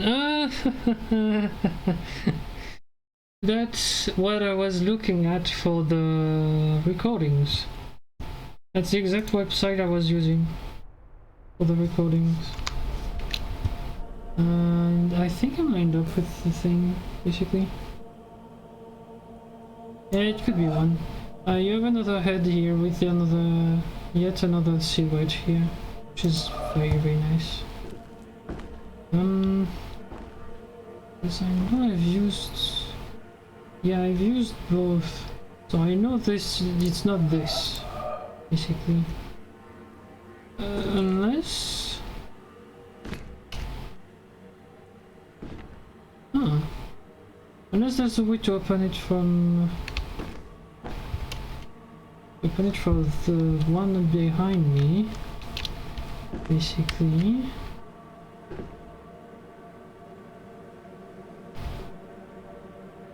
What do I need to do? No, that opens the one. I will need to not have the one at the top here. Oh, that's easy.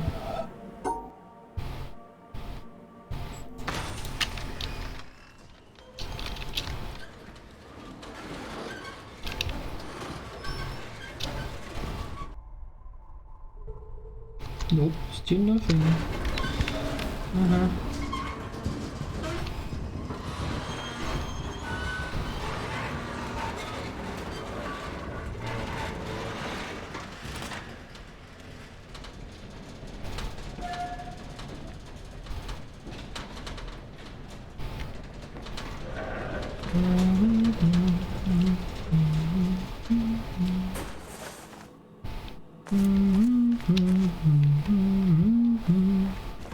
Because it could be one of them. Yep. Okay. Ah! Stop that, computer, stop that, stop that!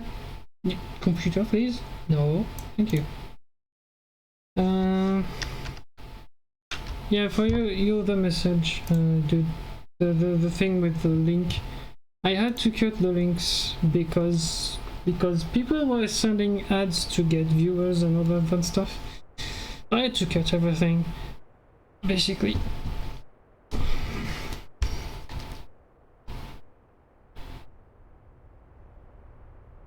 I had to cut everything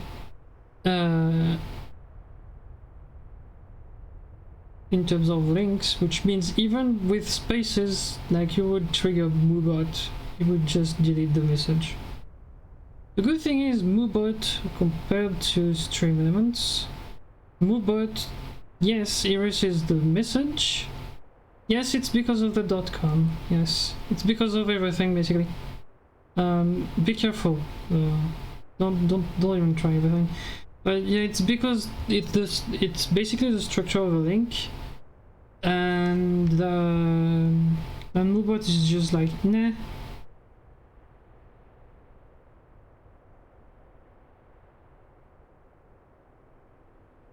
Again, it's nothing against you. It's just that I had someone send me a link on the thing for basically a bot to have more viewers, basically, more or less. So that's why I cut off everything. Usually, like, MooBot would have triggered only on full-on links, which means like no spaces. But I told him to trigger if this is .com and dot anything else, like, and yeah, because I just don't like, I just don't want those kind of ads, basically. All collectibles, discarded panels, thanks. Collectibles, find all the discarded panels. Can you just load, please, phone? I don't have all day right now. Alright, thank you. So let's see, the features triangle icons. Yeah. Rear area, side gate. Okay, I think I did this one, so let's see. And we're still not at 523, yes.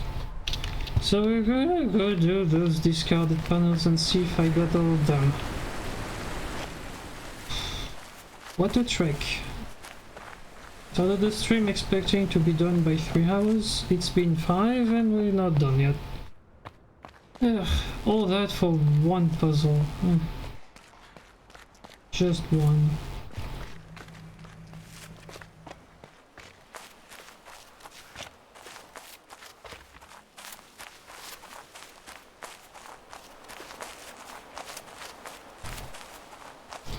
So yeah, as I said, it's nothing against you in particular. People sending links sometimes are just not something I want to see in the chat. So yeah. I asked MooBot to kindly tell them to GTFO, and that's it. MooBot just deletes the messages. Okay, the glass factory rooftop, I did that because I saw it. Desert Coast, it gets me. I'm pretty sure I did this one.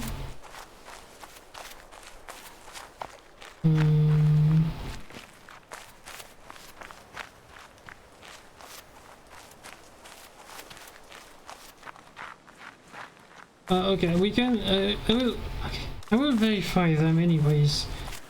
You know what? Let's verify them. So it doesn't cost anything. So this one was one I was missing. I did it because I saw the speedrun do something very far away, from very far away. I was like, what is he doing? I was like, oh. Yes, yeah, it's this one. I was missing this one. And again, I was checking the speedrun to see what I was missing. And I saw him do, like, he was doing stuff here. Down here, in fact. I was doing stuff down here, these puzzles, and I saw him go there and do something here. From here, and was like, wait, what? There's something there?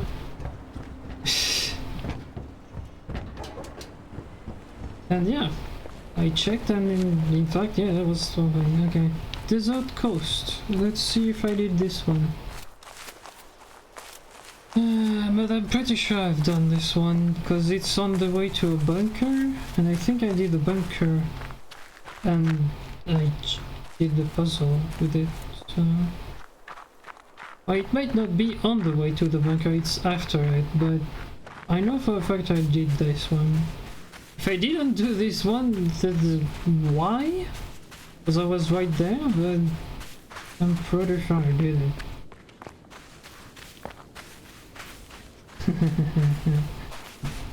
I love speedruns.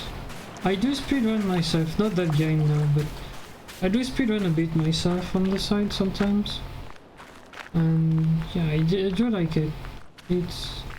I'm not particularly good at it, but it works. Okay, let's see if there's one here. And oh, there's nothing here. Okay, it's on the other side. Ah, you mean sniper speedrun? Yeah, because he did the puzzle from afar. Yeah, but that's the principle of the speedrun. You just, if you can avoid moving to somewhere where you have something to do, but you can still do the thing from afar, you do it from afar. You don't go to it and then, yeah. Okay, this one is done. The roof of the quarry. I think I did this one. And it's a principle that basically it's the less you do things, the better in speedruns. But here it's a 100% speedrun that I was checking. Basically, what they call 100%. What they call 100% is all the puzzles, all the environmental puzzles, and well, basically what they say is 100% is 523 plus 135 plus 6. That's what they have at the end, but they don't count the logs, the audio logs in the 100% basically. So yes, I'm overachieving by getting all of them, but whatever. I'm not speedrunning, because otherwise I would have lost a lot of time, because I'm about like 70 hours in also. Yeah, okay, this one is done.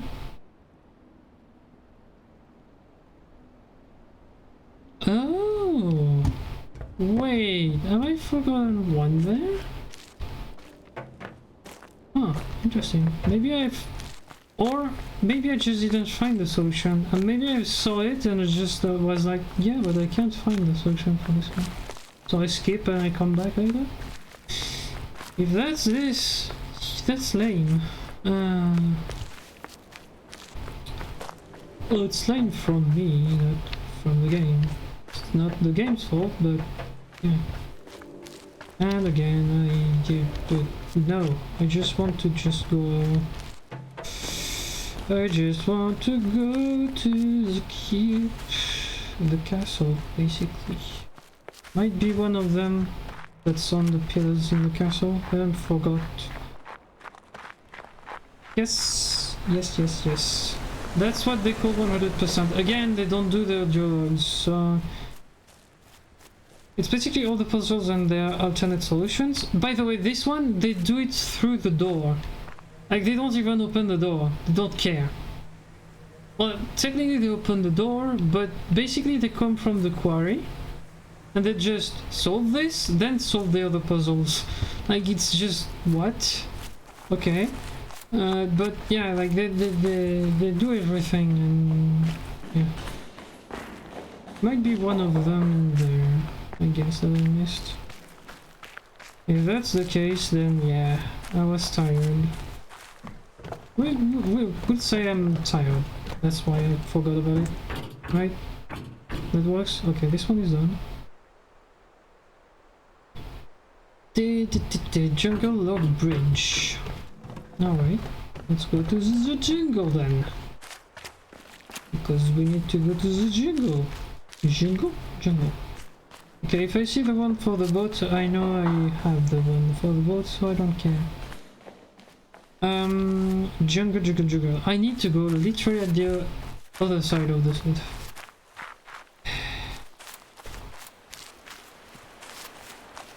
523 plus 135 plus 6. Yes, that's the end of the game.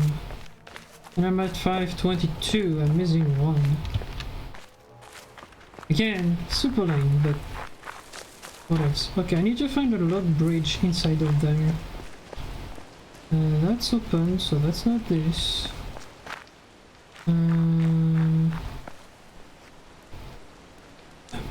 My finger is tired. As I'm pressing shift with my finger, my pinky, but my pinky gets tired really quickly sometimes. Whoop, turn left.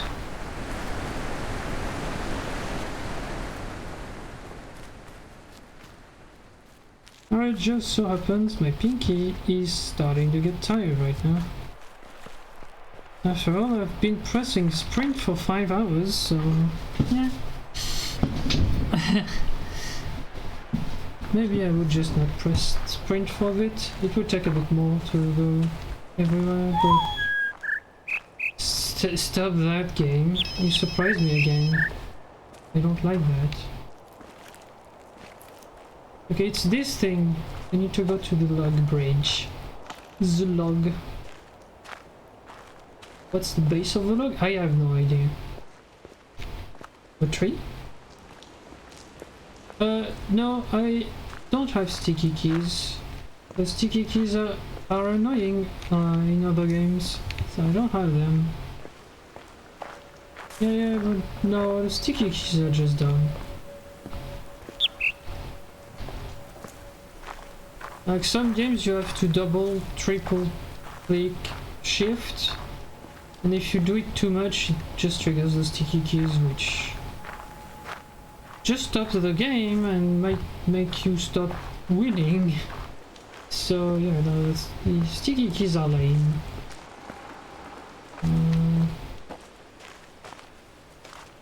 Alright, how do I go to the log bridge?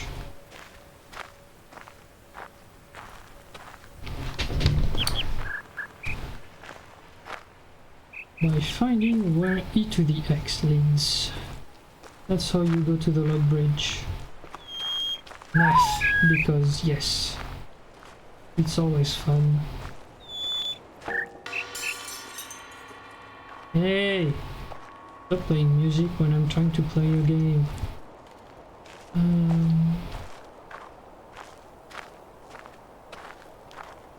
Alright. We decided that was a good idea to find this. Gosh darn it. How do I go to the log bridge? The first way is to take a path to the jungle from the monastery up to the obelisk. I know where it is. The obelisk, I guess. You take the stairs about halfway up, somewhere around here, I think.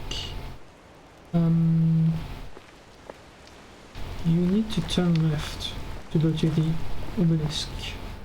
There you go. Now I need to find the lock bridge, because yes, always fun. I know I've won. I know I got the lock bridge. I know for a fact I got it, but I need to check it. So okay.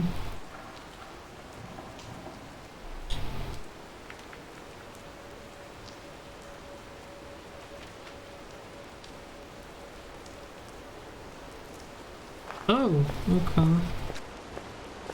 I'm wrong. It's on this path.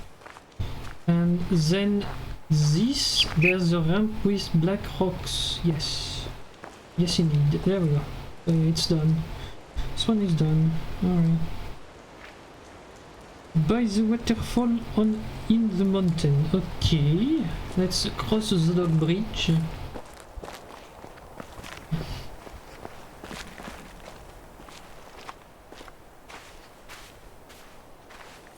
I think I can still trigger the sticky keys though. And you can just spam click the shift button and it works. Like, you can't really stop the sticky keys basically. At some point if you spam click the shift it just comes back. Okay, so this is the mountain path. Going up the mountain will lead you to the greenhouse with flowers of many colors. Keep going up until you're on top of that. And head forward up the mountain until you find a tree you can walk across. Hug the left cliffside and keep going left. Yes, okay, the path for the hidden thing. I see.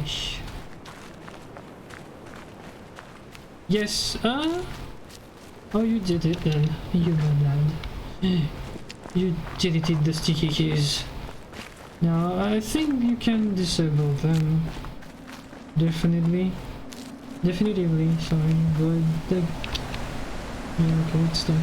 So easy. But you can still trigger it at some point. There's a specific way to do it.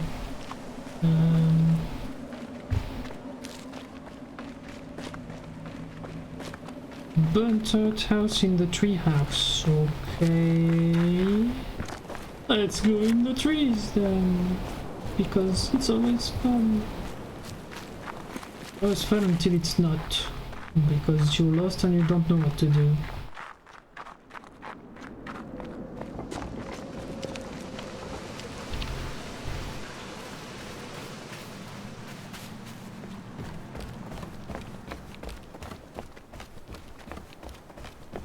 Even if you spam shift, yeah, it might be disabled. I guess, yes. But there's a way to re-enable them. There's a shortcut, I can't remember which one it is, but I know for a fact there's a shortcut there.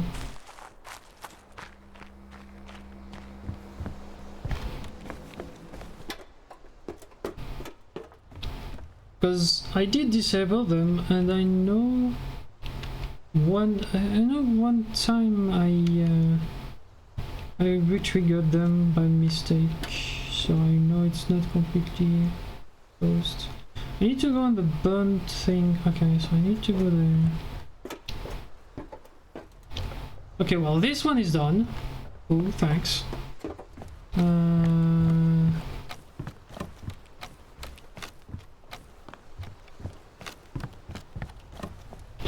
Nope, not here.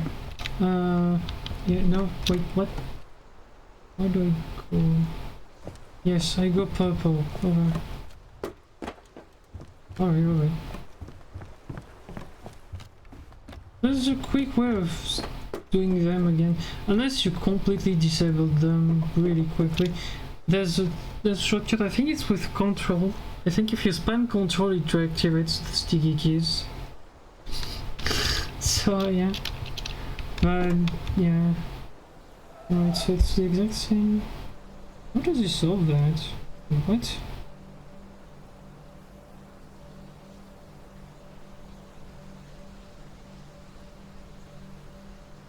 Oh, it's because he just wants to go straight, I guess.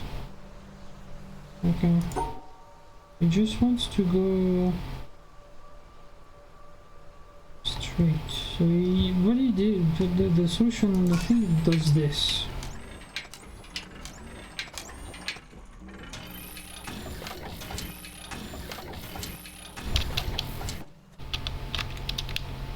Oops.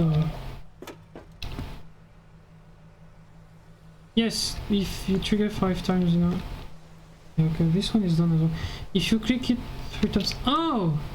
Oh, I forgot this one. Oh, wow. The guy lighting up a fire. I completely forgot about this Easter egg. Yeah. Do you see that? The guy has a stick, he's lighting up the fire. That's why the tree is orange here. Nice. Anything here? Anything? No. Alright, let's see. So Green Bridge, we just saw that. Shipwreck, we did that. Windmill, between the town lake and the outer there's a windmill. Gain access to it and start descending into it.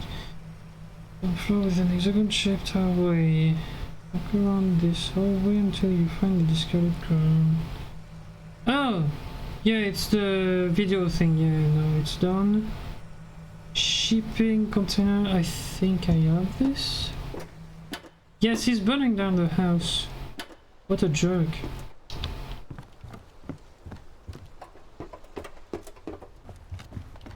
But it's always fun. I don't know if you saw everything. Yes, we saw the windmill. The one they say for the windmill is the one in the video room. So yeah, no, I already did. I already had that one unlocked. So by the way, I was gonna ask you, did you see you were there the whole way through when I checked multiple Easter eggs? Because I showed something near there as well that was really nice to look at. I could show it back again if you need to. But it's something to do with the rocks and the water. Just in case you were there to see it. Town. I need to go to the town. Okay.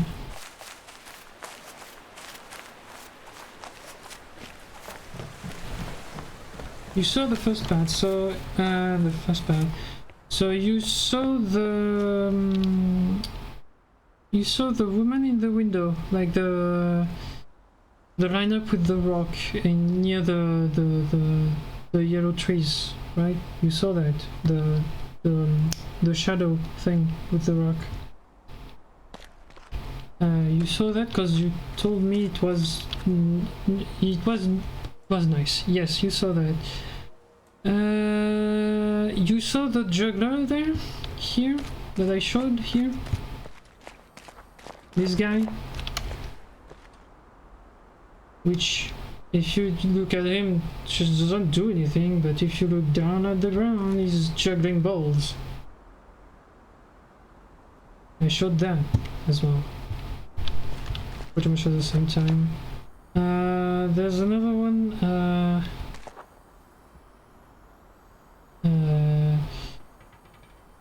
The one I was talking about, I need to show it back to you maybe. There was another one with the shadow as well. Another shadow one. I think I'm close by, so I'm gonna check that. But first I need to go to the shipping container. I think I did this one. Yes, it's done. Okay. So there's another shadow one. Shadow-centric one. In terms of... oops. Because I was looking at my thing. Okay, I'm gonna show you. So there's another shadow one here. Because you know there's a statue that's trying to grab the grail / cup in there, right? There's a statue trying to catch this up there.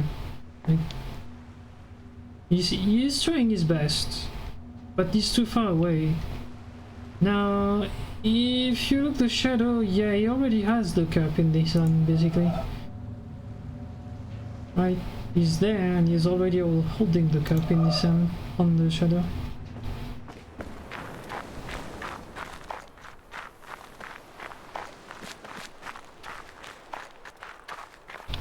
Yes, in the shadow he already has it, but the statue itself doesn't have it.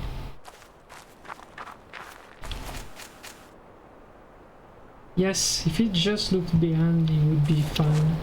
There's another one I wanted to show here before the things.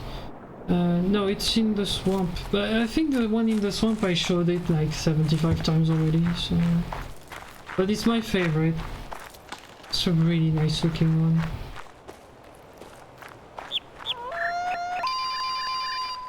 Lag. Lag again. Stop lagging, game, please. I know it's been 6 hours already, but slow down the lag. Wrong way. I need to go back to the town as well. I need to continue checking for this, but I'm just gonna show you the 2 Easter eggs I need to show you and go back to the town. I don't need to show them to you, but I want to show them to you.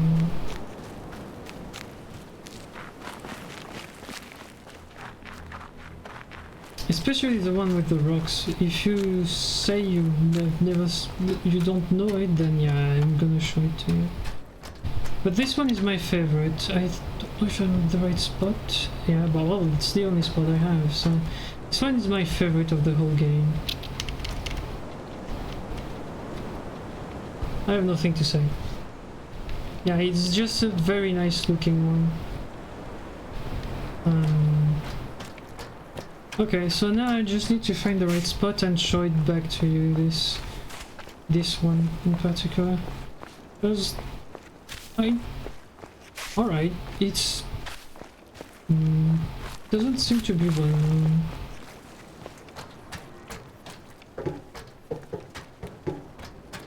Oh boy, I need to go through here.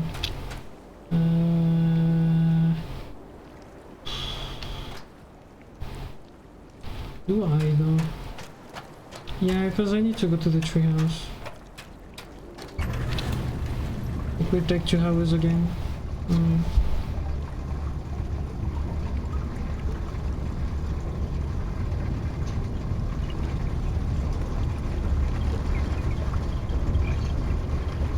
It's a very nice visual if you want a really cool background, really cool screenshot from the game to use as a background for your desktop or for your laptop, even your phone. It's a very nice visual to have. Yeah, 2 hours later.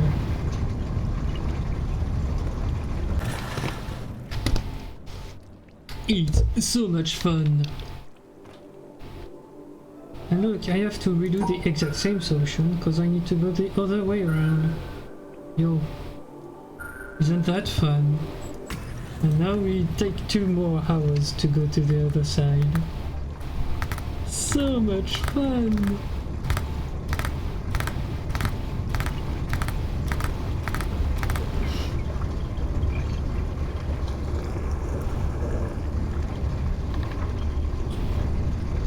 So let's talk about stuff while we're doing things. Do you play chess? For example, it's a good thing to ask sometimes. Do you play chess? Do you have some hobbies? Do you play soccer? Do you play football? Do you play basketball? Do you...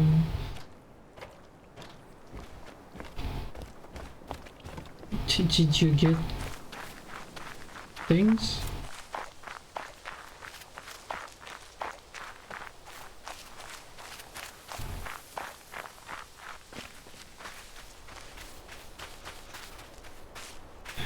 Personally speaking, yes.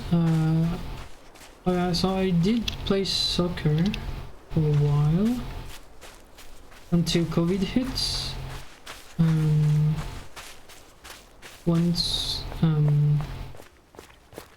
Once it struck, my team just got wrecked basically, and it didn't restart. And so yeah, I'm not playing soccer anymore right now. At least currently I'm not. Then as for the rest, I do play chess. Currently I'm doing puzzles because I need to. I need to be better at viewing, at seeing stuff. Sorry, it's not me. But yeah, other than this, my hobbies are basically video games. So yeah. Would I want more hobbies? Yeah, like music, for example. I don't mind that. Okay, I'm gonna show you because it's right here. But yeah, like I do multiple stuff. What did I do in the past? I mentioned, I don't know if you were around, but I mentioned a bit of scientific theory, because I did get a scientific degree, plus afterwards I have gone into software engineering basically, mainly to make video games, which I just stopped. Like, I still have Unity on my computer, so I can go back to that if I want to, but yeah, I'm just not. Yeah, and she's just not motivated enough currently.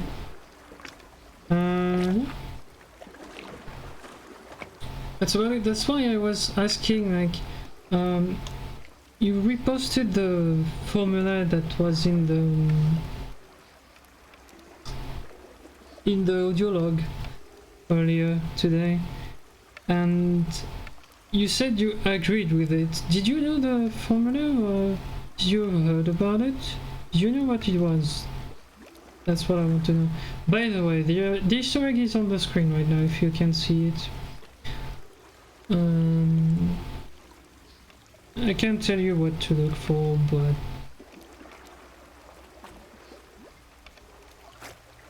I don't know if it's obvious or not. Ah, you remember this one. Yeah, there's a woman praying literally right here. And there's a reflection of half of it in the water.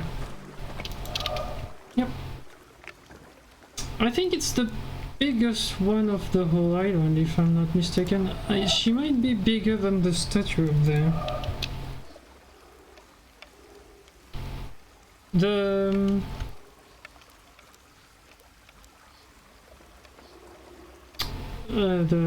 The formula? You heard the formula at least once? That's or why you're speaking about this?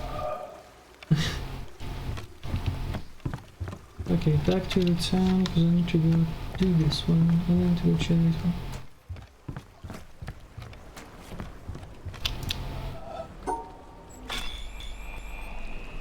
Lag.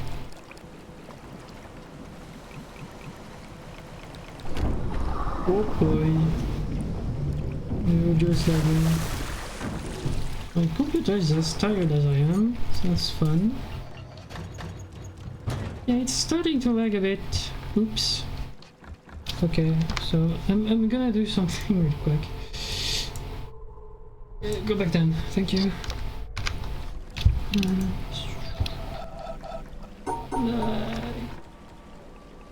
Where's the town? Oh, it's down here.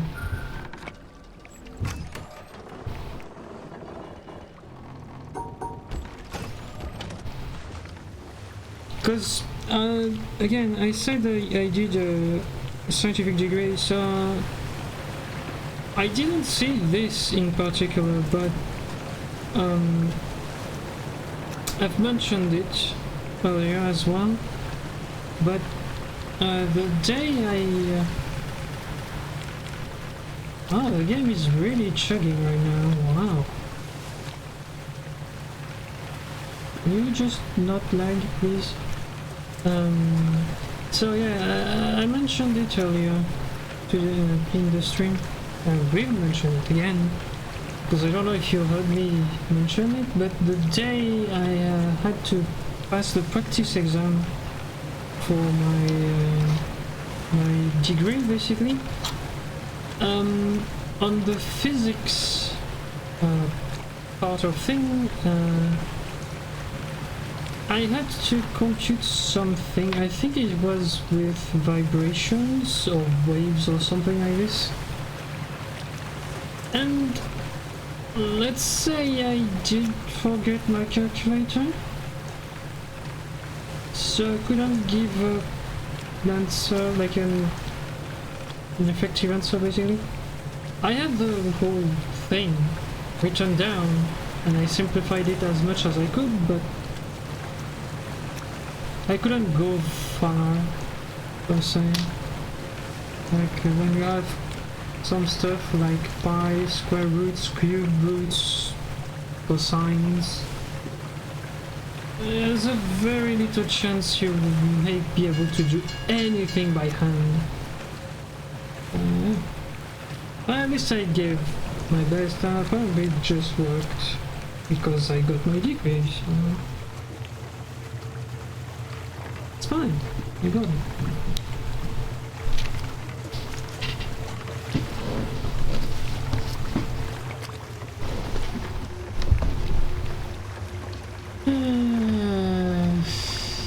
Anyways, all that to say, yes, when I saw the formula I was like, oh, there's H, so it's either height or something relating to atoms, because H is the Planck length and it's usually seen where there's particles and atoms, so it was one or the other. Since I wasn't paying attention to what he was saying, I just didn't know what it was. But yeah.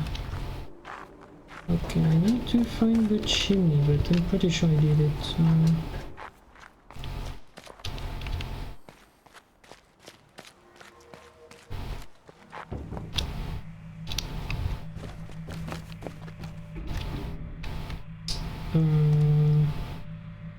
What's that? Okay, it's not here.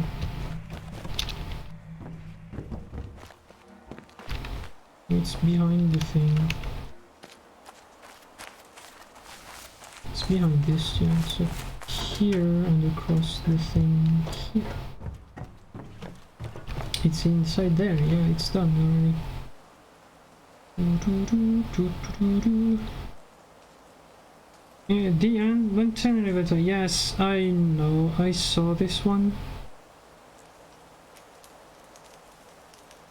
Okay, well, I have everything.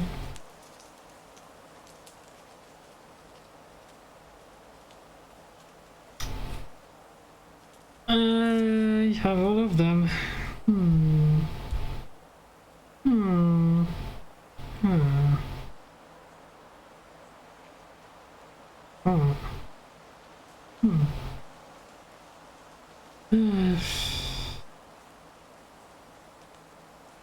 Back to hunting. Let me check. We'll go back to the speedrun. Let's see. What does it do?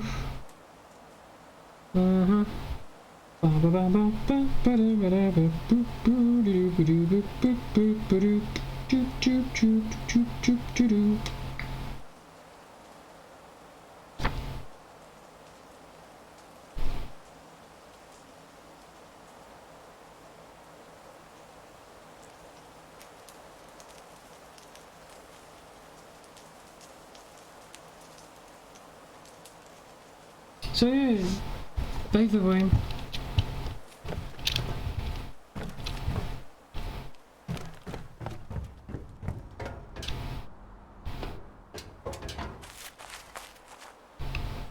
Okay, while we are hunting and while I'm checking the speedrun, basically. Let's see.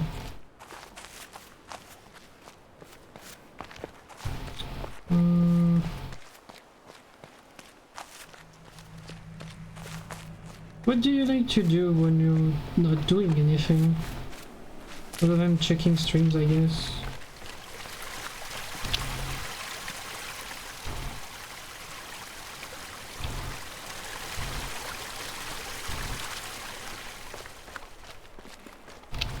Oh boy, no, even my connection is starting to just say, you should stop now. Yeah, I should, but I'm one away from finishing and I need to know which one I'm missing. Like currently, like I'm checking, I'm looking at the speedrun on my phone. And currently it's doing the symmetry stuff, so there's nothing. Dang, I didn't eat. I'm so bad at this. What is that tree doing in the way? The other elevator in the cave. Other elevator. Oh, the other puzzle at the top of the elevator. Yes, I remember it because I called the elevator twice. At the top, and I had to take the elevator. Well, I took the elevator down as well. So I did the thing inside. Maybe I forgot to do it. Maybe I'm stupid, I forgot it, but I'm pretty sure I didn't.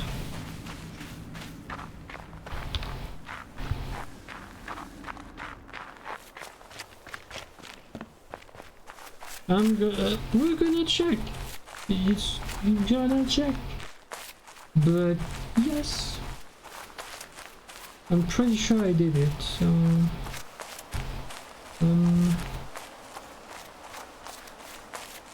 let's just try to do it. All the elevator panels just yeah. I'm gonna do that.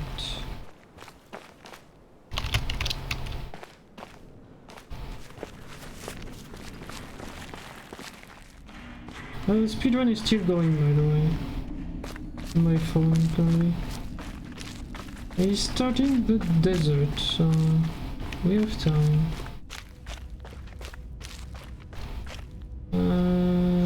Desert.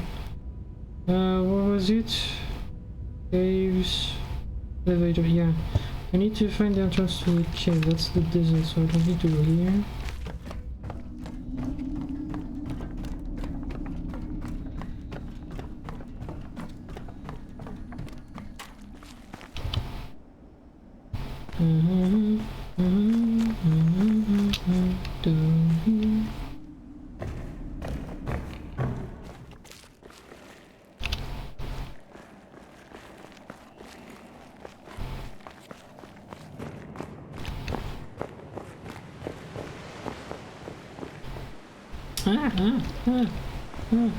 Where?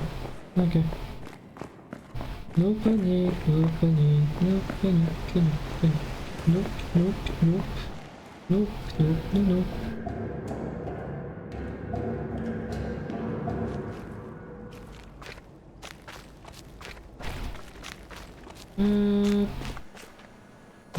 We go again, we're in the cave, we're laggy because I don't know why. Blah blah blah. Where is the stairs? Well, what stairs here? That's the path. Okay, it's right here. Alright. So we said let's try this one. Alrighty. Let's go up. It's up here. Let's do it backwards and send this down. Oh, well, apparently I forgot the elevator. Well, there you go.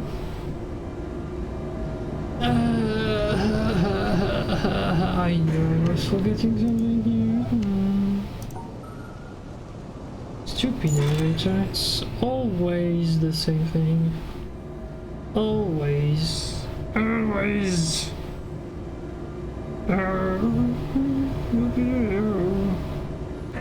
Je vais enfin pouvoir aller me coucher. Non, je vais pas. Yep. Yep, we're done. I'm just gonna check if the internal panel counts, but I'm pretty sure it doesn't.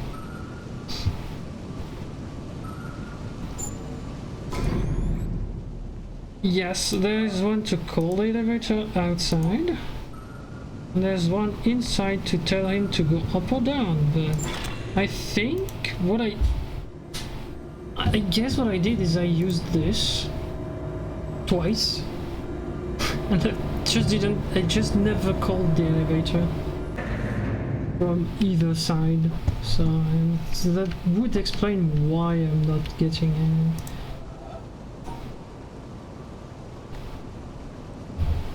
There's this one. And then you do the exact same thing, but the other way around. You're going back down. And now we're sure that's all is done here. 523. Whoa. That's only, yeah, there's only this one. That's what I was telling you. It's that I don't see another one. There's only this one. I know, like in the cave, I only know this one. Yeah. Exactly. So, I leave you the choice. Which ending do you want to see right now? Because the one in the mountain is ready to go. And I can just retrigger the hidden ending, like the dev ending for the fourth time already for the stream. So which one do you want to see before I stop the stream? You have the choice. Oh, I need to... yeah, I forgot to do something. So while you're choosing, I'm just gonna do something. Oh. Okay. Nope, I don't want to go here. Not yet, at least. Yeah, I need to exit. To verify the lake. And then we're done.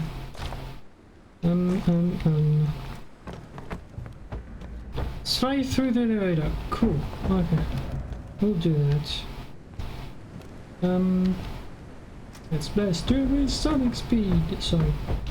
Attitude. I'm used to that. So I need to exit. I don't want to go through the challenge room. The problem is the thing I want to do right now is far from this, but... yeah. No, I don't want to go here. No. No. Okay, I want to go here. I want to go check something in particular that I talked about. And then we go fly. Let's fly. It's fun. Okay, let's see if I solved my problem here. Well, not my problem. But let's see if it did anything. No, I'm still missing something about it. That's fairly interesting. Phone, please tell me I'm not missing something. Oh yes. Okay, let's see. Let's see what they say. Physically got the text. Oscillations. Okay, yes, okay. So the formula, it's Heisenberg uncertainty principle, which is some nice quantum physics, just in case you wanted to know what it was.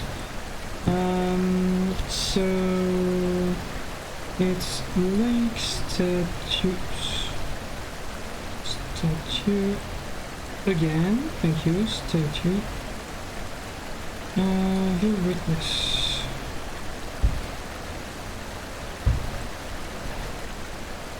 What's up with the leg statue?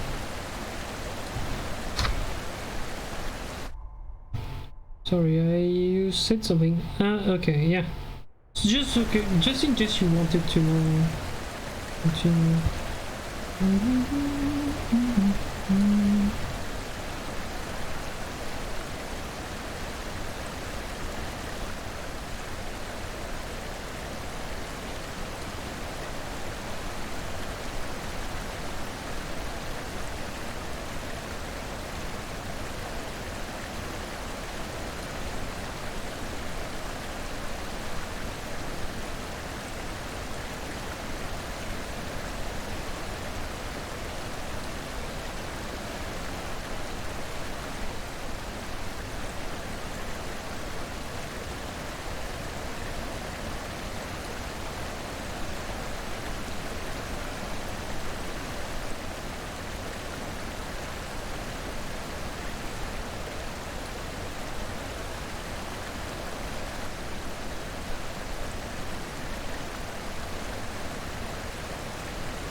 What do I have lined up on Wednesday? Okay, let me check first what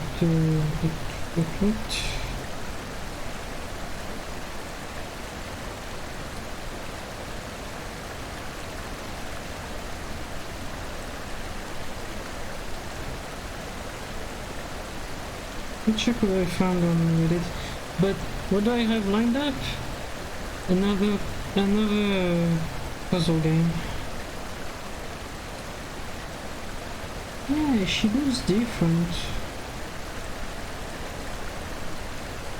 Okay, I found a screen cap of someone. Well, that particular statue is literally drowning in the water. With the thing, the light off.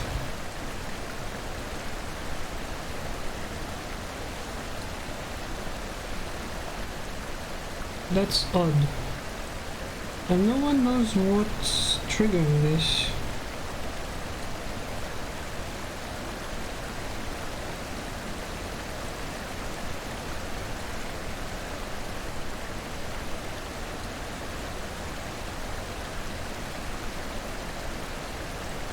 Well, okay, fine. So, what's lined up now that the witness is done?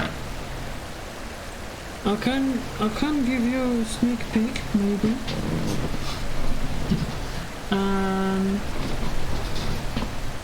Okay, let me give you a sneak peek, but I think I need to get some more stuff done beforehand. I don't have my screen for pausing, so that's annoying. But I'm gonna show you what's left. Well, no, not what's left. What's happening on Wednesday. Wednesday will be puzzle games, unless the world situation just stops being a war zone everywhere. Then I have Warzone 2100 to finish, so yeah, but as long as there's war in Ukraine, and that's pretty bad, I'm not gonna play Warzone, so it's gonna be puzzle games, or puzzles in general.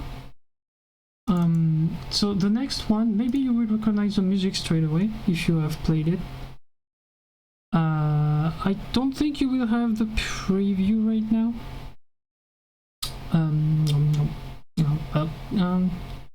Oh no, Steam, please don't tell me there's an update.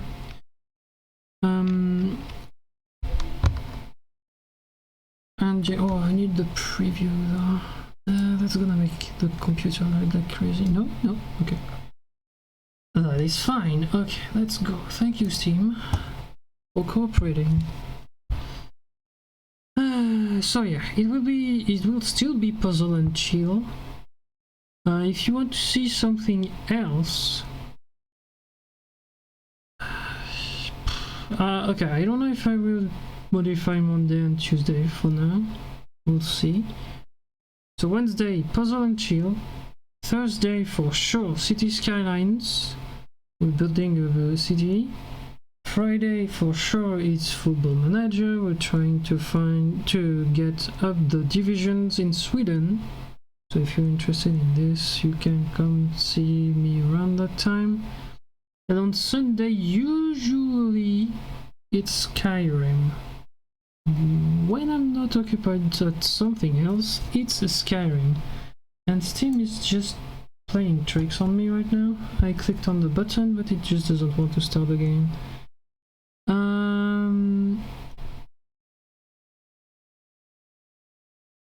Yeah, so I had other things I wanted to test. So here is some ideas, probably for Monday and Tuesday, to avoid repeating stuff.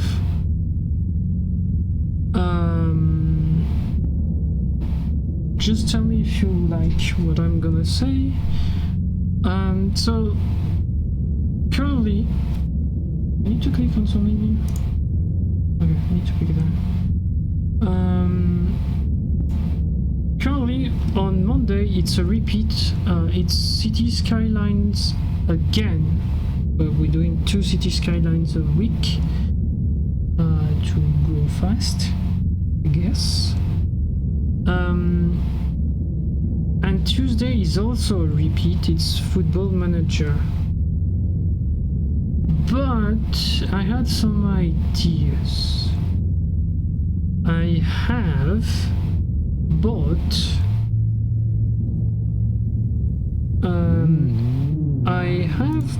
some games, some platformers.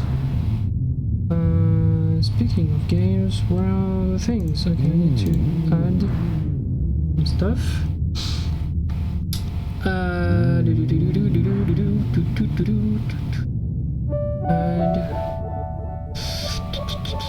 game capture. So I had some ideas for the rest of the week.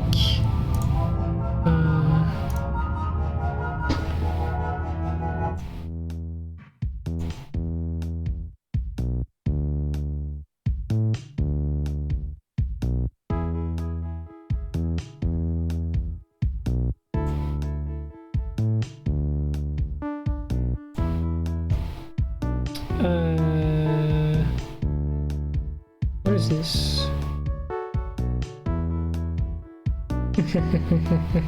Just from the music? Wow. Yep. I don't know where my thing has gone. Oh, it's right here. Why aren't you in games first? And why are you capturing this? I asked you to capture Baba Is You, not something else. Okay, it doesn't work. Oops.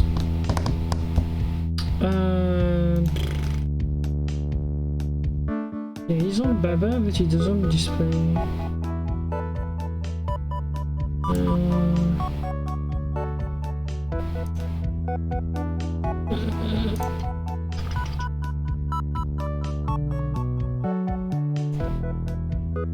Window of the same executive transparency. Oh wait. Third party specific window.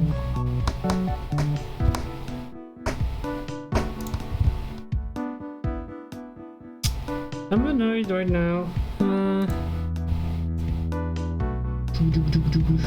Let me check something really quick. Save. Okay. Let me not display this. Let's add another source. Let's go. Where is the thing? Video view window capture. There we go. Let's see if I can go with the. There you go. Should be better now. Okay. Apparently it doesn't go for game. Okay. Doesn't go game capture. There you go. that's what I have lined up for next couple of stuff happening.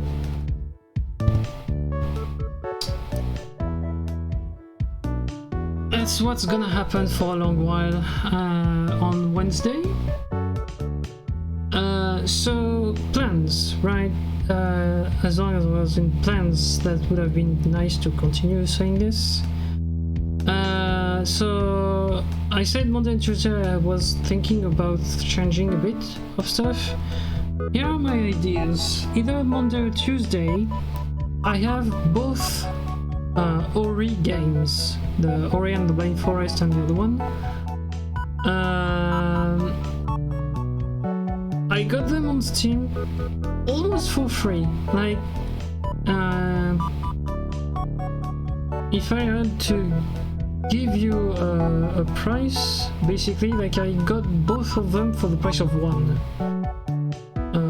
more or less. So yeah, I got both of them. So there's that. There's also some of my favorite games, which are Sonic games that I have. I have Sonic Mania, I have Sonic Generations. I can play some Sonic Hacks as well. So that can go. I can speedrun Sonic 2 as well, or at least try without like yelling at the game, because I'm good at that as well. And I have a fun thing as well, which is called randomizers. Mostly Pokemon randomizers, but yeah, I can just play the Fire Red randomizer. I can play like Pokemon Red, Pokemon Gold randomizer. I can do a lot of things in randomizers. I can also play retro games in a discovery fashion. Like, for example, I could just boot up my my Bizook and just play like, I don't know, Super Metroid or Link to the Past, like Zelda, Link to the Past. I could play a lot of things, that's nice, but the end of the week is not gonna move, basically. It's just the first 2 days of the week that I might move stuff. So for now, when the streams that I'm not gonna move, other than the fact that I'm gonna replace the Witness with Baba, the streams that I'm not gonna move are Wednesday, Thursday, Friday, and Sundays. Sunday depends on my friends. If my friends want to play soccer/football, not here. Otherwise, I will be streaming. I will be streaming Skyrim. Wednesday will be Baba then. Thursday is City Skyline, and Friday is Football Manager. Maybe I will change Monday and Tuesday, maybe I won't. We'll see. But yeah, Baba is gonna be a fun one to play. I've seen people play the game, and people like the game. It's a very fun game to play, and yeah. Apparently my thing just doesn't work. Oh, my controller just doesn't want to work, but fine. Baba, do you want to move somewhere? Or am I? I'm clicked in thing. That's why it doesn't work. But yeah.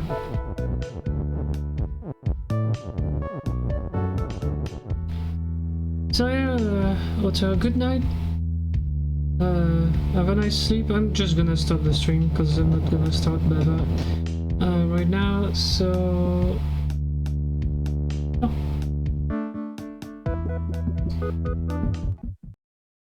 yeah,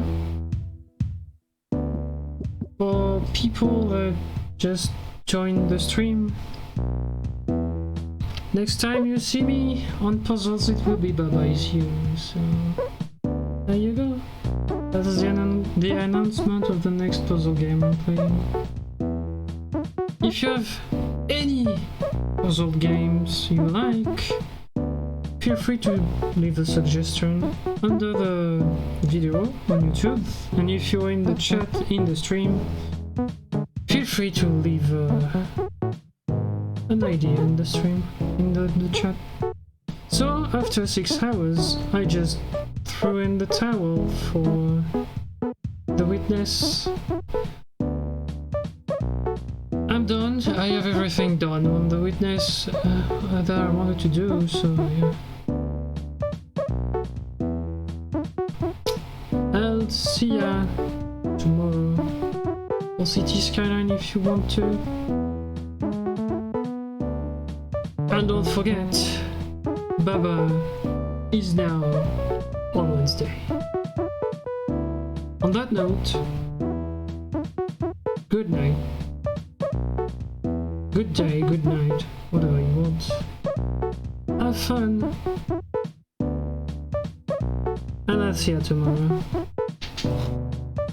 Allez, filez les gens. Suffit maintenant.